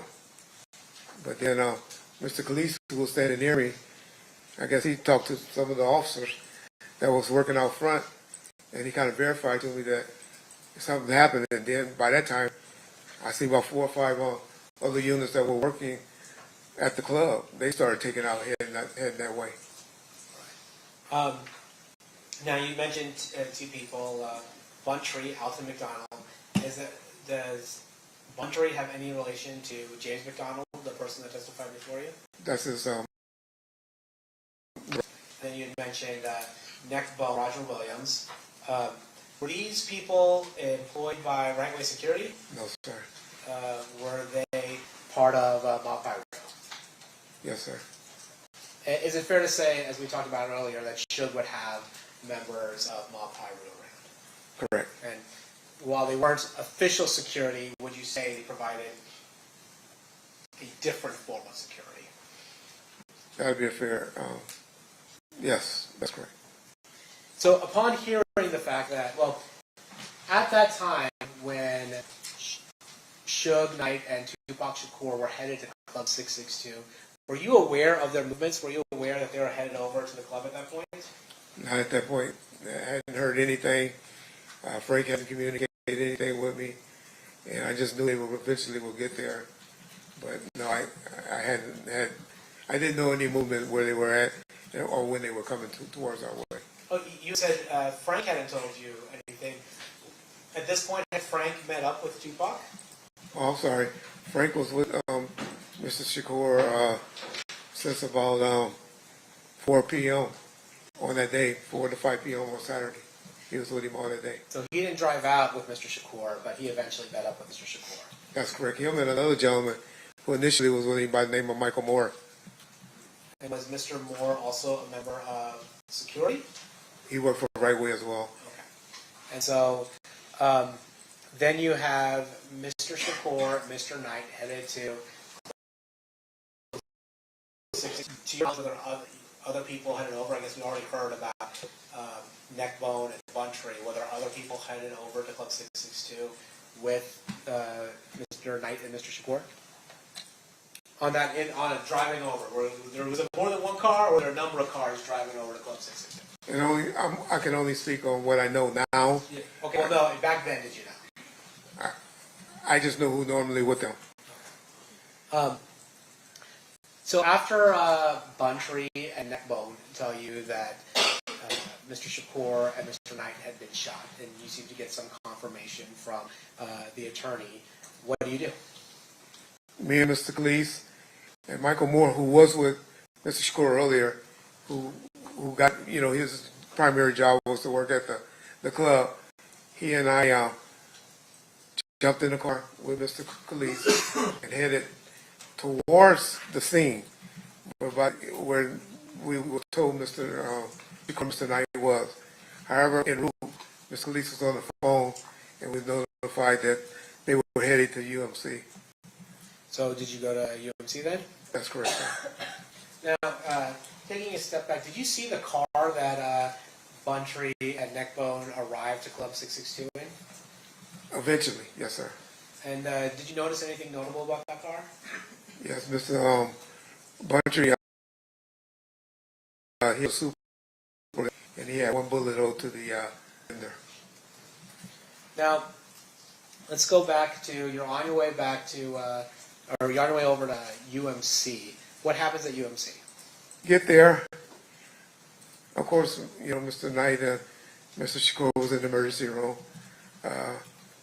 I didn't get to see Mr. Knight until about 3 hours later. I saw him, but there was a lot of people gathering. Yes, people heard what happened from the club. They started gathering there, and people were just starting to gather, and in the parking lot outside of the hospital. Was Mr. Knight held at UMC for a long time, or like for weeks, or what happened with Mr. Knight? No, Mr. Knight was released. I left prior. I don't know why I left. I left prior to him getting released, about 4 or 5 that morning. But I know I was back at his house. So I went and got his home secured, and I know I was back at his house about 6 a.m. to 7 a.m. that morning.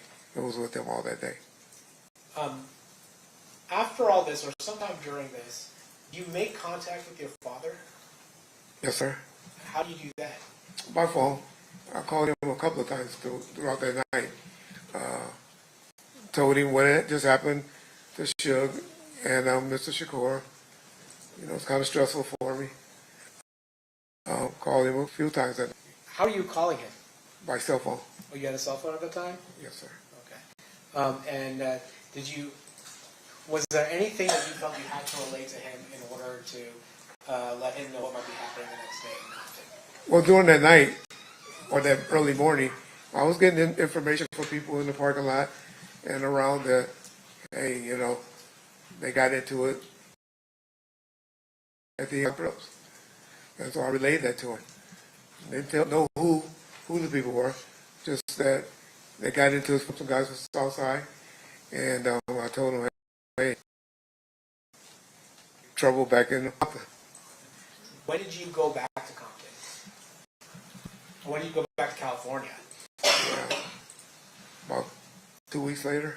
So you were in town while Mr. Shakur was at the hospital? The whole time he was at the hospital, and that following week as well. What was your role while Mr. Shakur was in the hospital? I had 2 guys assigned outside his door the whole time he was fighting for his life. And they were there just we had problems with, I remember a candy striper trying to sneak up and take a picture of him while he was lying, fighting for his life. And we were just trying to keep people out. Of course, Ms. Shakur, his mother, was in charge, but just mainly trying to keep people out that she didn't want in or got her permission to come in to see Mr. Shakur while he was fighting for his life. And then you had said after Mr. Shakur had passed, you stayed in Vegas for another week? That's correct. Why is that? Well, I'm the one that actually received his ashes and had one of my security guys by the name of James Green fly back with the ashes and eventually delivered them to someone in the family. I believe it was the mother, but if it wasn't her, it was somebody that she authorized to receive the ashes. James Green was. You received the ashes Yes. and then gave it To James. Yeah. You know, I want to ask you this just straight. Did you have anything to do with the murder of Tupac Shakur? Absolutely not.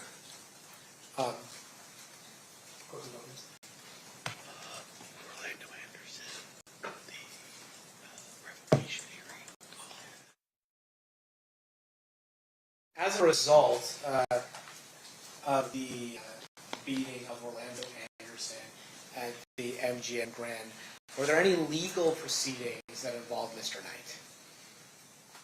Yes, sir. Is it fair to say that Mr. Knight was on probation at the time of the beating at the MGM Grand? He was.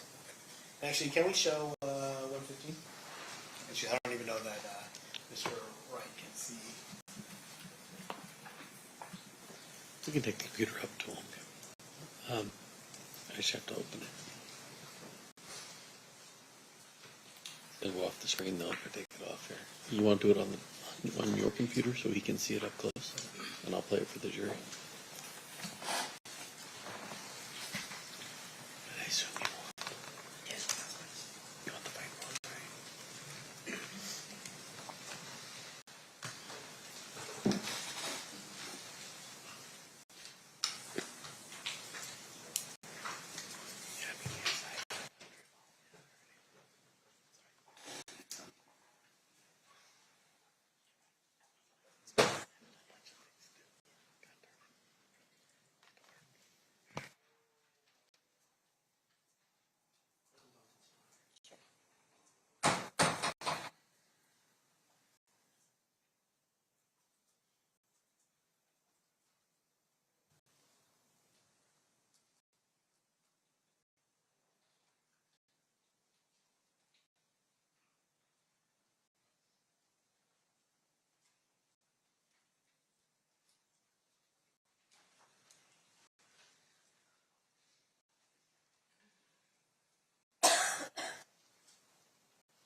See, that's close.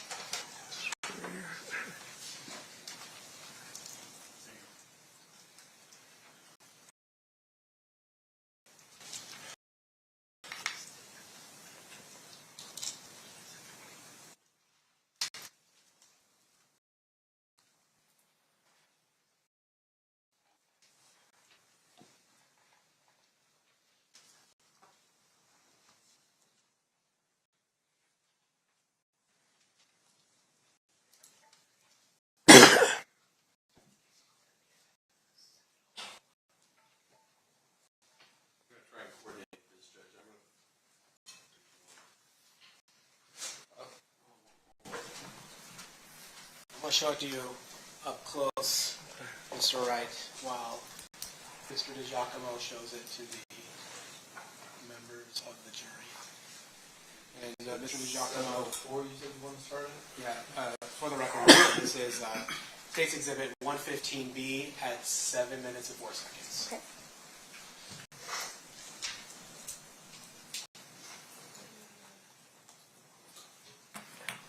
just. Actually, before we start playing, Mr. Wright, have you seen the MGM video before? Yes, sir. It's fair to say you've seen it more than once. Yes, sir. And that partly because it was part of a revocation proceeding that involved show night. That's correct. Now I'm going to show you 115, starting at 7:04. I'm clicking. 1 second, not just yet. I'm clicking right. This is the video that you've seen before.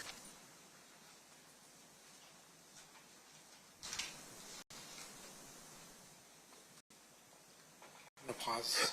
Starting at 7:20. 7:20.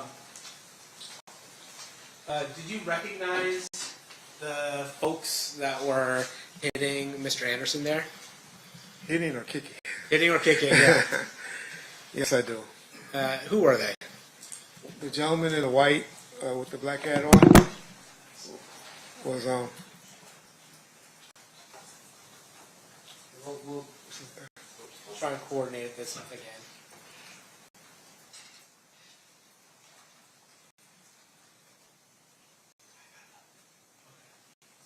Can you see it? I can see it. Yes. Sir. Oh, okay. Well, then can you tell us people who are involved in this? That gentleman right there in the white is Buntry, Alton McDonald.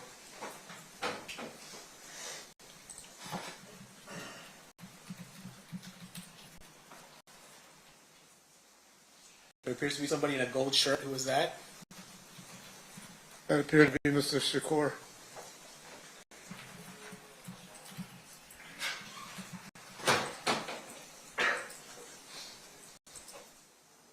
There's a person in gray on gray, looks like outfit. You know who it is? The one that I saw that's right in front of Mr. McDonald right now is Roger Williams. Okay. I thought it was. Okay, maybe I'm talking about the thing. Yeah. But pro sure.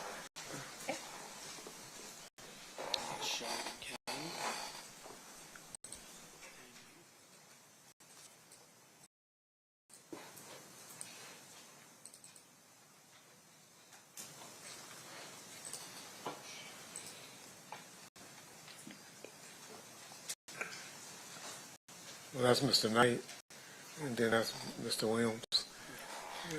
And then, so you see Mr. Williams, Mr. Knight, Mr. Shakur. Those are the people that are evident to you in this portion of the video. Is that That's right? correct, sir. And then we have another video of everybody leaving.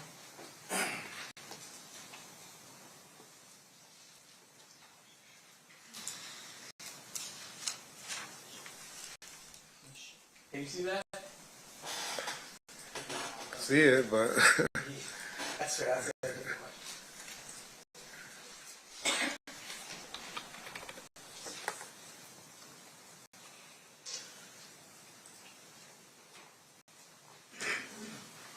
Okay, I'm going to show Mr. Wright 115C.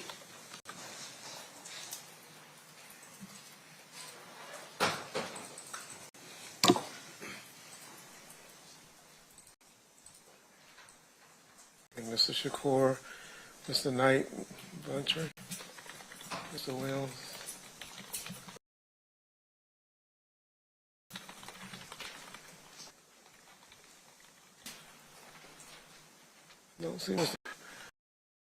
I don't see Frank yet.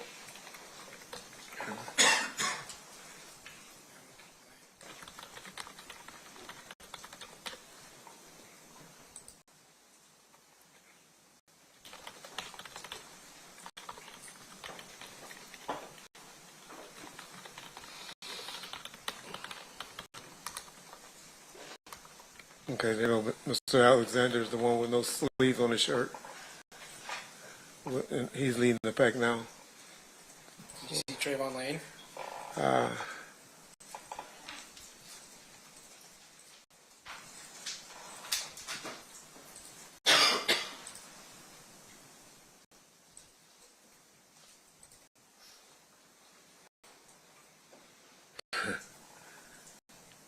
don't see Mr. Lane yet. I know he had a hat on.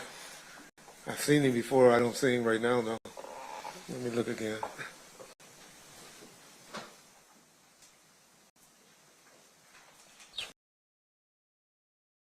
Right, Mr. Shakur.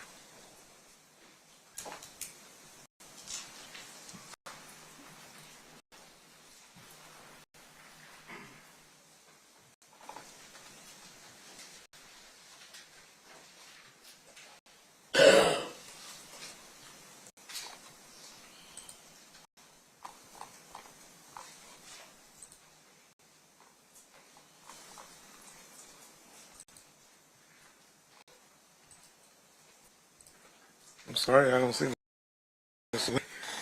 Sorry.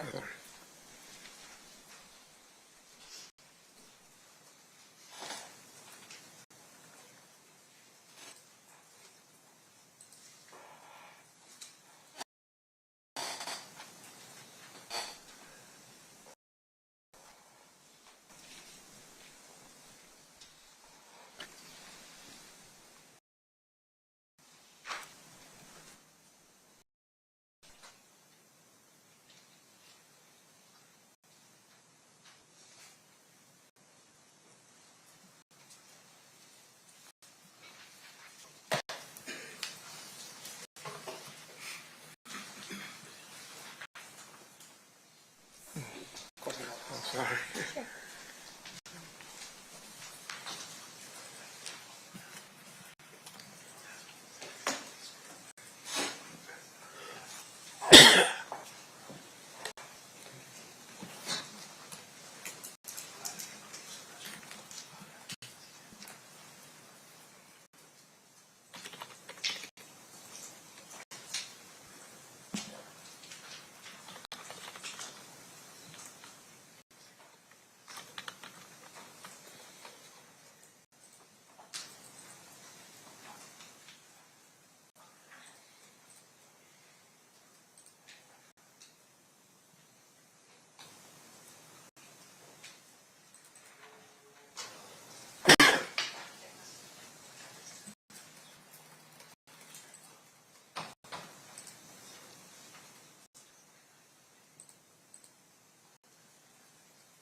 I'm going to ask you to focus on the people leaving now at this point. Okay.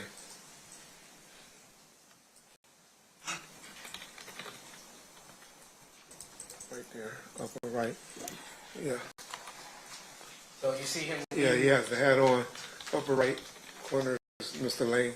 So you see him leaving the scene, but you don't actually see him wearing the Altercation. You don't see him actually hitting I didn't see him, no.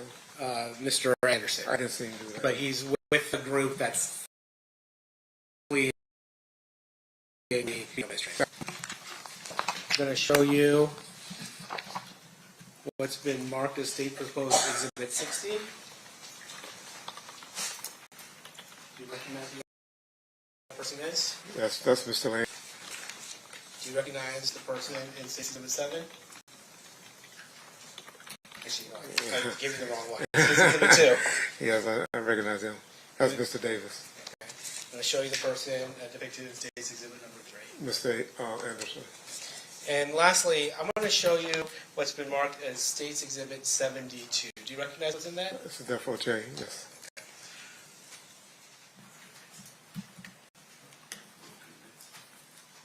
I'm going to move these exhibits into evidence.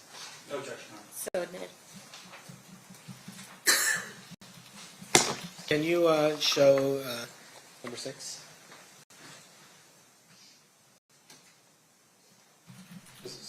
This is Mark 6.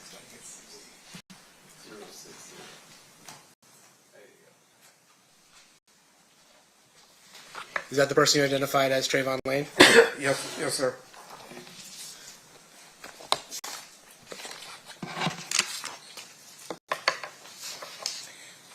is this a, could you take it, this is a natural stopping point? Yes, we can take a break. Okay, I think we need, one of our jurors needs to come to break. Okay. All right, so at this time, we're going to take a recess. During this recess, you are admonished not to talk or converse amongst yourselves or with anyone else on any subject connected to the trial, or read, watch, or listen to any report or commentary on the trial of any person connected to this case, by any means of information, including without limitation, newspaper, television, the internet, and radio, or form or express any opinion on any subject connected to the trial until this is submitted to you.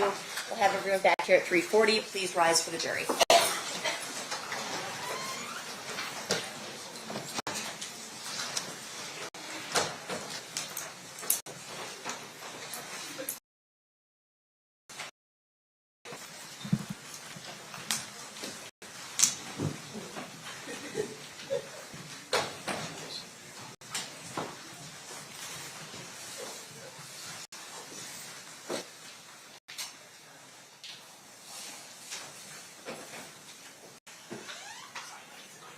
For the record, the jury has exited the room and will be in recess.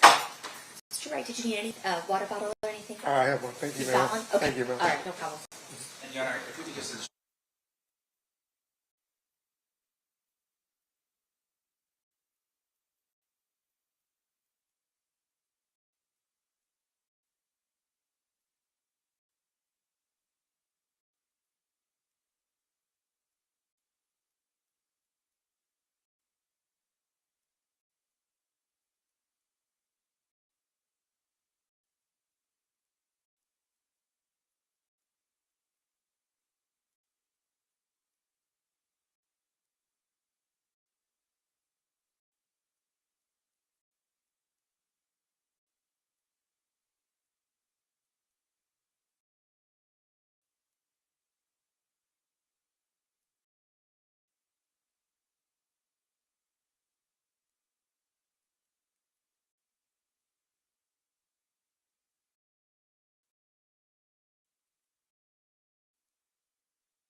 Back on record in State v. Davis, C377407. Anything you need to address outside the presence?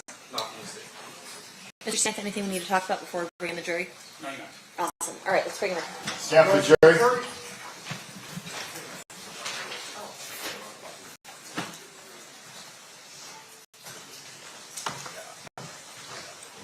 For on the record and stand for the jury, please.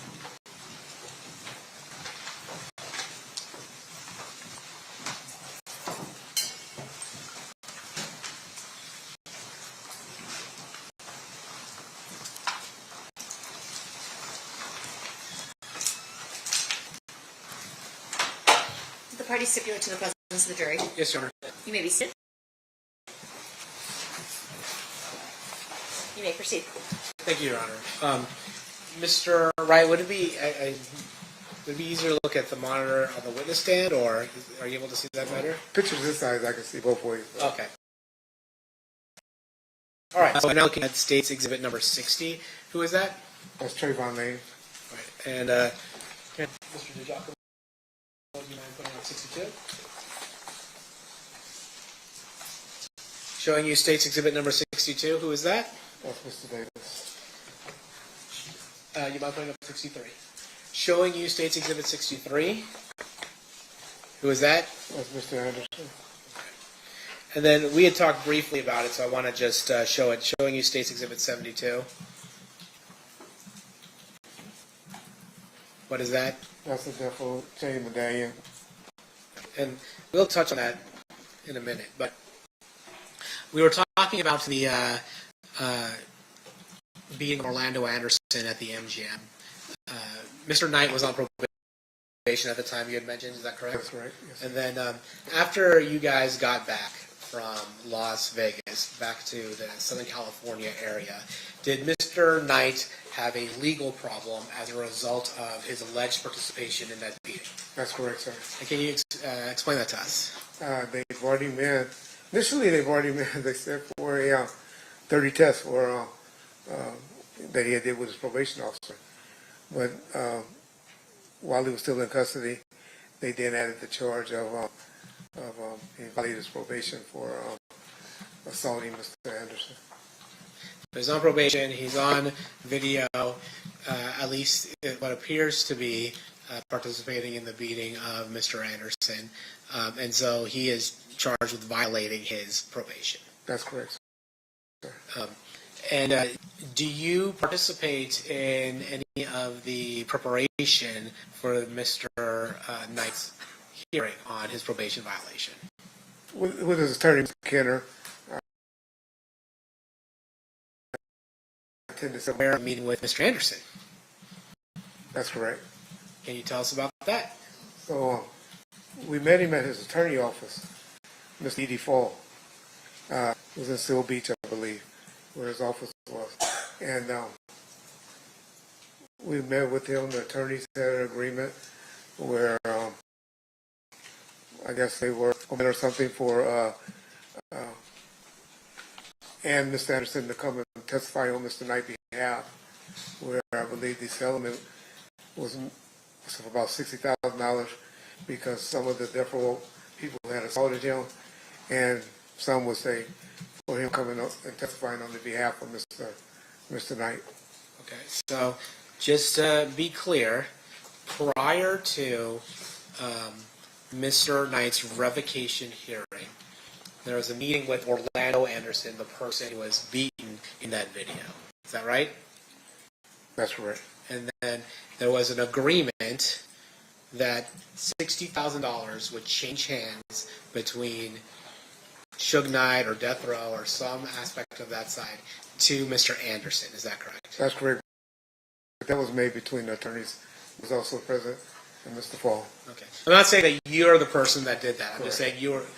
I was at the meeting, myself and Norris Anderson, who was the general manager of the company at the time. Okay. And then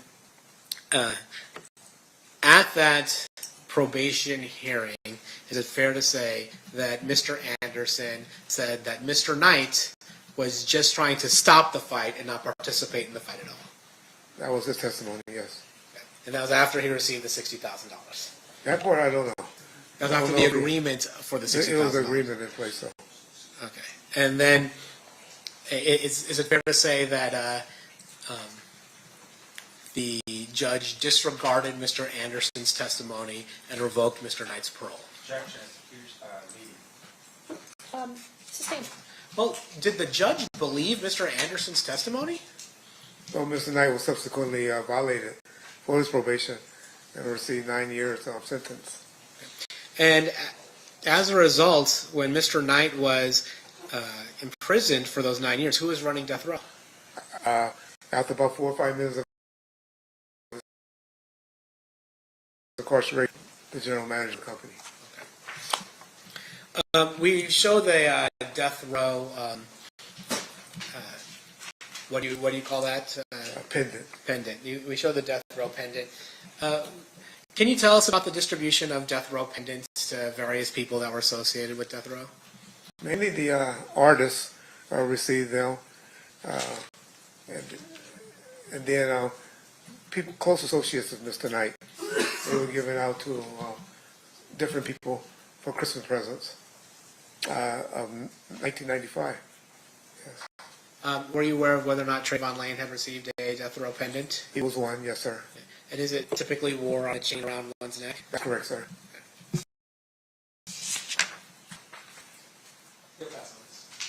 Okay, Mr. Stamp, cross-examination. Thank you. Mr. Wright, have you and I ever met? No, sir.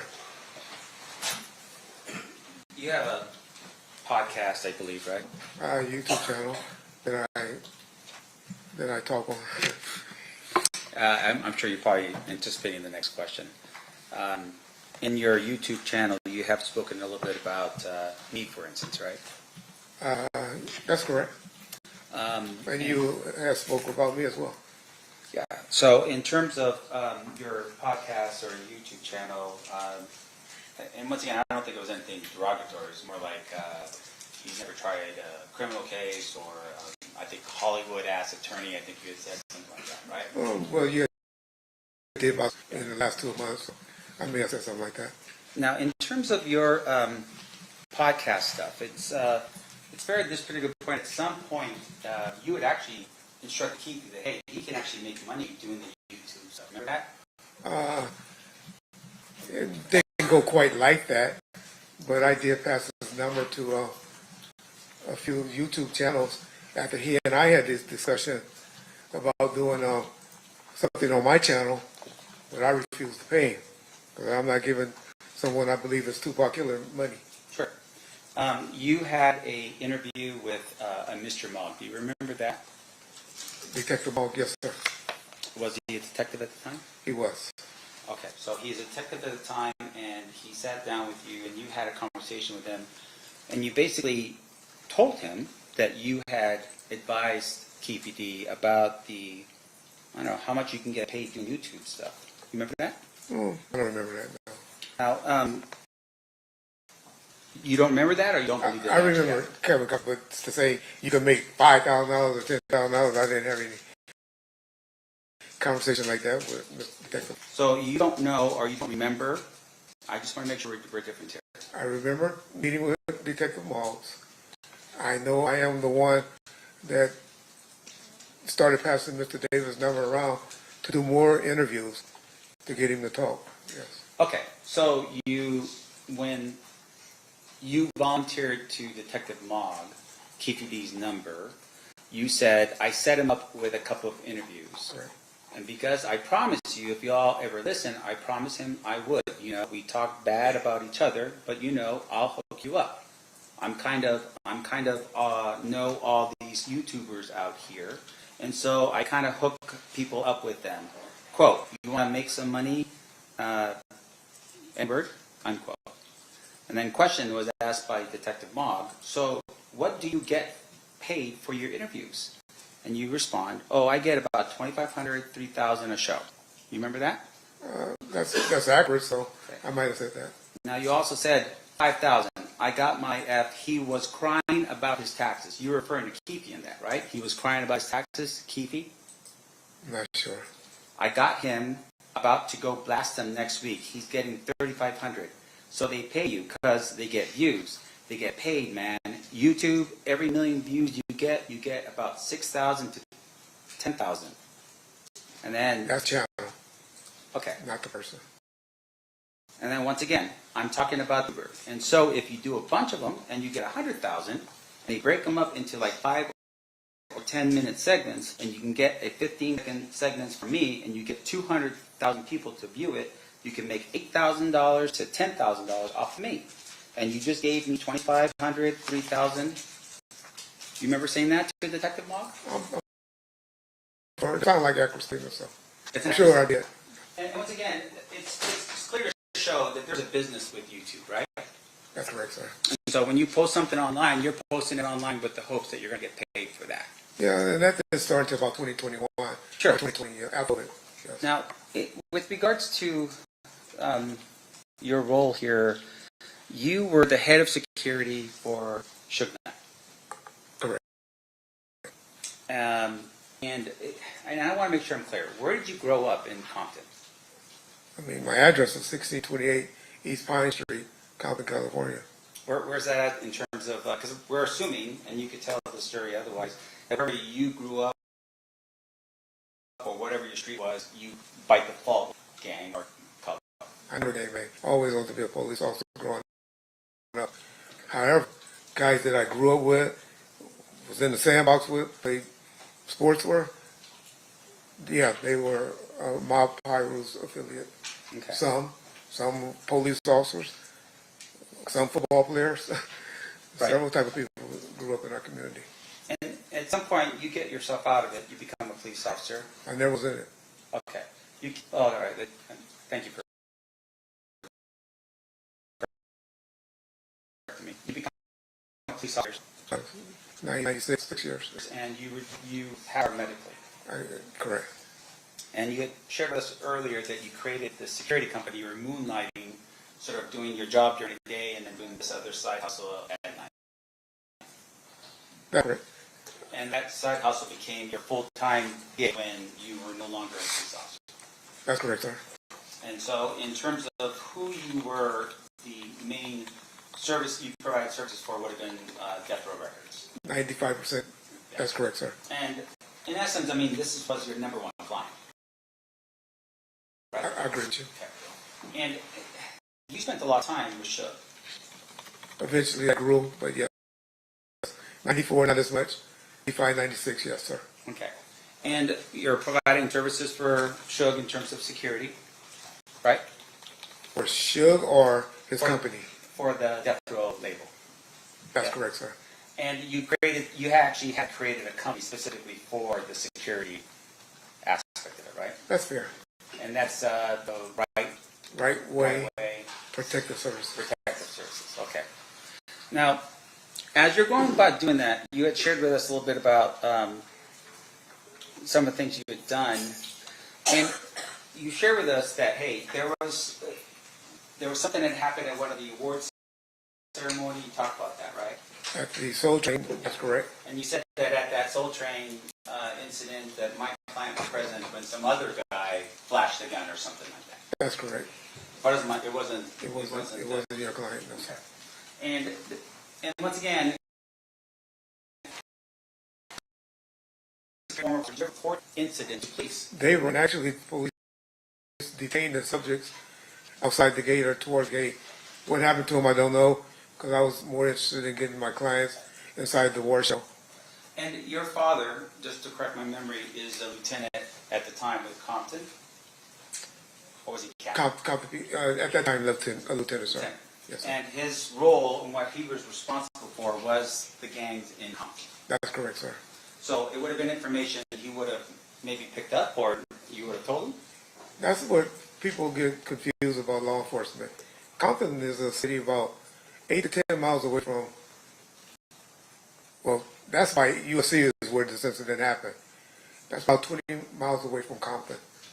And so Compton PD and LAPD don't share information with each other like people think in law enforcement. Right. But you're talking about someone who's from Compton. You're saying that that guy right over there who's from Compton was present at that particular event. Wasn't a big thing. It was just a guy that was Right. So it's not about this idea that this is a gang sort of thing. It's just some idiot with a gun flashing a gun, right? I agree with you. Okay. But they were also protecting Bad Boys Records. Okay, well, we can talk about that in a Okay. second. In terms of your role, though, in your company, you, at some point, you obviously are now working with Shug, and there's this idea with Death Row Records that there may be sort of, tension in the air. Was there anything going on during that time period prior to September of 1996 that was happening, was telling you, hey, I need to make sure that Death Row Records is protected? You always had an element because of incidents when you go out to nightclubs, the party scene. There's always an issue, Yeah. unfortunately. And because you're dealing with something like Suge Knight, and at that particular point, any of those other people that was working for him, like say the entertainers, right? You're talking Snoop, you're talking Tupac, that you would have adequate security to protect them, right, say, from fans and that kind of stuff. I called it, my cell was to be good witnesses.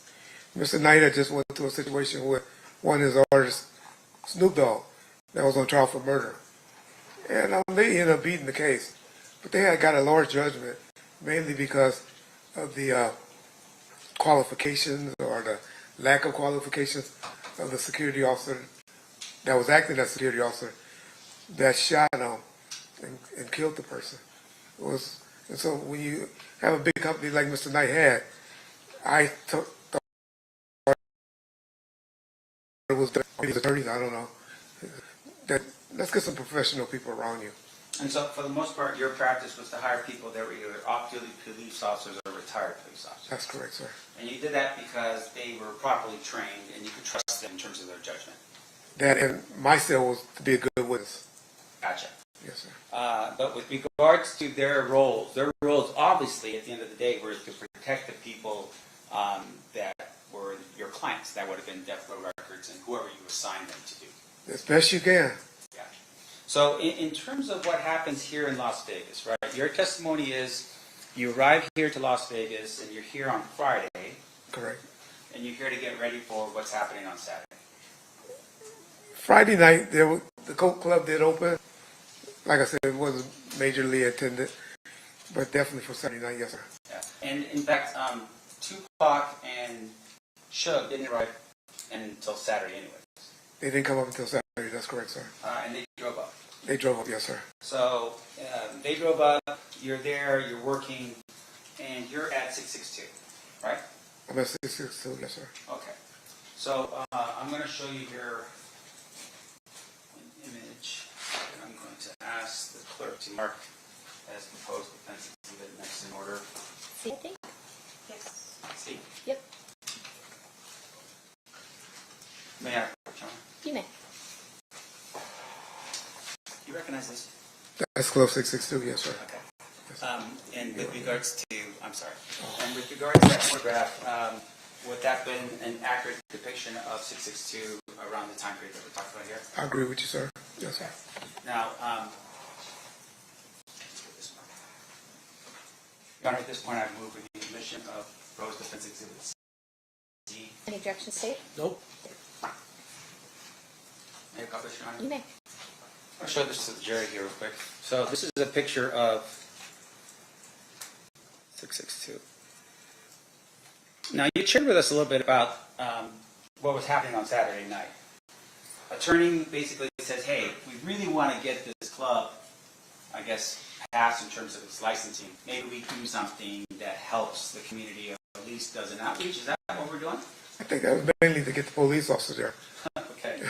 And with regards to that particular night and so forth, you said it's something to do with boxing. This is a Barry's boxing benefit. Is that what that was? Correct, yes. Okay. So this picture would have been taken pretty much at the time of when this event had gone down in September of 1996. I believe that night or Yeah. or that week, yes, sir. And with regard to Barry's boxing, do you know anything about what Barry's boxing is about?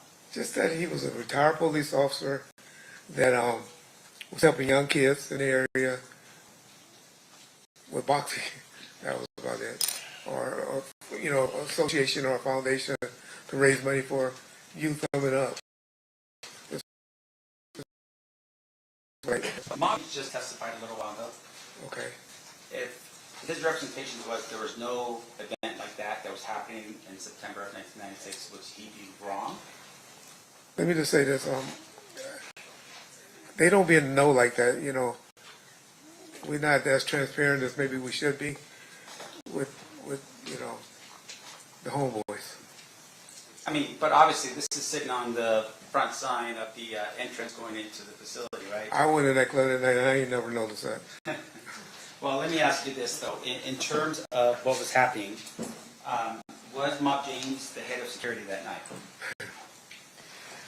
So James' responsibility is he had a lot of juice with the homeboys, and they have something they call Code Red, where everybody come out and support each other. And James was that person that, you know, she looked to even during the Snoop trial, when Snoop was having problems with his homeboys coming up there, you know, messing with him and stuff. They were hired to be outside the courthouse to keep them away. And that was James' role. So, and James was with Suge at the beginning. And quite frankly, he might be a little upset that my guys kind of took a lot of their roles or their responsibilities. Right. So on this particular night, there's actually Metropolitan police officers that were they hired by you to be on the outside? Well, I would say Club 662 or under Mr. Khalees and the person that was running the club under their direction.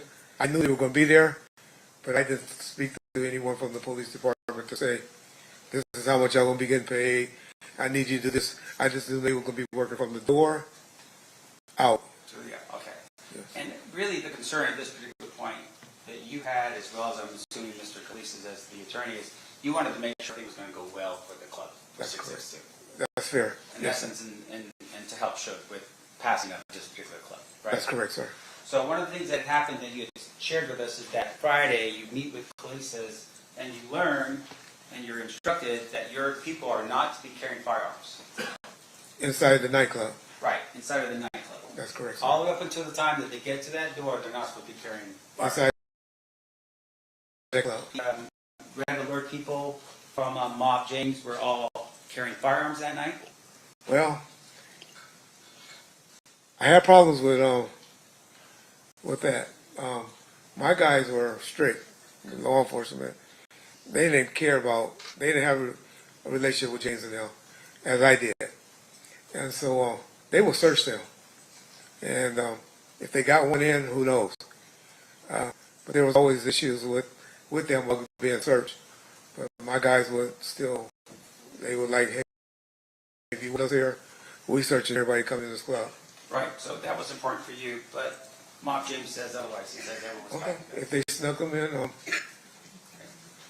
and it happens. And yeah, and with regards to your meeting with Mr. Khalees, once again, you're there, and do you have at that particular point any ownership interest at all in Death Row Records? None. So you are a separate entity. You are just the security company hired to provide security for Death Row Records. My company, right where it was making money, but I also received a salary from Death Row. Okay. So, and you're in this meeting, and once again, the meeting is to help Suge get this club approved so he can make it happen. That's correct, sir. And your job is, really honestly, is just somebody who's providing the security to the club. On that particular night, but I'm more, some would say at one point, Suge right-hand guy, but my main focus was Suge Knight entities. Wasn't just the recording artist, wasn't just the record club, it was everything that Mr. Knight was trying to invest in at the time. So you're telling us that not only were you providing security, but you're also like an employee for Death Row Records? I was both. Okay. Were you drawing like a paycheck every 2 weeks as an employee? I was, sir. It wasn't no under the table stuff like Mob James would have been telling us? We didn't do that.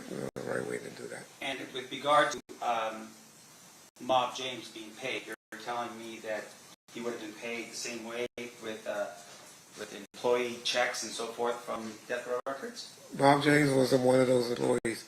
Like I said, he was just called on special events. I don't think James made his money by guys in the line that were ballers or shot callers or whatever that he would bring to the front of the line. So, just drawing your attention back to let's say around 4 o'clock of Saturday, that Saturday. Okay. Where were you? At the Luxor Hotel. Okay. And did you ever, what happens after 4 o'clock for you? I didn't head over to the club until, about 7:30. Got a call from Mr. Alexander and Mr. Shakur. Shakur, midnight, always late. And he actually took a taxi cab, I don't know if most people know, over to the fight. Because he was like, tired of always coming to the fight late, waiting on Suge, calling me, because most people call me because they know I usually can get a hold of Suge. And they used to have phones in the lobbies back then. And I remember him and Mr. Alexander calling me, and he told me he got on the phone because he was so upset. We taking the cab over there. We going over there right now. We'll meet him over there. You know, he had the song was the entrance for for Mike Tyson to enter the ring on, and he wanted to be there. And he got impatient with Mr. Light being late. Now, up until this point, you had developed into the person that if you wanted to get a hold of Suge, they would call you, right? In the streets, meaning when we out and about. He had an office staff, assistants, Mr. Anderson and Mr. Tesfaye Roy, that were in the office, but generally, if I call Suge, he'll pick up. But with regards to you, usually you would have been with Suge in order for the call to be made, right? They're calling you and they're like, hey, where's Suge now? He's right here. That's correct. So on this particular night, Tupac is upset because Suge is obviously late. He calls you. His bodyguard Frank called, but he got on the phone. Yeah. You know anything about Mr. Shakur, he's a hands-on guy. Yeah. And he eventually just said, hey, you can't get a hold to him, we gone. And they took a taxi over to the fight. And so you have Frank Alexander, you have Tupac, and no other bodyguards protecting Tupac that night. Yeah, Mr. Keffe D was supposed to attend, but he didn't. He wasn't there, and I didn't know that he hadn't shown up yet. But you are aware at that particular point, Tupac was the most famous rapper in the world, and you only assign one person and another person calls in sick? He didn't call in sick, he just didn't show up. But, yeah, I mean, it wasn't unusual for Mr. Shakur to roll around with one guy and his outlaw guys. But once again, you're telling us it's only Frank Alexander that's coming from your office, right? That is correct. And you also share with us that there's other people inside 6-2 who are adding down the Mob James crew, but you kept people over to be there for Tupac? If I knew there was going to be an issue that eventually happened, of course I would have. I would have asked them to stay in the hotel. If I knew what was going to happen. You are aware that this was fight night, this was Mike Tyson, and that everyone in the world would show up to Las Vegas to be there for the fight, right? Yeah. There's so many people. Yeah. And in your opinion, only if you believe that Tupac was somehow going to get into a fight or something along those lines would you have provided more than just the one person? I'm just asking for your clarification. I would have had an army around me if I knew something like that was going to happen, or suspect something like that was going to happen. But the gentlemen that were with them, and the ones that you seen kicking on Mr. Anderson, those were security as well. That was whose security? Death Row's staff. But once again, let me make sure I'm clear. You, at this particular point, only have one security guard with all these other people from, I don't know, from Death Row Records who are not security guards. They're all gangsters, mob type group. Yeah, I trust more than I trust security. Yes. So more than you would trust cops and off-duty cops and retired cops, you trust those multi-root guys? I do personally. Okay. Now, in addition to that, after they go in for the fight, right? I'm assuming that Frank Alexander probably didn't have a ticket. You know, that was always an issue with Mr. Knight. Yeah. He promised everybody that they can go to the fight. When we get to the door, it's always an issue. Right. But one thing about him, he will get his, at least Mr. Shakur, one security in, if not both, and myself. He will make sure we got in. Okay, so y'all get in for the fight. And then for some reason, Bruce Seldon takes a phantom punch, falls to the ground in the first round with 1 minute and 45 seconds, right? Call it Phantom. Tape, right? All we got is so falls to the ground, the fight is over, they leave the fight, right? Hyped up. You see him? Yeah, and Tupac was very hyped up. Hyped up. So, did you get a call from Frank Alexander saying, hey, the fight ended early, we're on our way? Not one. And that's normal. Okay. And I want to make sure we're clear about the type of communication you had. So, cell phones, I'm not sure were available to everybody. You had one. Pretty much everybody had cell phones, but they were expensive. He called me after 7 o'clock, right? Yeah. Back then. Yeah. But He doesn't get it. but I did have next cell phones. We had about 8 to 10 of them. Dual jobs. My guys knew it better be an emergency to pick up that cell phone.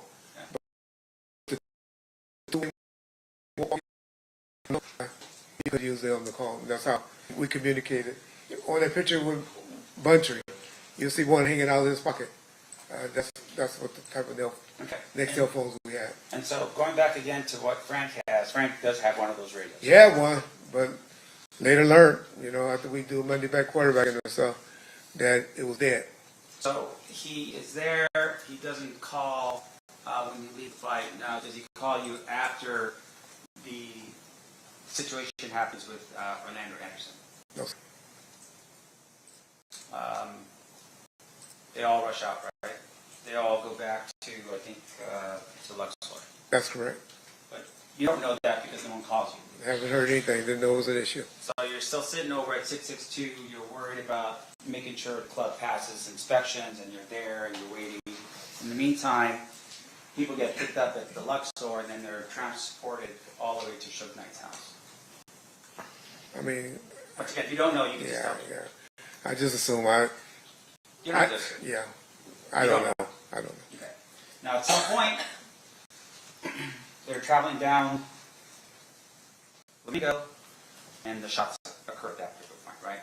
But you don't know. Correct. And so you're sitting at the club, and you don't know. I wasn't sitting, but yeah. Oh, well, whatever. I mean, I'm sure you're working, right? So you're working, and your concern is making sure the club passes, and that the club passes for Suge Knight. Even though his attorney's present, all these cops are on the outside, and you have the security proficiency of Mob James on the inside, right? And about 25 of my guys. And so retired police officers or officers. Correct. And they're all there. Correct. And at some point, you get notice that Tupac had been shot, right? I got notified. Correct. Was it through the Nextel walkie-talkie stuff? No, sir. How did that happen? Mr. Williams and Mr. McDonald ran up to me and told me. Okay, none of your people, but two of the people that were associated with the death. Okay, and they're ones who told you that hey, something went down with Tupac. Correct. And so, at that particular point, what did you do? Like I said, I didn't believe him at first initially, but we talking seconds now. Mr. Khalees somehow verified that something's going on, and then me observing a few of the police cars that were assigned at the working the parking lot or the taking off license sirens going towards that way made me believe that something going on. Now, did shouldn't I ever appear at the club and continue partying that night? I don't know, but I have heard James say that before. But What about just from your Monday night sitting down with your people going over what should have been done better? Was there any conversation or any way that you learned that Shook Knight actually showed up to party the night of the shoot? the party was over. The party was over. They probably were still there at the club, but it wasn't like no partying going on. Especially after people heard what happened. I can say. Now, we talked a little about the death row chain. Do you recall telling Detective Mogg when he visited with you that you sold your death row chain because of hard times? I had a platinum one. That's correct. Now, later on, when you're testifying in the grand jury, remember doing that? I still have my gold with Russell Jackson. So, when the question is asked in the beginning about your death row chain, you never tell Detective Mogg, for instance, that it's a platinum, right? I don't know. Well, let me just tell me.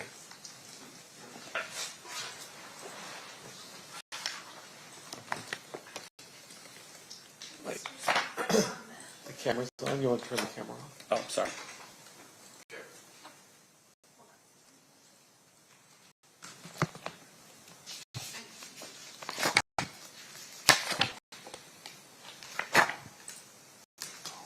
So this would be page 21, counsel, of the surreptitious report or recording.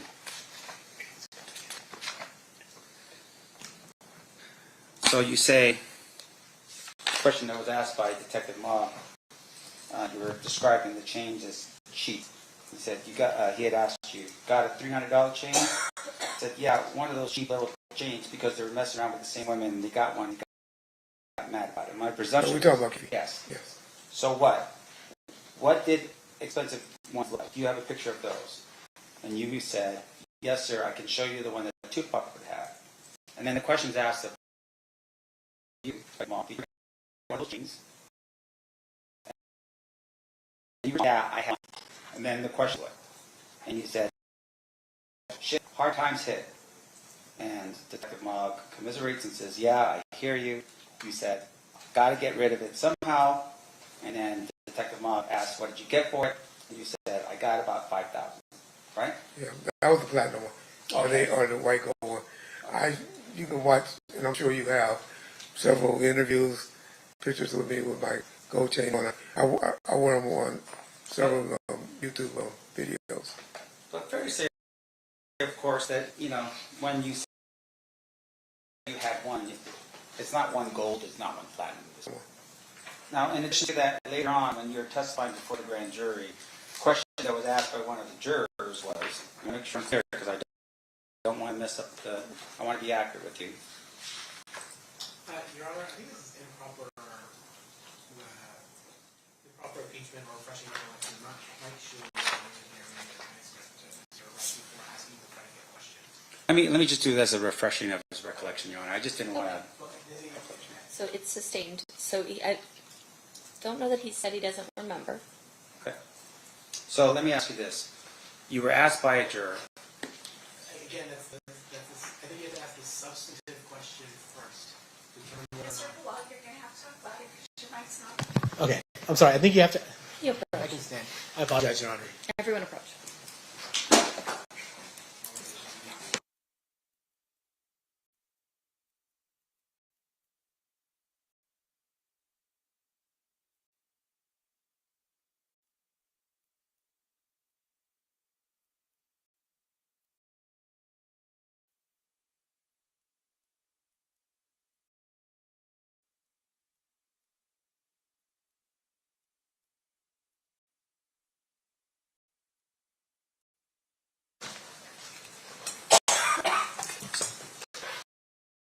So were you asked this question by a grand juror?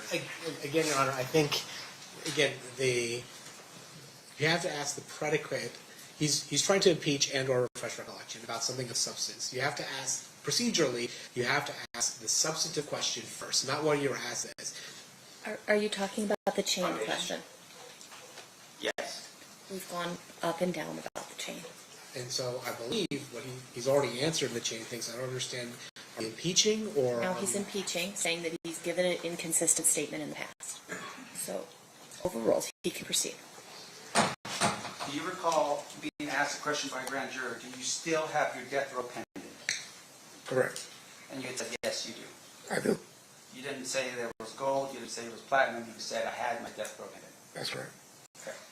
Now, one of the other issues that we've talked a bit about is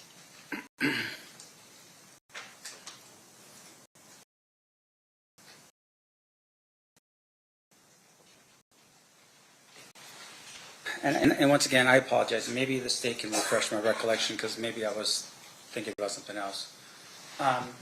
You have been convicted of crime. I am. And with regards to that crime, it was felony. It was sales of marijuana. No, back up here real quick. It was sales of marijuana and it was also embezzlement. Is that what it was? No, it money was money laundering. Ah. What money going in. And with regard to things that happened in California. No, actually, well, they have the reason why I got in trouble because it went across state lines to Memphis. It's actually Memphis, Tennessee. And because it was across the state lines, it was a federal case. Correct. And that happened way after you were a police officer. Yeah, that's 2019, well, 2017, I believe. Okay. And at some point, you become the general manager of Death Row Records. That's in 1997, sir. 1997. Yes, that's correct, sir. So Suge Knight is in Las Vegas, and you were with them every single day, and in September of 1996, he just happened to get in this fray, and next thing you know, he's going to prison, right? I'm sorry? Let me ask you this. Why did Suge go to prison? He violated his probation. Right. So you knew, of course, that he was on probation, right? Before The whole time I was with him. You did? From 1994, yes. Yeah. And so you knew that the number one person from Death Row Records, the primary principal for you, potentially could go to prison if he got it right. And I'm sure you weren't around for him when he was in this quote-unquote fight, right? I was around with Mr. Knight about 80% of his life. So I got about 20%. I wasn't with him. Okay. Public, and when I say that, I mean public. Because a lot of times he laid up, sleep with somebody, I wasn't with him. So in the most important time of Suge Knight's life, of having your protection, you weren't there for him, right? Unfortunately not. That's correct. And then you became the general manager of Death Row Records. By his calling, not anyone else. All right. No further questions. All right. State, any further questions? One question on that last point. In terms of who determined records while Mr. Knight was in prison?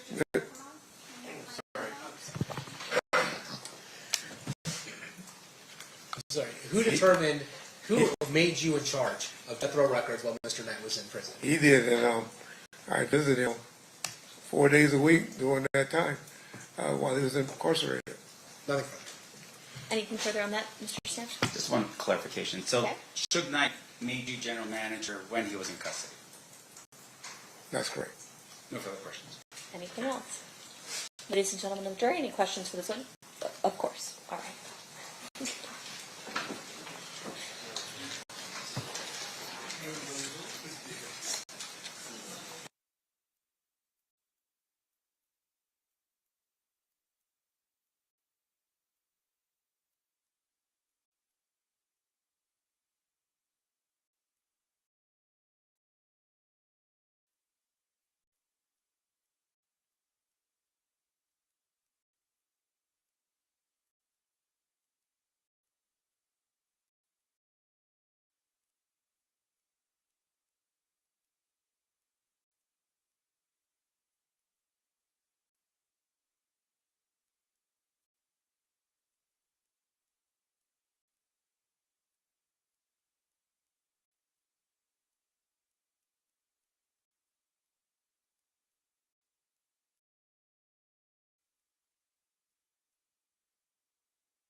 All right, Mr. Wright, I have a couple of questions for you from our jurors. Okay. First, if they knew the cell phones were for in case of emergency, why wouldn't they call once the shooting took place? Why did you find out later in person? Not sure. I don't know why they didn't call me. Mr. Alexander's responsibility. I didn't hear from him. Okay. Was there anything in writing regarding the transfer of management power to you over death row records? I wouldn't call it power. Just, dealing with the day-to-day operation. The one that signed people, artists for him. I did everything for him. I dealt with his women. I dealt with his parents. I dealt with pretty much everything while he was incarcerated. And generally, because I was going back and forth, seeing him, the 4 days, I spent hours on the phone with him. I was pointing Writing regarding that? Not to my knowledge, other than. Okay. Well, there's a young lady sitting in here right now that I signed, while he's incarcerated. There was a writing? I'm sorry. You signed some? What did you You don't sign her as an artist. Okay. State any questions based on the answers? Nothing state. Defense? I do. Okay. All right, so I want to make sure I'm clear. You become the general manager of death row records, and what was your job responsibilities? I did everything, to be honest. I brought Mr. Shakur up to the prison to meet with him. I was talk to several, put the albums together. When I met with Jimmy Iovine, who was our distributor at the time, negotiated deals with them. Everything I did was approved by Mr. Knight, but I was his point of contact. Did you ever have a power of attorney signed by Mr. Knight to sign on his behalf? No. What I would do is have everything generated. I would send it. His attorney would come visit him on Tuesdays. If it was something really important, he would sign it on Tuesdays. And if I needed it before then, he was married to a young lady by the name of Michelle, or at least she thought they were married. And she was signed. She had the power of attorney to sign, but she didn't deal with anyone. And then we also had a rubber stamp that two of his female friends had to sign checks or to sign some contracts if they would take them. So if there was anything wrong with the bank account, for instance, did you have to get someone else to handle that, not you? I dealt with the bookkeeper, generated the checks, but his two female friends were the ones that stamped them. And with regards to his two female friends here, were the employees of Death Row Records? One was an artist, Michelle, and the other one, Miss Hawkins, just a girlfriend. Now, you are aware that at the time that Mr. Knight was involved in this thing that happened in Las Vegas and finally gets revoked on probation, that his record label was valued somewhere around, what, $500 million? I heard 3, but okay, it was up there. All right, so it's a pretty significant asset, right? Correct.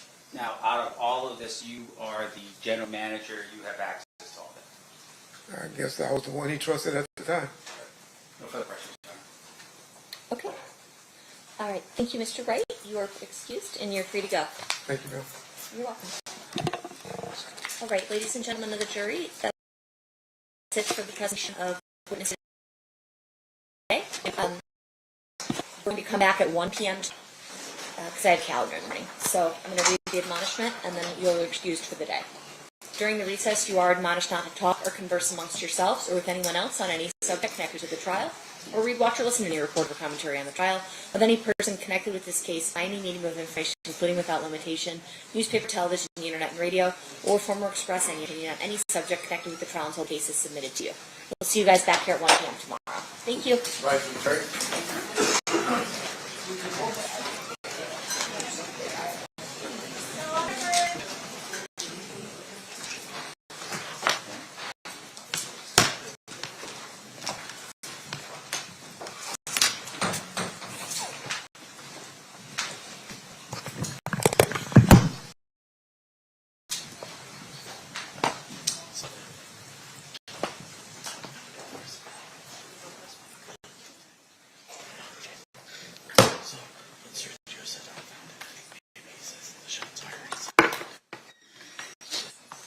record, the jury decided, is there anything we need to address outside their presence? Not from the state. No, Your Honor, I'll be asking the state for their release tomorrow, but I wouldn't imagine. Okay, sounds good. We'll be in recess then. Thank you. See everyone back at 1 o'clock.